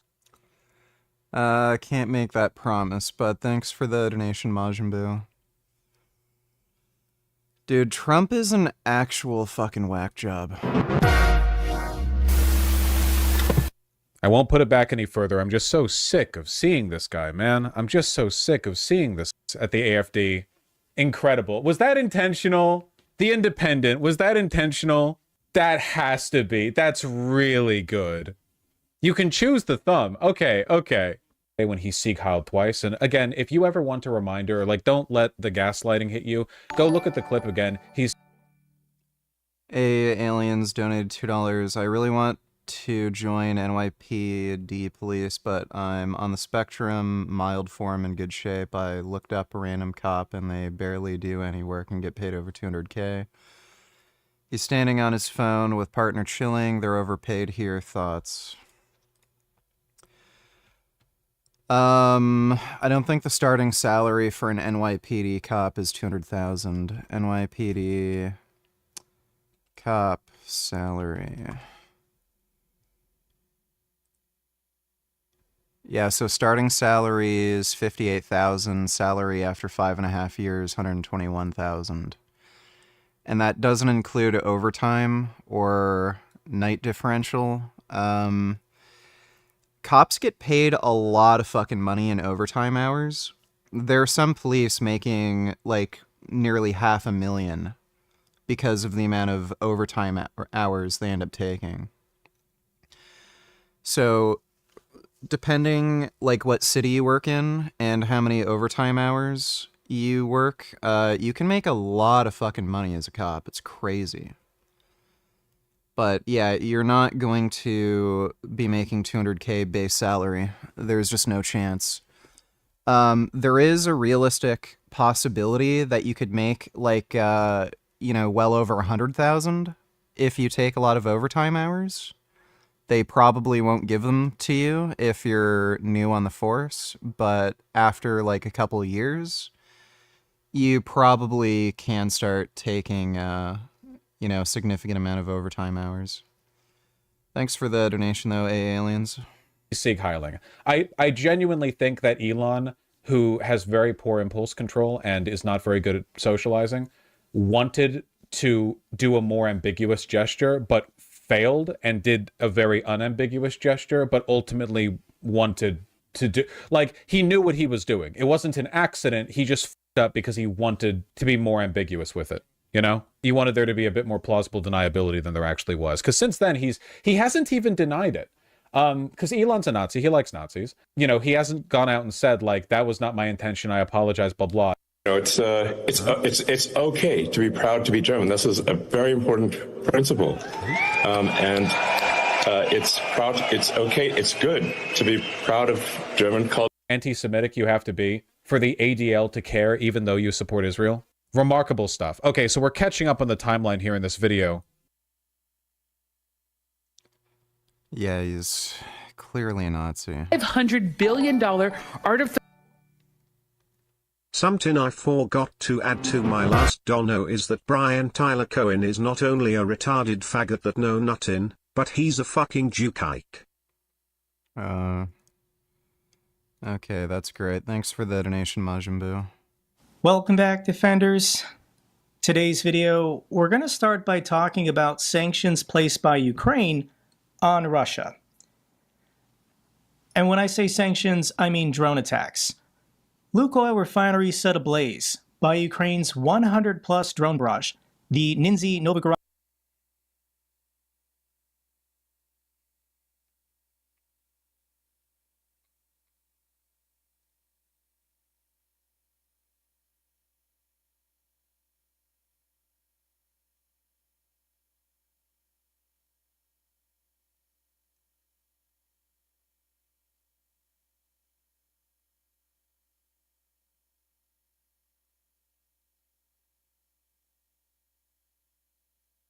No one's played over 10 hours, huh?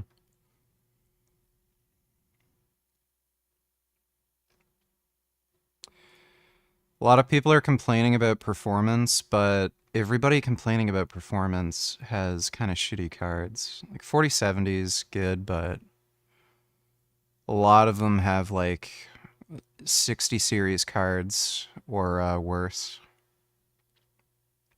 This guy says 4070. And, yeah, DLSS isn't working. After 2 crashes under 10 minutes, now the game is running perfectly stable, but VRAM usage is kind of weird, using 15 gigs at 1440p. Very high preset without ray tracing. 4060 Ti. Yeah. Works all right on Steam Deck. Played for an hour. First crash came after 10 minutes due to using game settings higher than GPU can handle. GPU temperature overheating at 56 degrees. And display driver issue. And this guy has a 4090.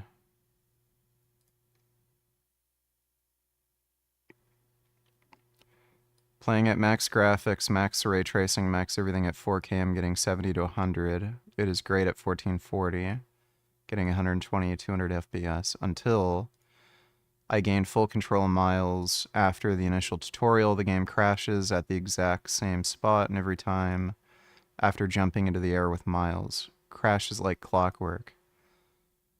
Will they fix it? Imagine, however, fit $60 on a game that crashes. Unplayable right now.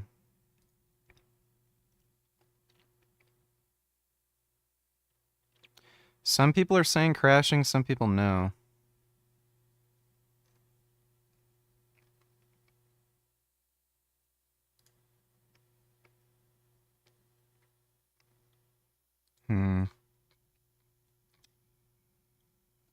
I don't know. Should I get this? Some people are saying it's not really running that stable. Oil refinery, one of Russia's largest, was previously attacked by Ukraine in early 2024, causing equipment damage that took 2 months to repair. This is where this refinery is located on the map, east of Moscow and deep into Russia. This is 800 kilometers or 500 miles from the Ukrainian border. And this is what the oil refinery looks like from satellite images. These refineries are designed to be massive, to be spread out. In the event of an accidental fire or explosion, you want to contain it. You don't want it spreading everywhere. So explain to me this video, these pictures. I'll link this down below, but it looks like the end of days. And this oil refinery was annually processing 15 million tons of crude oil. I don't know how many Ukrainian drones successfully struck it, but they overwhelmed the Russians, and this is a massive fire. And this comes just days after the Ryazan oil refinery, Russia's third largest, completely went offline. So I believe this one east of Moscow is the fourth largest. Strategic oil and military facilities hit in a massive drone strike in Russia's Sv3rige region. This was coordinated. This was massive. This was across the board. And especially the last 2 weeks, Ukraine has been saving up these drones, preparing for this operation to cripple, to crush, to annihilate Russia's oil refining industry. 29 drones struck Russia's critical oil and military infrastructure in Tver. This is a different refinery, different location. Ukraine also struck the 23rd Arsenal military facility. They've hit this before, but I don't think it'll be as successful this time because the Russians have finally started storing their ammunition inside the reinforced bunkers as opposed to just leaving it out in the open like they were doing last summer. Ukrainian drones also struck the internationally vital Druzhba pipeline in Russia's Bryansk Oblast. There's pictures and videos online. I'll link them down below. But this is an oil pumping station sending oil west to Europe. And there's a difference in the pipelines. There's the gas pipelines, which all of them have been destroyed or shut off except for the Turk Stream in the south. But these are the oil pipelines. And I don't know if the pipelines were completely disrupted. You should get it. You think so? All right, I'll get it just for you, David Chubby. You did donate a lot, so I appreciate that. Thanks for the donation, dude. Let's see.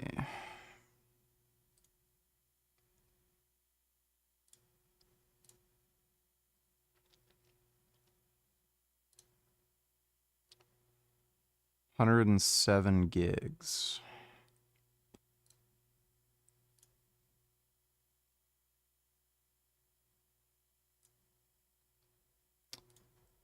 Alrighty. Downloading it right now. Shouldn't take too long.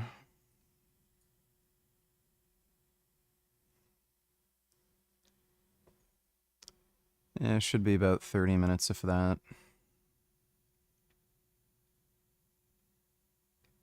Probably less. Thanks for the donation, dude. Disrupted. The pumping station is on fire. I imagine you would have to shut down the flow of oil, but Ukraine's not holding back. Something has changed in the last 2 weeks, and Ukraine doesn't care anymore. And I do believe this is a coordinated effort to economically pressure the Russians to stop this war. Whether the EU and the United States can increase sanctions, whether OPEC can produce more, and if Ukraine can knock off these pipelines and refineries and depots. It's all happening at the same time. It's all happening in unison to force the Russians to stop this war. So if you're playing oil refinery bingo at home, the boards are filling up. I think this is the most accurate and up-to-date chart based on what refineries have been struck in the last year. You have to remember this new tactic from Ukraine started in January of 2024, and the effects take time. The effects take time, and the Russians are going to be hurting over the next couple months. And you can zoom in. We don't have close-up pictures. I imagine some will be leaked at some point. I don't have a PS5, and the PC versions are always better, so yeah, I'll buy it again. And we're donating $2. Let me see.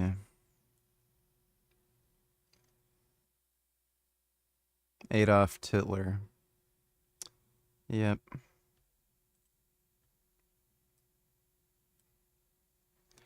Me developing such a deep hatred for men that I genuinely see them as my inferior unless I find them physically attractive. That's about right. Introduces bill to criminalize all porn jail creators.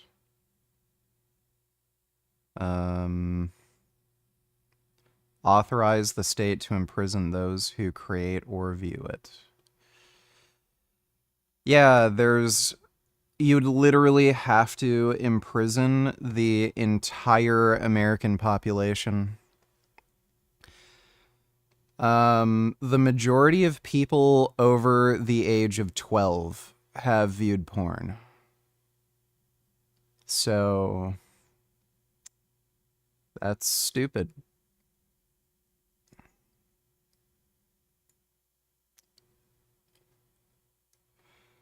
Countries that cannot function without U.S. foreign aid should simply not exist. You have no right to exist as a nation if your existence depends on forced donations from the citizens of another country.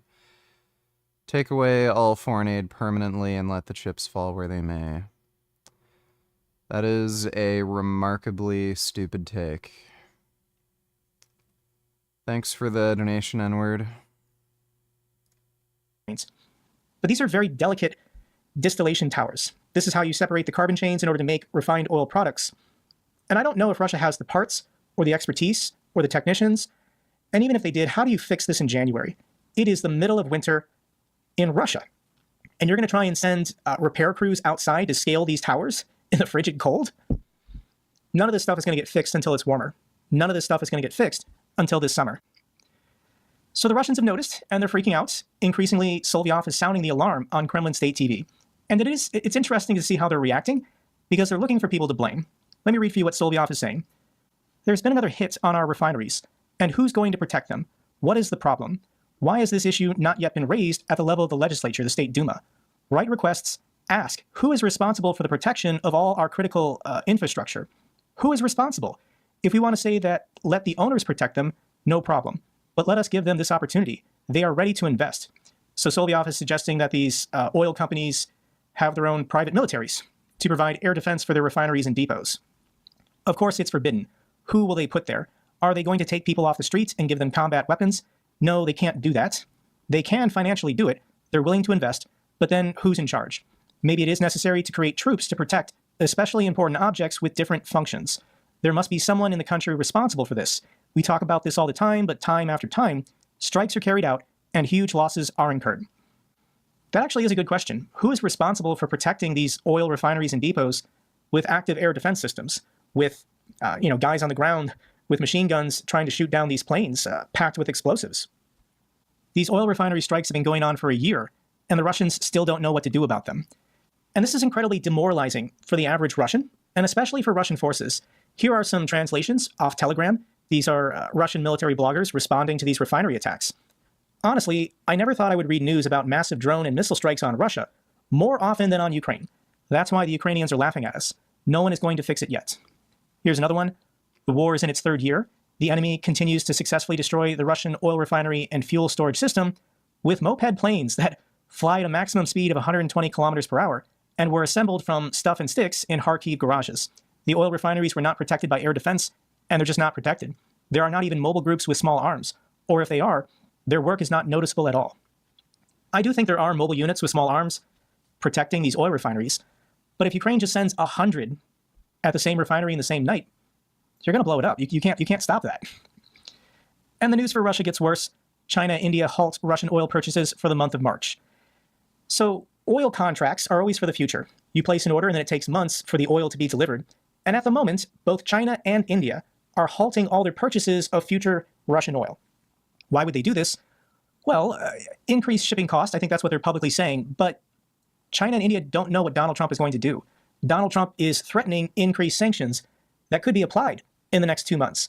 So at the moment, China and India are just going to put on hold all oil purchases until they know exactly what Donald Trump is going to do, because they don't want to make payments and place orders and then get caught in high-level sanctions in which they can't accept the purchases.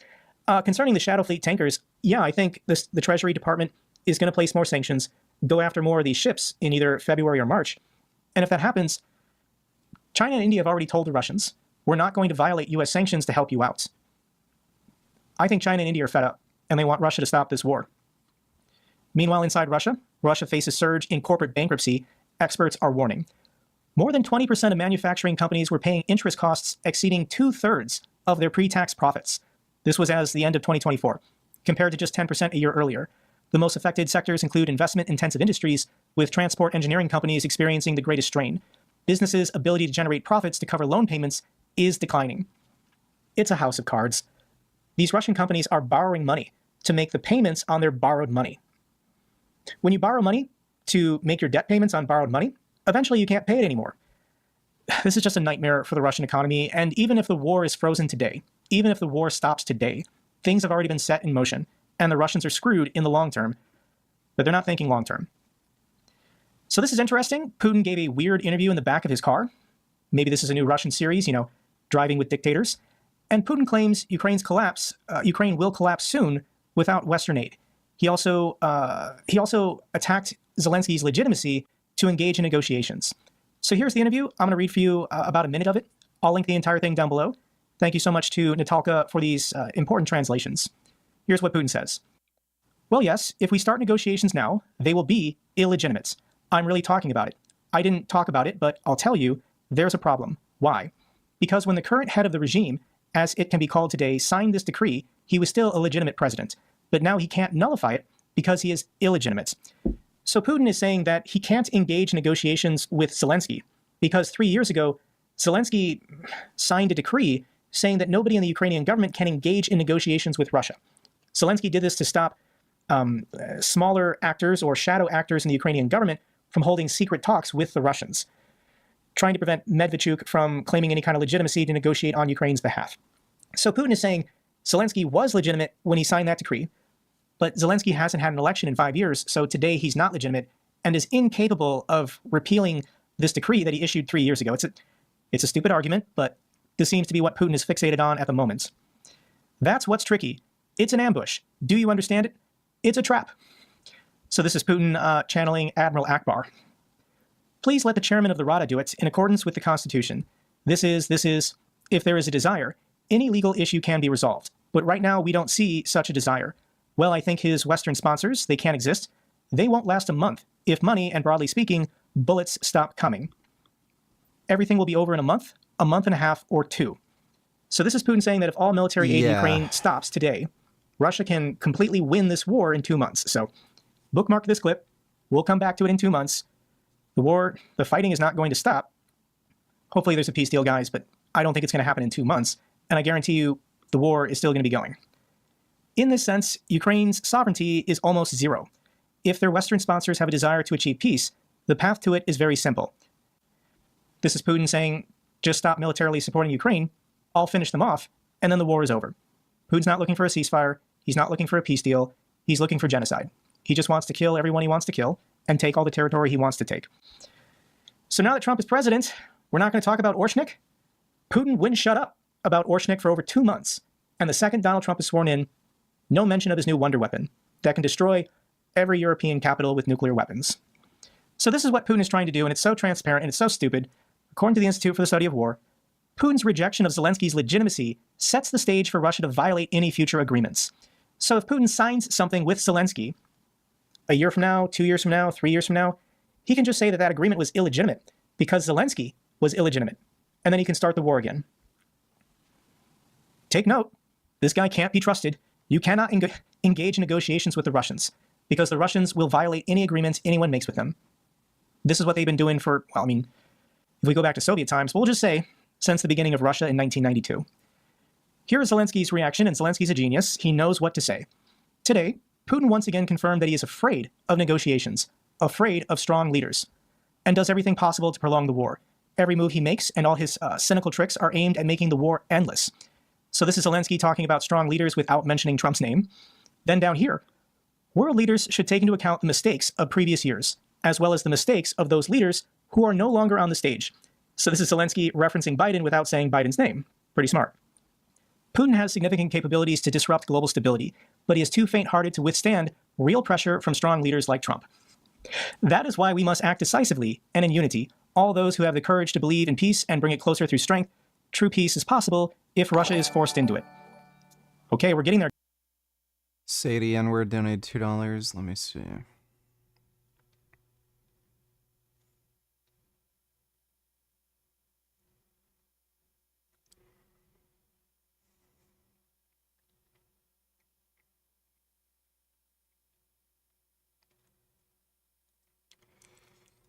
British military planning against the Soviet Union occurred during the first 2 years of the Second World War, when despite formal Soviet neutrality, British and French, as initial allies of World War II, concluded that the German-Soviet trade agreement in 1939 and the German-Soviet Pact made Stalin an accomplice. Yeah, what is their point? The reason Russia became an ally is because they had the common enemy, Hitler. If Germany had never invaded Russia, we would have been fighting the Nazis and the Russians.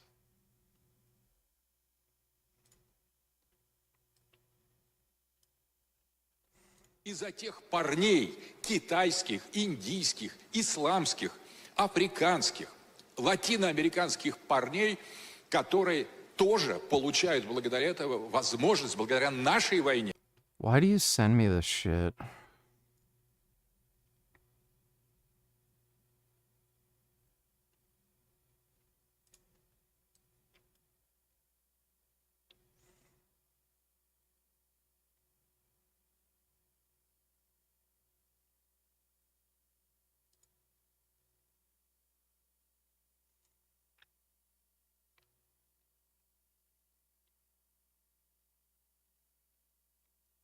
Okay, thanks for the donation, Sadie N-word. Guys, and this is incredible. Zelensky was invited to appear on Fox News, and he got a friendly interview from Sean Hannity. Now, if you're not American and you're not familiar with Fox News or Sean Hannity, probably this network has been the most critical of Ukraine the last 3 years. But now that Donald Trump is president, and Donald Trump is telling them, we need to help Ukraine and stop the Russians, all of a sudden people like Sean Hannity are changing their tune. So I'll link the interview down below. Who would you say is your best friend and worst enemy? I know who my best friend is. I don't know about worst enemy. There's a lot of people I hate. Thanks for the donation, though, Vegan for Life.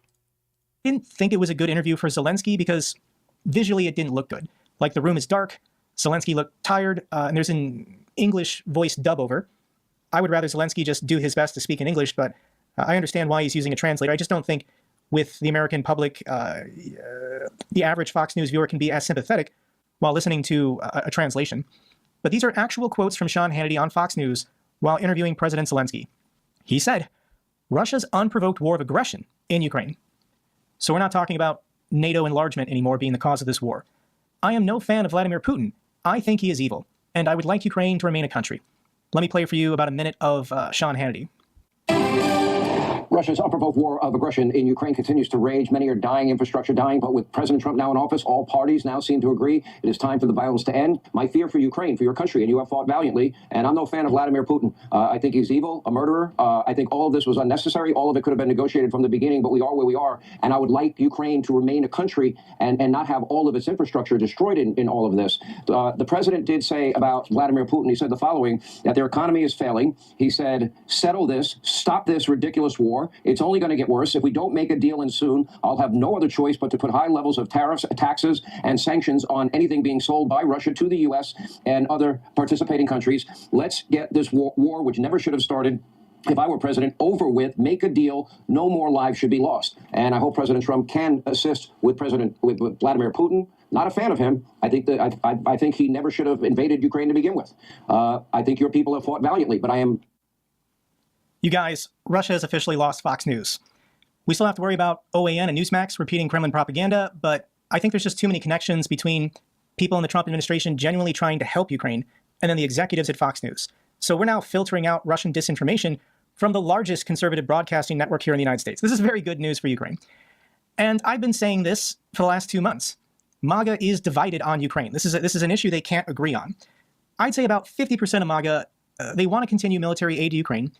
The other 50%, they're either crazy and they support Russia, or they're sympathetic to Ukraine, but they're just isolationists. They just don't think the United States should get involved. And this is what I've been telling you, but Bill Browder agrees with me. If you don't know who Bill Browder is, the Russians really hate this guy. He's probably the most important person over the last 10 years to get anti-corruption legislation passed through Western governments. Yeah, the oligarchs hate Bill Browder, but Bill Browder agrees with my assessment of the people in the Trump administration today. If he follows through, and I don't want to read too much into this because he makes one decision and he changes his decision, but reading the tea leaves from mumblings in the first few days, it's not disastrous for Ukraine. So Bill Browder agrees, based on the first week of Trump's presidency, it's not a disaster for Ukraine or the NATO alliance. Listening to, do you think? Well, so there's two camps inside Washington. There's the Elon Musk, J.D. Vance, Donald Trump Jr. camp who hate Ukraine. And then there's the Marco Rubio camp, the Secretary of State, the General Kellogg, who is his special envoy to Ukraine, and his National Security Advisor, Waltz, who I would say, fit a lot closer into my seat in terms of being, tough on Putin, trying to help Ukraine. And he's apparently, at least in the first few days, listening to the, I would call them the professionals. So we've got Rubio, Waltz, and Kellogg being the professionals advising Donald Trump. And then you've got the pro-Russia crazy people like Elon Musk and J.D. Vance, who basically is just Elon Musk's proxy in the administration. But Trump is listening to the professionals. Trump is actually trying to help Ukraine at the moment and trying to stop the Russians from continuing this war. Let's now quick switch to the battlefield because I think something relatively significant happened. Every day, Russia is still gobbling up a wheat field here or a tree line there. It's honestly not going to change the course of the war, and neither will this, but I do think this was symbolic. Chasiv Yar falls to Russian forces after nearly a year of intense fighting. This headline is not correct. It's not 1 year, it's 2 years. So the pre-war population of Chasiv Yar was 12,000, and who knows how many casualties the Russians took to take this city.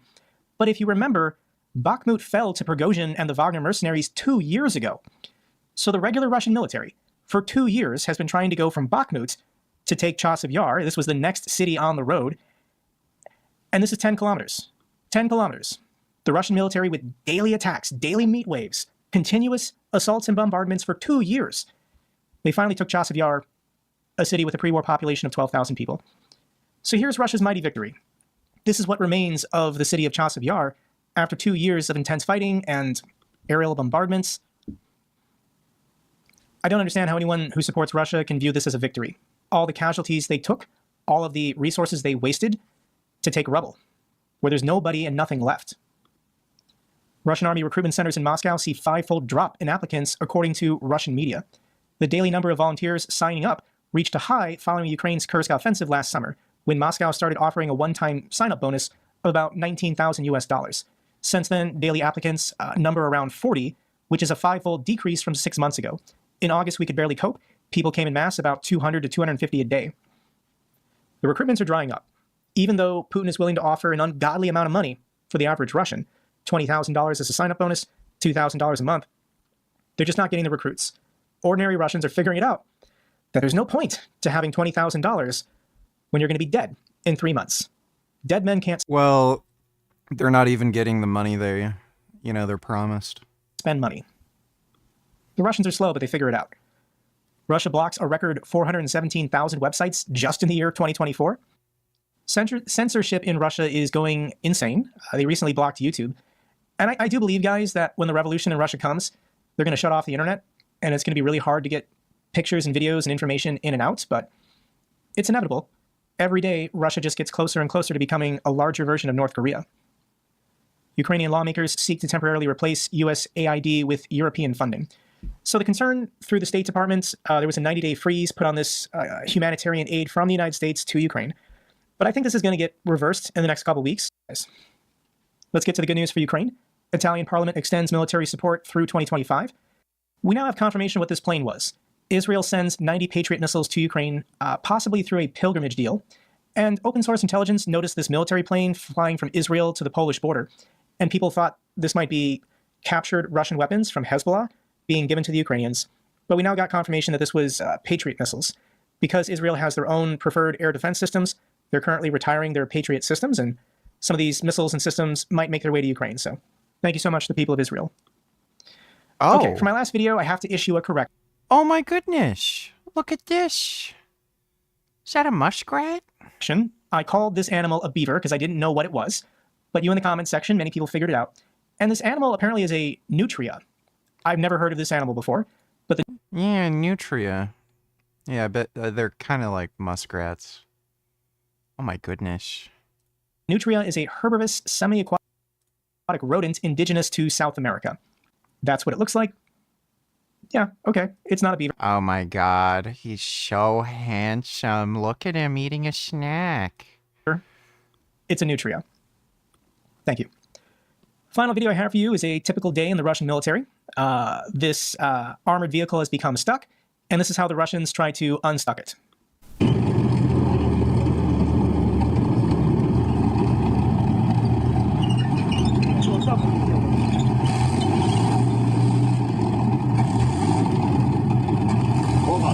Да ну нахуй! Блядь, это что зачем?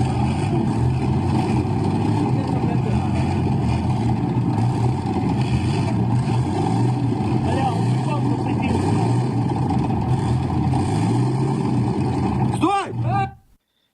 The Russians are incompetent. Well, they're not doing too well. That's good news. And it's downloaded. All right.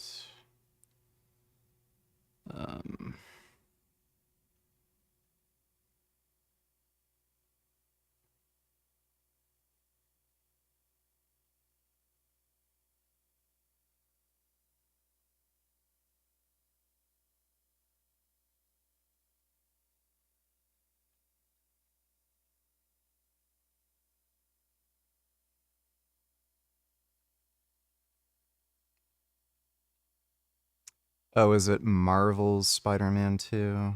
Yeah, oh my god, I hate that. Alright, I'll be right back. I'm just gonna take a piss, and then we'll play some Spider-Man.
Okay.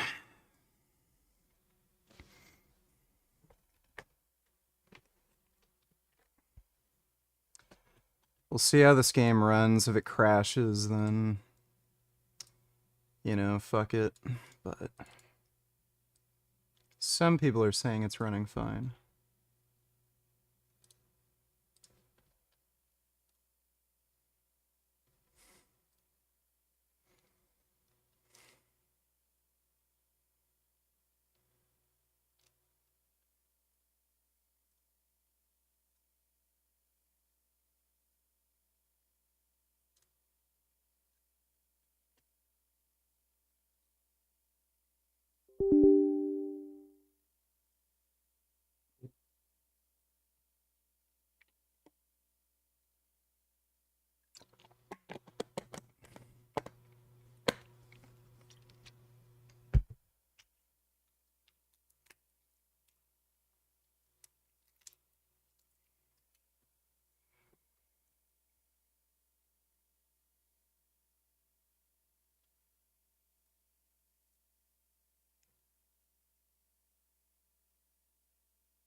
Well, they were right.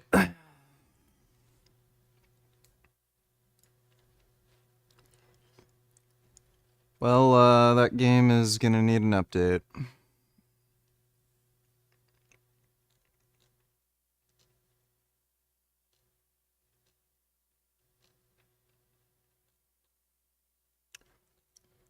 Um...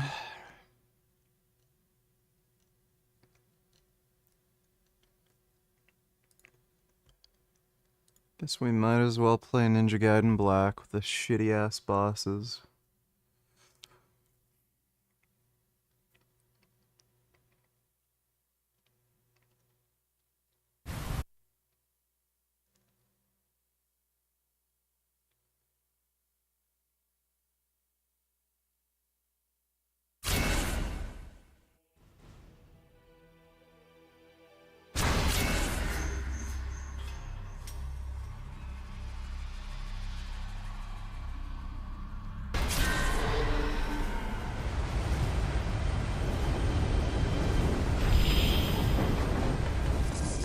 Oh, no way. You have to fight both bosses?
Like, I mean, seriously?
Sonia.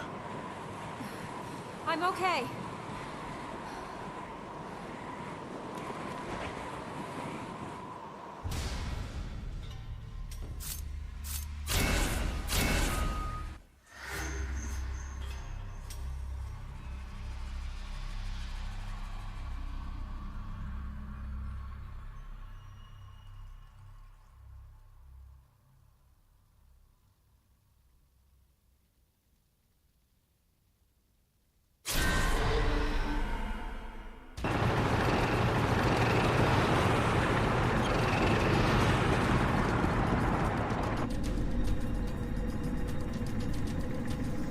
Impudent apes! How your hubris has grown in the few short millennia we have been away. Have you forgotten the era when only the mercy of the Archfiend kept your lowly species alive? You ungrateful monkeys. When High Infernal Priest Dagradai resurrects and restores the Archfiend to power, you will learn your true place on this earth. On behalf of his lordship Dagradai, I deliver you an ultimatum. Submit or die. Ready to fire, sir! Fire!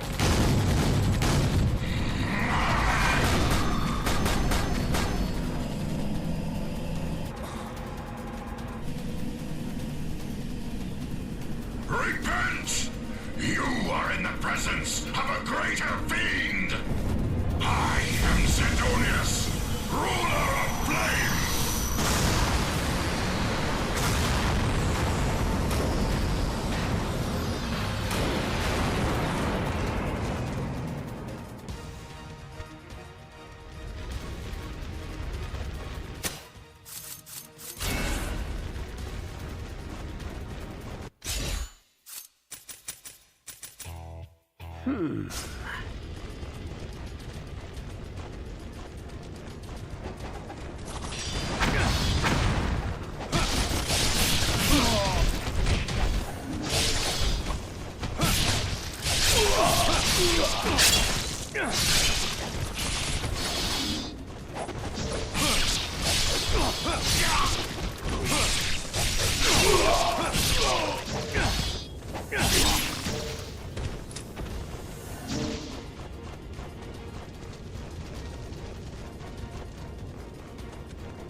It literally doesn't even give you an opportunity to jump from the explosions. It's retarded.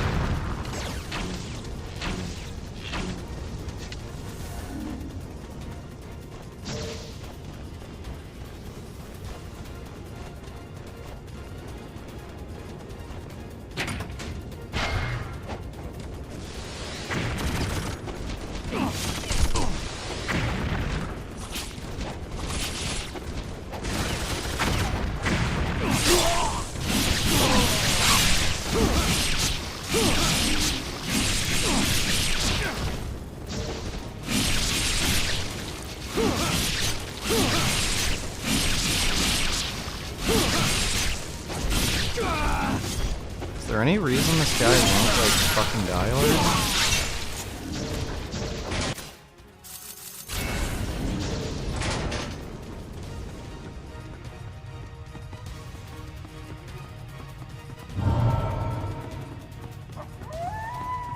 Oh great, I hate those stupid wolves.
Oh my god.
Oh, great.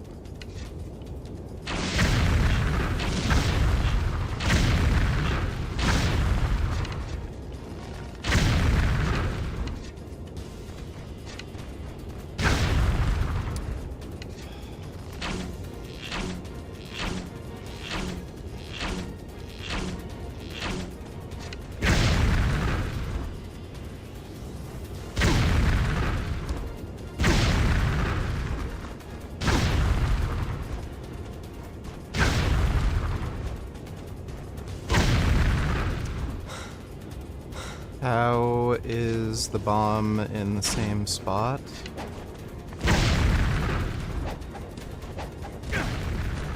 Why did they make the game this way?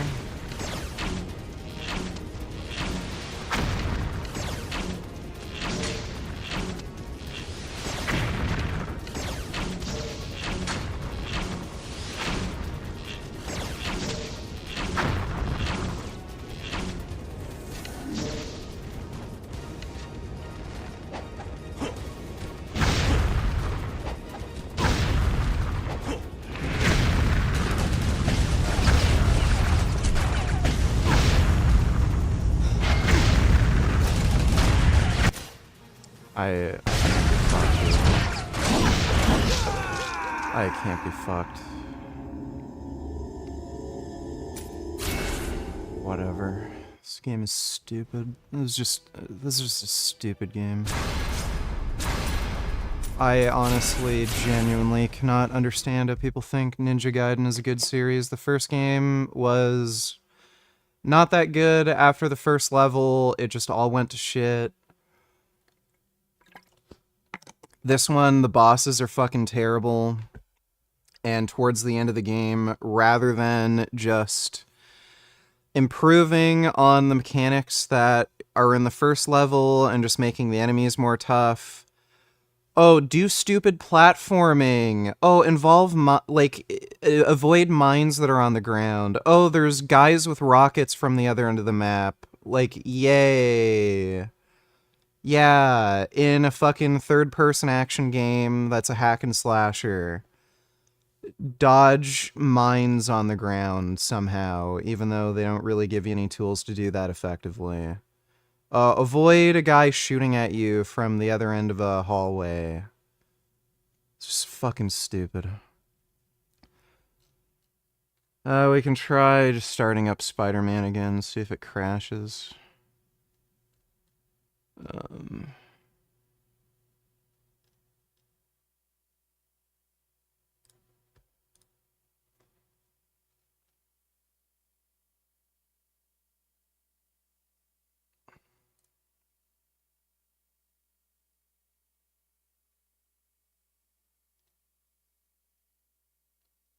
I love how you can't skip the fucking startup. It's so stupid. There we go.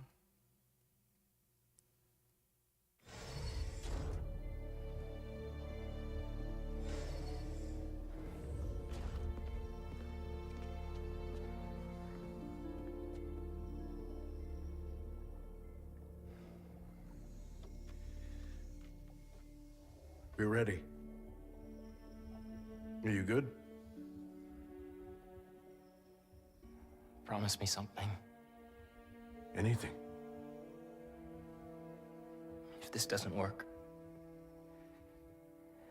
take me out. It'll work. I don't have a lot of time left. I want a chance to say goodbye.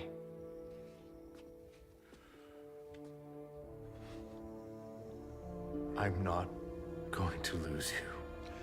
The Mary Jane missions in this game suck, but you can get through them pretty easily. I will never let you go. The other game, they were way worse.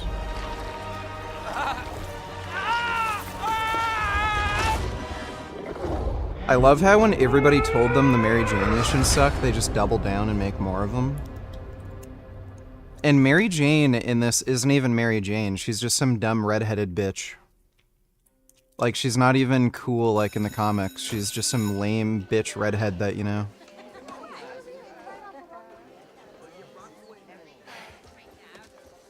We have a bell for a reason. Take your seats.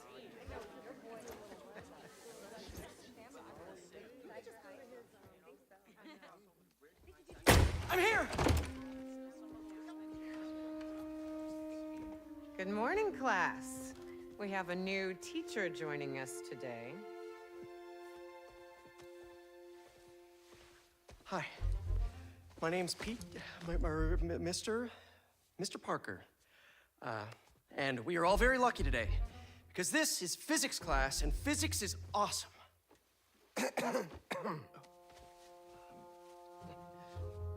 Ever wonder how some insects and birds, reptiles can just run right across a pond? 2 words. Surface tension. Bathroom? Okay.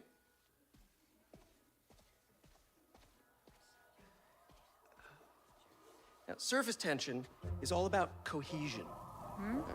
Now, in equation form, surface tension, gamma, can be calculated as the force exerted parallel to the surface of a liquid, F, divided by the length, L, of the line over which the force acts. Can anybody... I need your help. Mr. Morales, is it? Are you sure this isn't something you can handle yourself? I'm sure. Okay, class. Read chapter 4 or 5 or whatever. Miles, I need this job.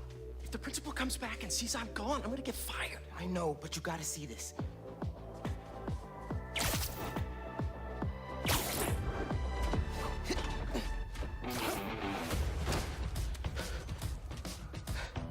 Marco, why today?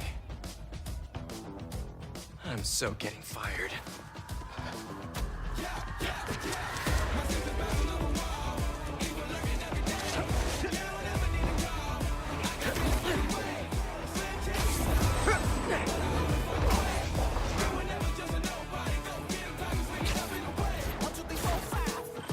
This does look a hell of a lot better than the PS5 version. I told you to be on time.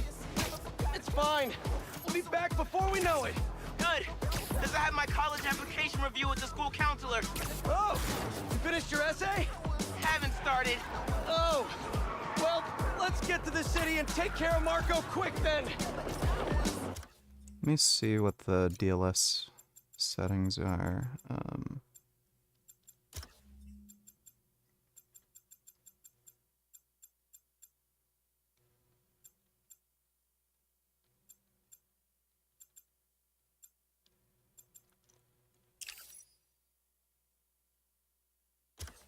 Damn it. Oh my god.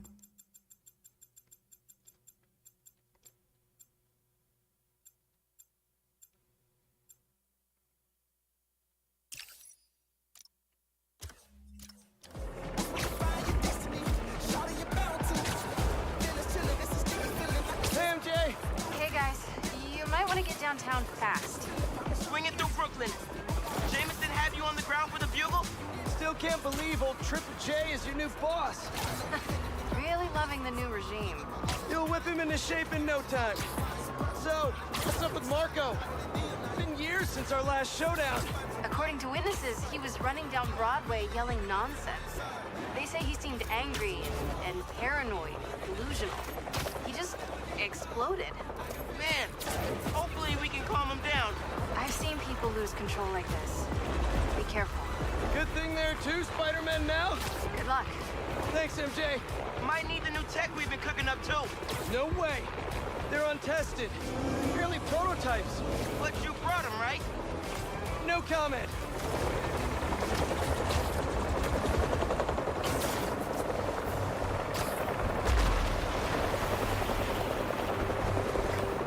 Look out! You okay? Yeah, but I think we found him. Marco!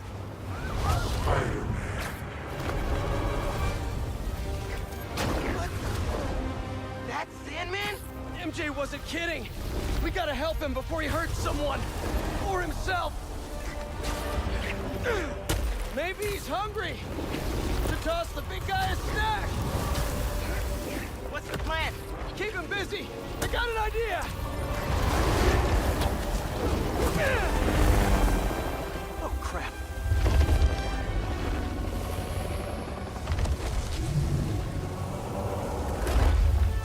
Still angry after all these years, Marco? You should try yoga.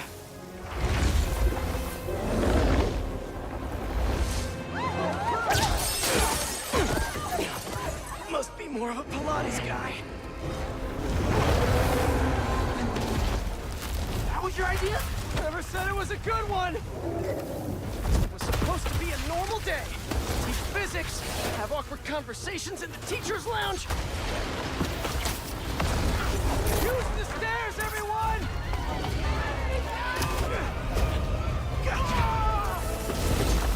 Spider-Man!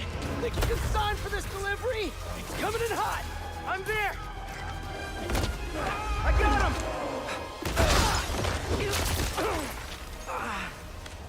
Mini Marcos? I wish I could do that. Set Mr. Airstick down, but not before he barked on my suit. He's not the only one. Sandman just puked out some new friends. What the? He can do that? Apparently. Need you now. Mr. Parker? I'm sorry, who's this? Principal Evans. Of course, Principal All Evans. students have evacuated their classroom. Where are you? Mr. Parker! I just forgot something in my car. What was that? Nothing. I'm just.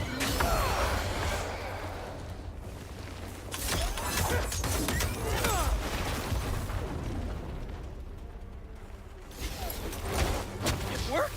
I mean, I'm just running back right now. Get back here and supervise your students, or else. That does not sound good.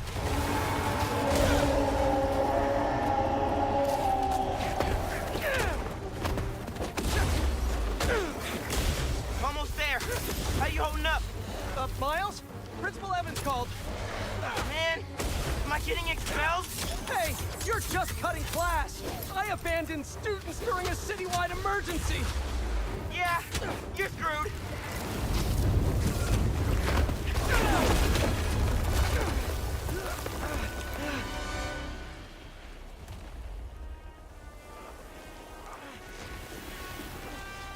Sandman! I always hated that name. I know you're angry at me. This has nothing to do with you. Leave me alone! I want to help you. But it's gonna hurt first.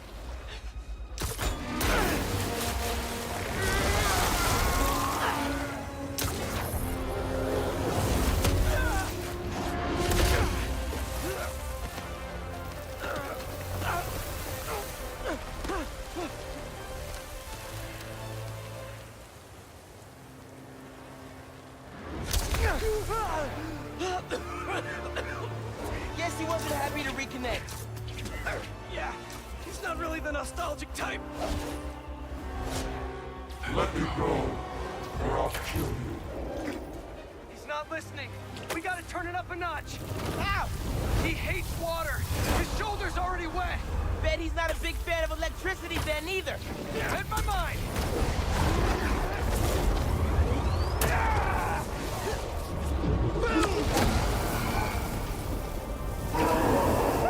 Felt that all right. We need more water though. I'll hit him with webs while I get sparky. I'll keep the water flowing in the meantime.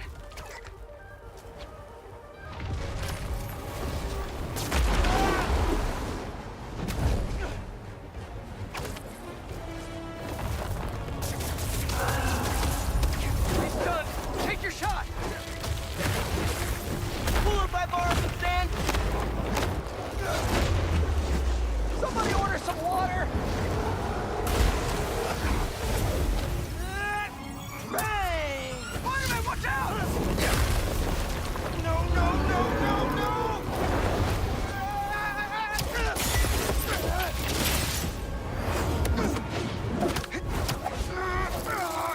You okay? I'm working on it.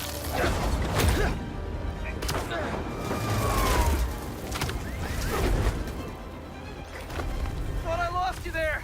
Can't get rid of me that easy. Time for Genki to work his magic. Genki, you there? Dad, I know, man.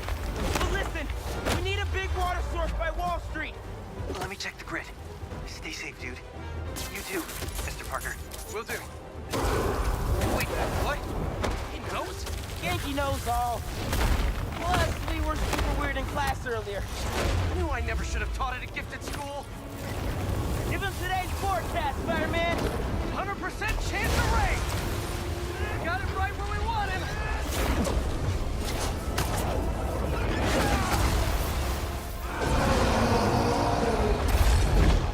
Guys, the water tank on the Matheson building should do the trick. We're talking 10,000 gallons here. Got it. Thanks, Genki. Should have stayed away, spiders. Still think we got him right What in the where we fuck? want him?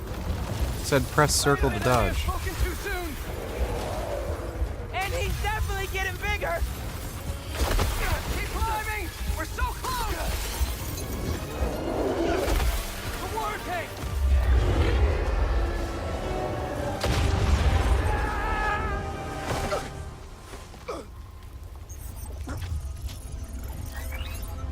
Spider-Man?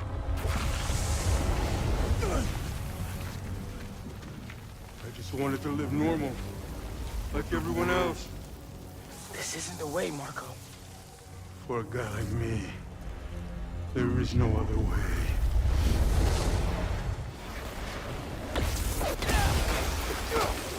This is getting out of hand. Pete, what happened? I ended up outside.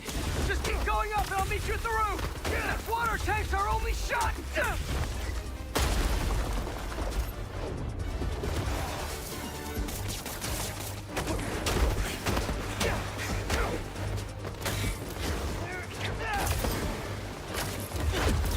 Fuck.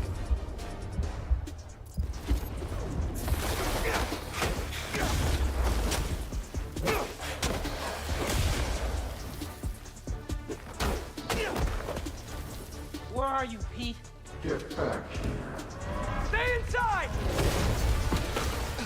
Guess he's busy. It's gonna be a long day if we don't get that water tank.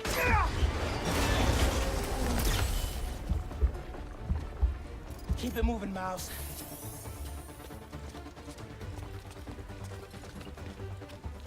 I just wanted a regular life. You can still have one! It's too late now. Oh, man!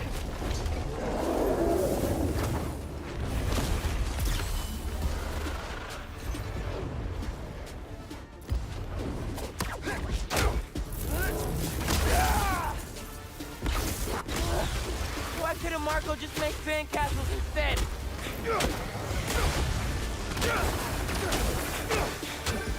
Ma, everything okay? How much Pete? I know. You're on every channel. I'm heading downtown to help coordinate resources and supplies. Is Yankee covering for you at school? He is, but I got this meeting with my counselor later, and the principal thinks Listen, that I can talk to your principal, but New York needs you right now. Coolest mom ever. And please, be careful. Te quiero, mijo. Like Ma said, can't let New York down.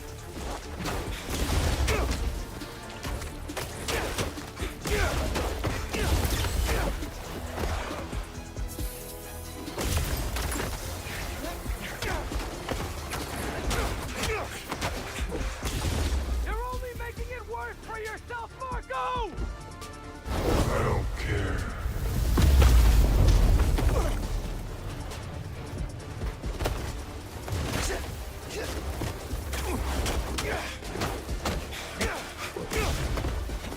Wish I could just write about this for my essay. I'd get into any college I wanted. Or Spider-Man would. Right. Brainstorm later, Miles. Focus.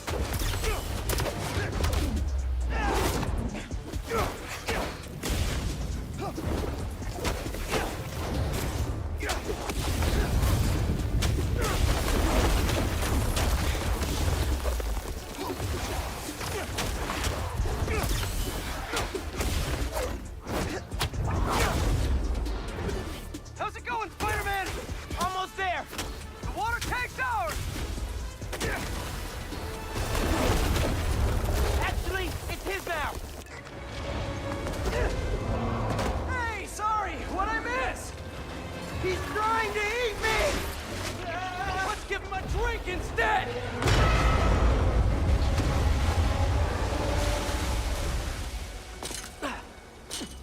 Did we do it?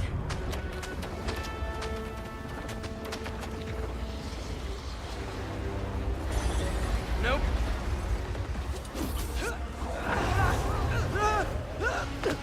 Pete! Break out the new toys! The suit's last software patch wasn't stable, but here goes nothing!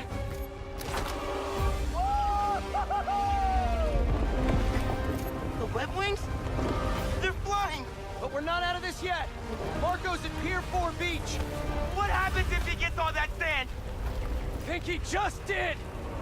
Gonna need you ASAP, Miles. Yeah, I see him all right.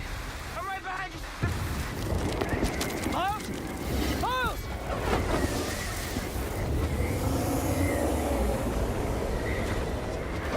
What did I just get myself into? You gotta calm down, Marco! Innocent people are in danger! You care about them, but not me. They wouldn't listen to Marco. They can't ignore Sandman.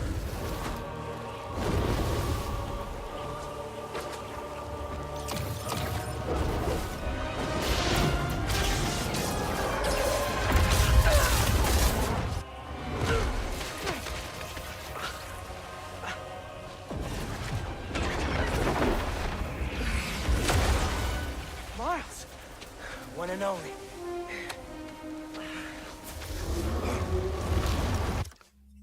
The payment processor for like Stripe or whatever isn't working. You have to donate through PayPal right now, I'm pretty sure.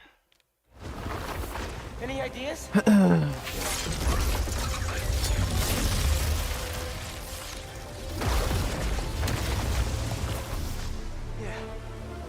Class is back in session. Class, Marco's storm is generating a lot of electricity! What happens to the surface tension of sand if you turn up the voltage? Oh, you're right. Like when I shot the mini. A+. You absorb enough energy. I'll shoot it right at him. You want me to get hit by lightning? Can you handle it? Only one way to find out. Can't mess with us.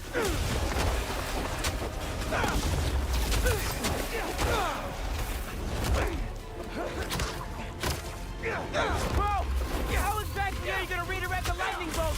Like you said, gotta break out the toy.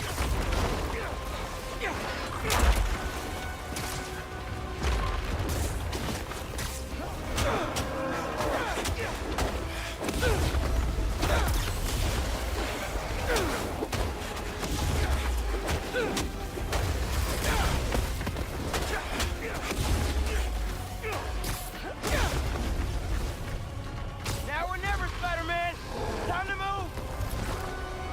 Why won't you just give up? Because we promised to protect this city.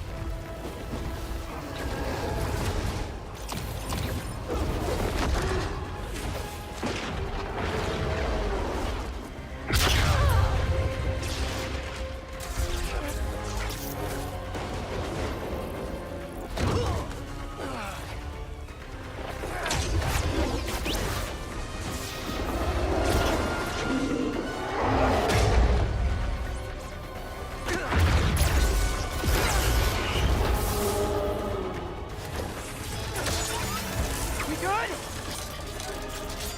We're good.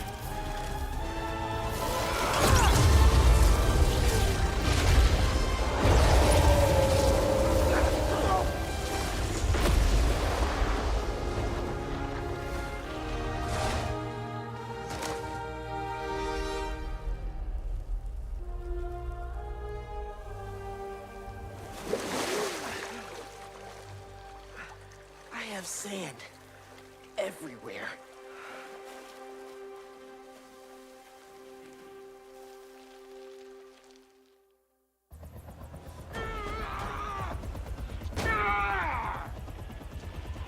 Marco, it's gonna be okay.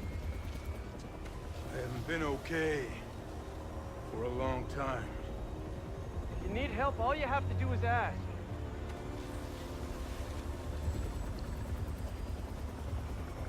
Yeah, that attack could have been worse than 9/11. Like, he was destroying a lot of buildings. When they come for you.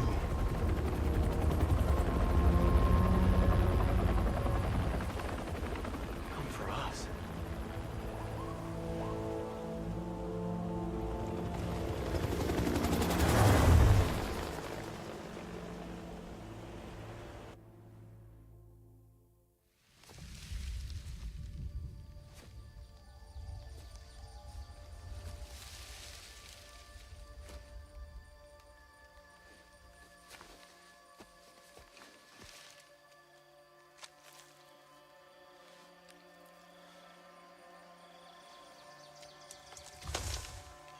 Kraven the Hunter was kind of lame in this game. You grow slow in your old age, Sv3rige.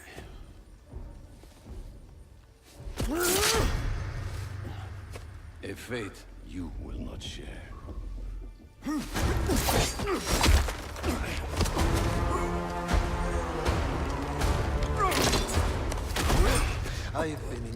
you for hours, but you sense nothing. Pathetic.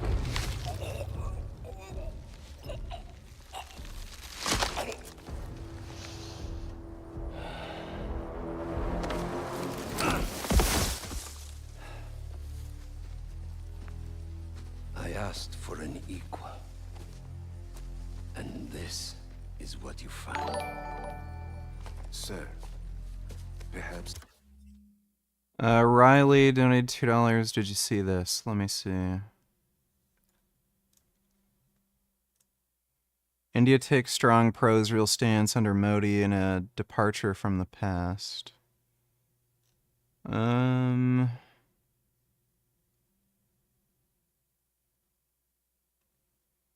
assuming that's because he hates Muslims. Like, this Modi really hates Muslims. He basically tried to revoke their citizenship rights. So it's probably related to that. Trump's new ideas and position on Israel-Palestine have kind of fucked over Tate, lol. Then how do you deal with the cognitive dissonance caused by Trump's position? Obviously, you support Trump, but his position on the Palestinian cause, many pro-Palestinians... Well, he said he'd stop the war. Well, exactly. I think he said he'd stop the war, which is important. I mean, the first thing to do before you start discussing reallocation of land is to stop the war. And he has promised to stop the war. He has not said he's... So you mean even if he's, let's say, very pro-Israeli, as long as he stops the war, that's what matters? Well, I think that he has more chance of stopping the war than Kamala. The first thing to do would be stop the bleeding. First thing. Yes, stop the war by giving Israel more weapons to crush and destroy Hamas. That's clearly not what Tate was thinking, so this is just pure cope. I'm not saying he's the perfect person. I don't know what he's going to do. I'm not saying he's going to provide... And you're allowed to disagree with many of his positions, and I'm allowed to disagree even if you like him? 100%. I can still think he's the best person for America. You'd be an idiot to like everything he does. That's just blind trust. But a lot of people are idiots. I think a lot of the reason the American right support Israel is because they just like everything the American right do. The problem is with conservatives on the right wing is that they're just as stupid as the left. They're just as ideologically aligned as the left. The fact that I will sit here and agree that Gaza should be free and disagree with Israel, but then also agree with Russia and Ukraine is really remarkable, because if you find the Ukraine flags, the Ukraine and Palestinian flags go together. They support the underdog. That's just how it is in their mind, because the liberals support the underdog in all things. They support the weakness because they're weak. So they support the Palestinian cause, which they're right on, and they support Ukraine, which they're wrong on. But they're just ideologically aligned to the underdog. And then you have the right-wing guys, the other people on the other side, who it's Israel, Israel, Israel. What's Israel ever done for you? Oh yeah, but the other guys are terrorists. Says who? The news? The news that you've been saying are fake, because you're the right wing. You've been saying fake news since 2016 when Trump said it, but when they say Israel's good, you believe that part. So you believe the parts of the news you want to believe, you don't think for yourself. So the right wing are just as bad as the left wing. So you have a whole group of people which are ideologically aligned completely 100% on both sides and don't want to think for themselves. It's very rare you have somebody who actually looks at each individual issue and is prepared to contradict their own team's position.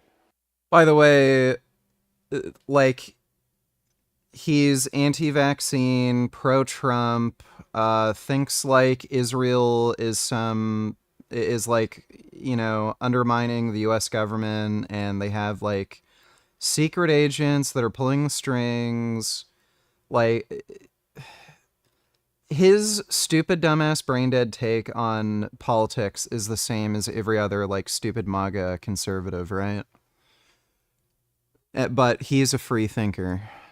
For personal, for personal sovereignty, I guess is the key word. But also that comes with problems. There's people inside the Republican Congress, there's people on the right wing who may not like me primarily because of that one stance. Yeah. That's how it goes.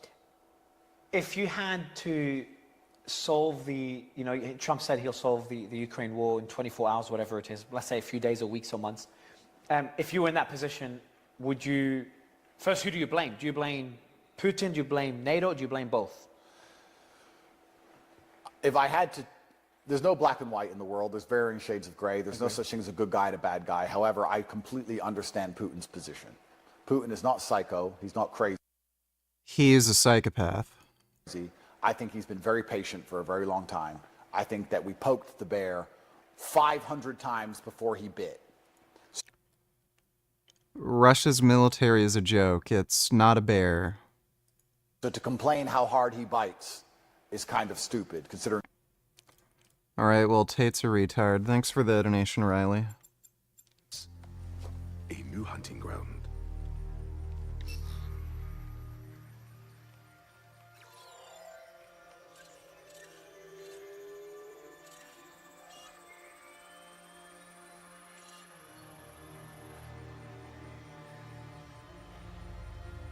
Light the fires. The great hunt begins.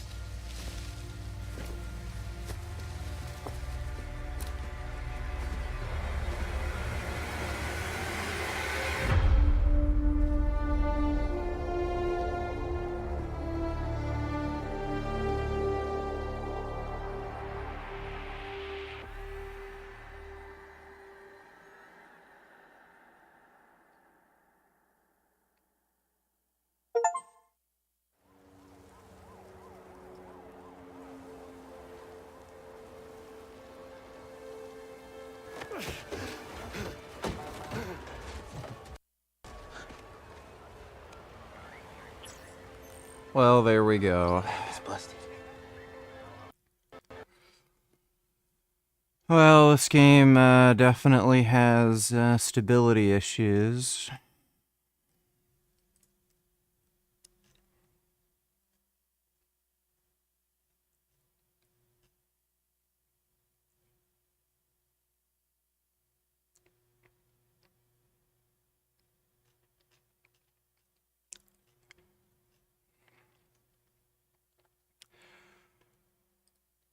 Well, it is late, so...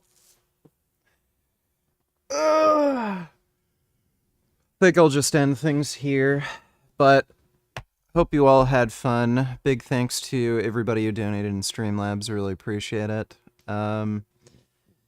Should be streaming tomorrow around the same time, so I'll see you all then. Can mushroom... creature hair loss. No. Mushrooms cannot creature hair loss. But, yeah, I'll see you all tomorrow around the same time. Thanks again. Nighty-night.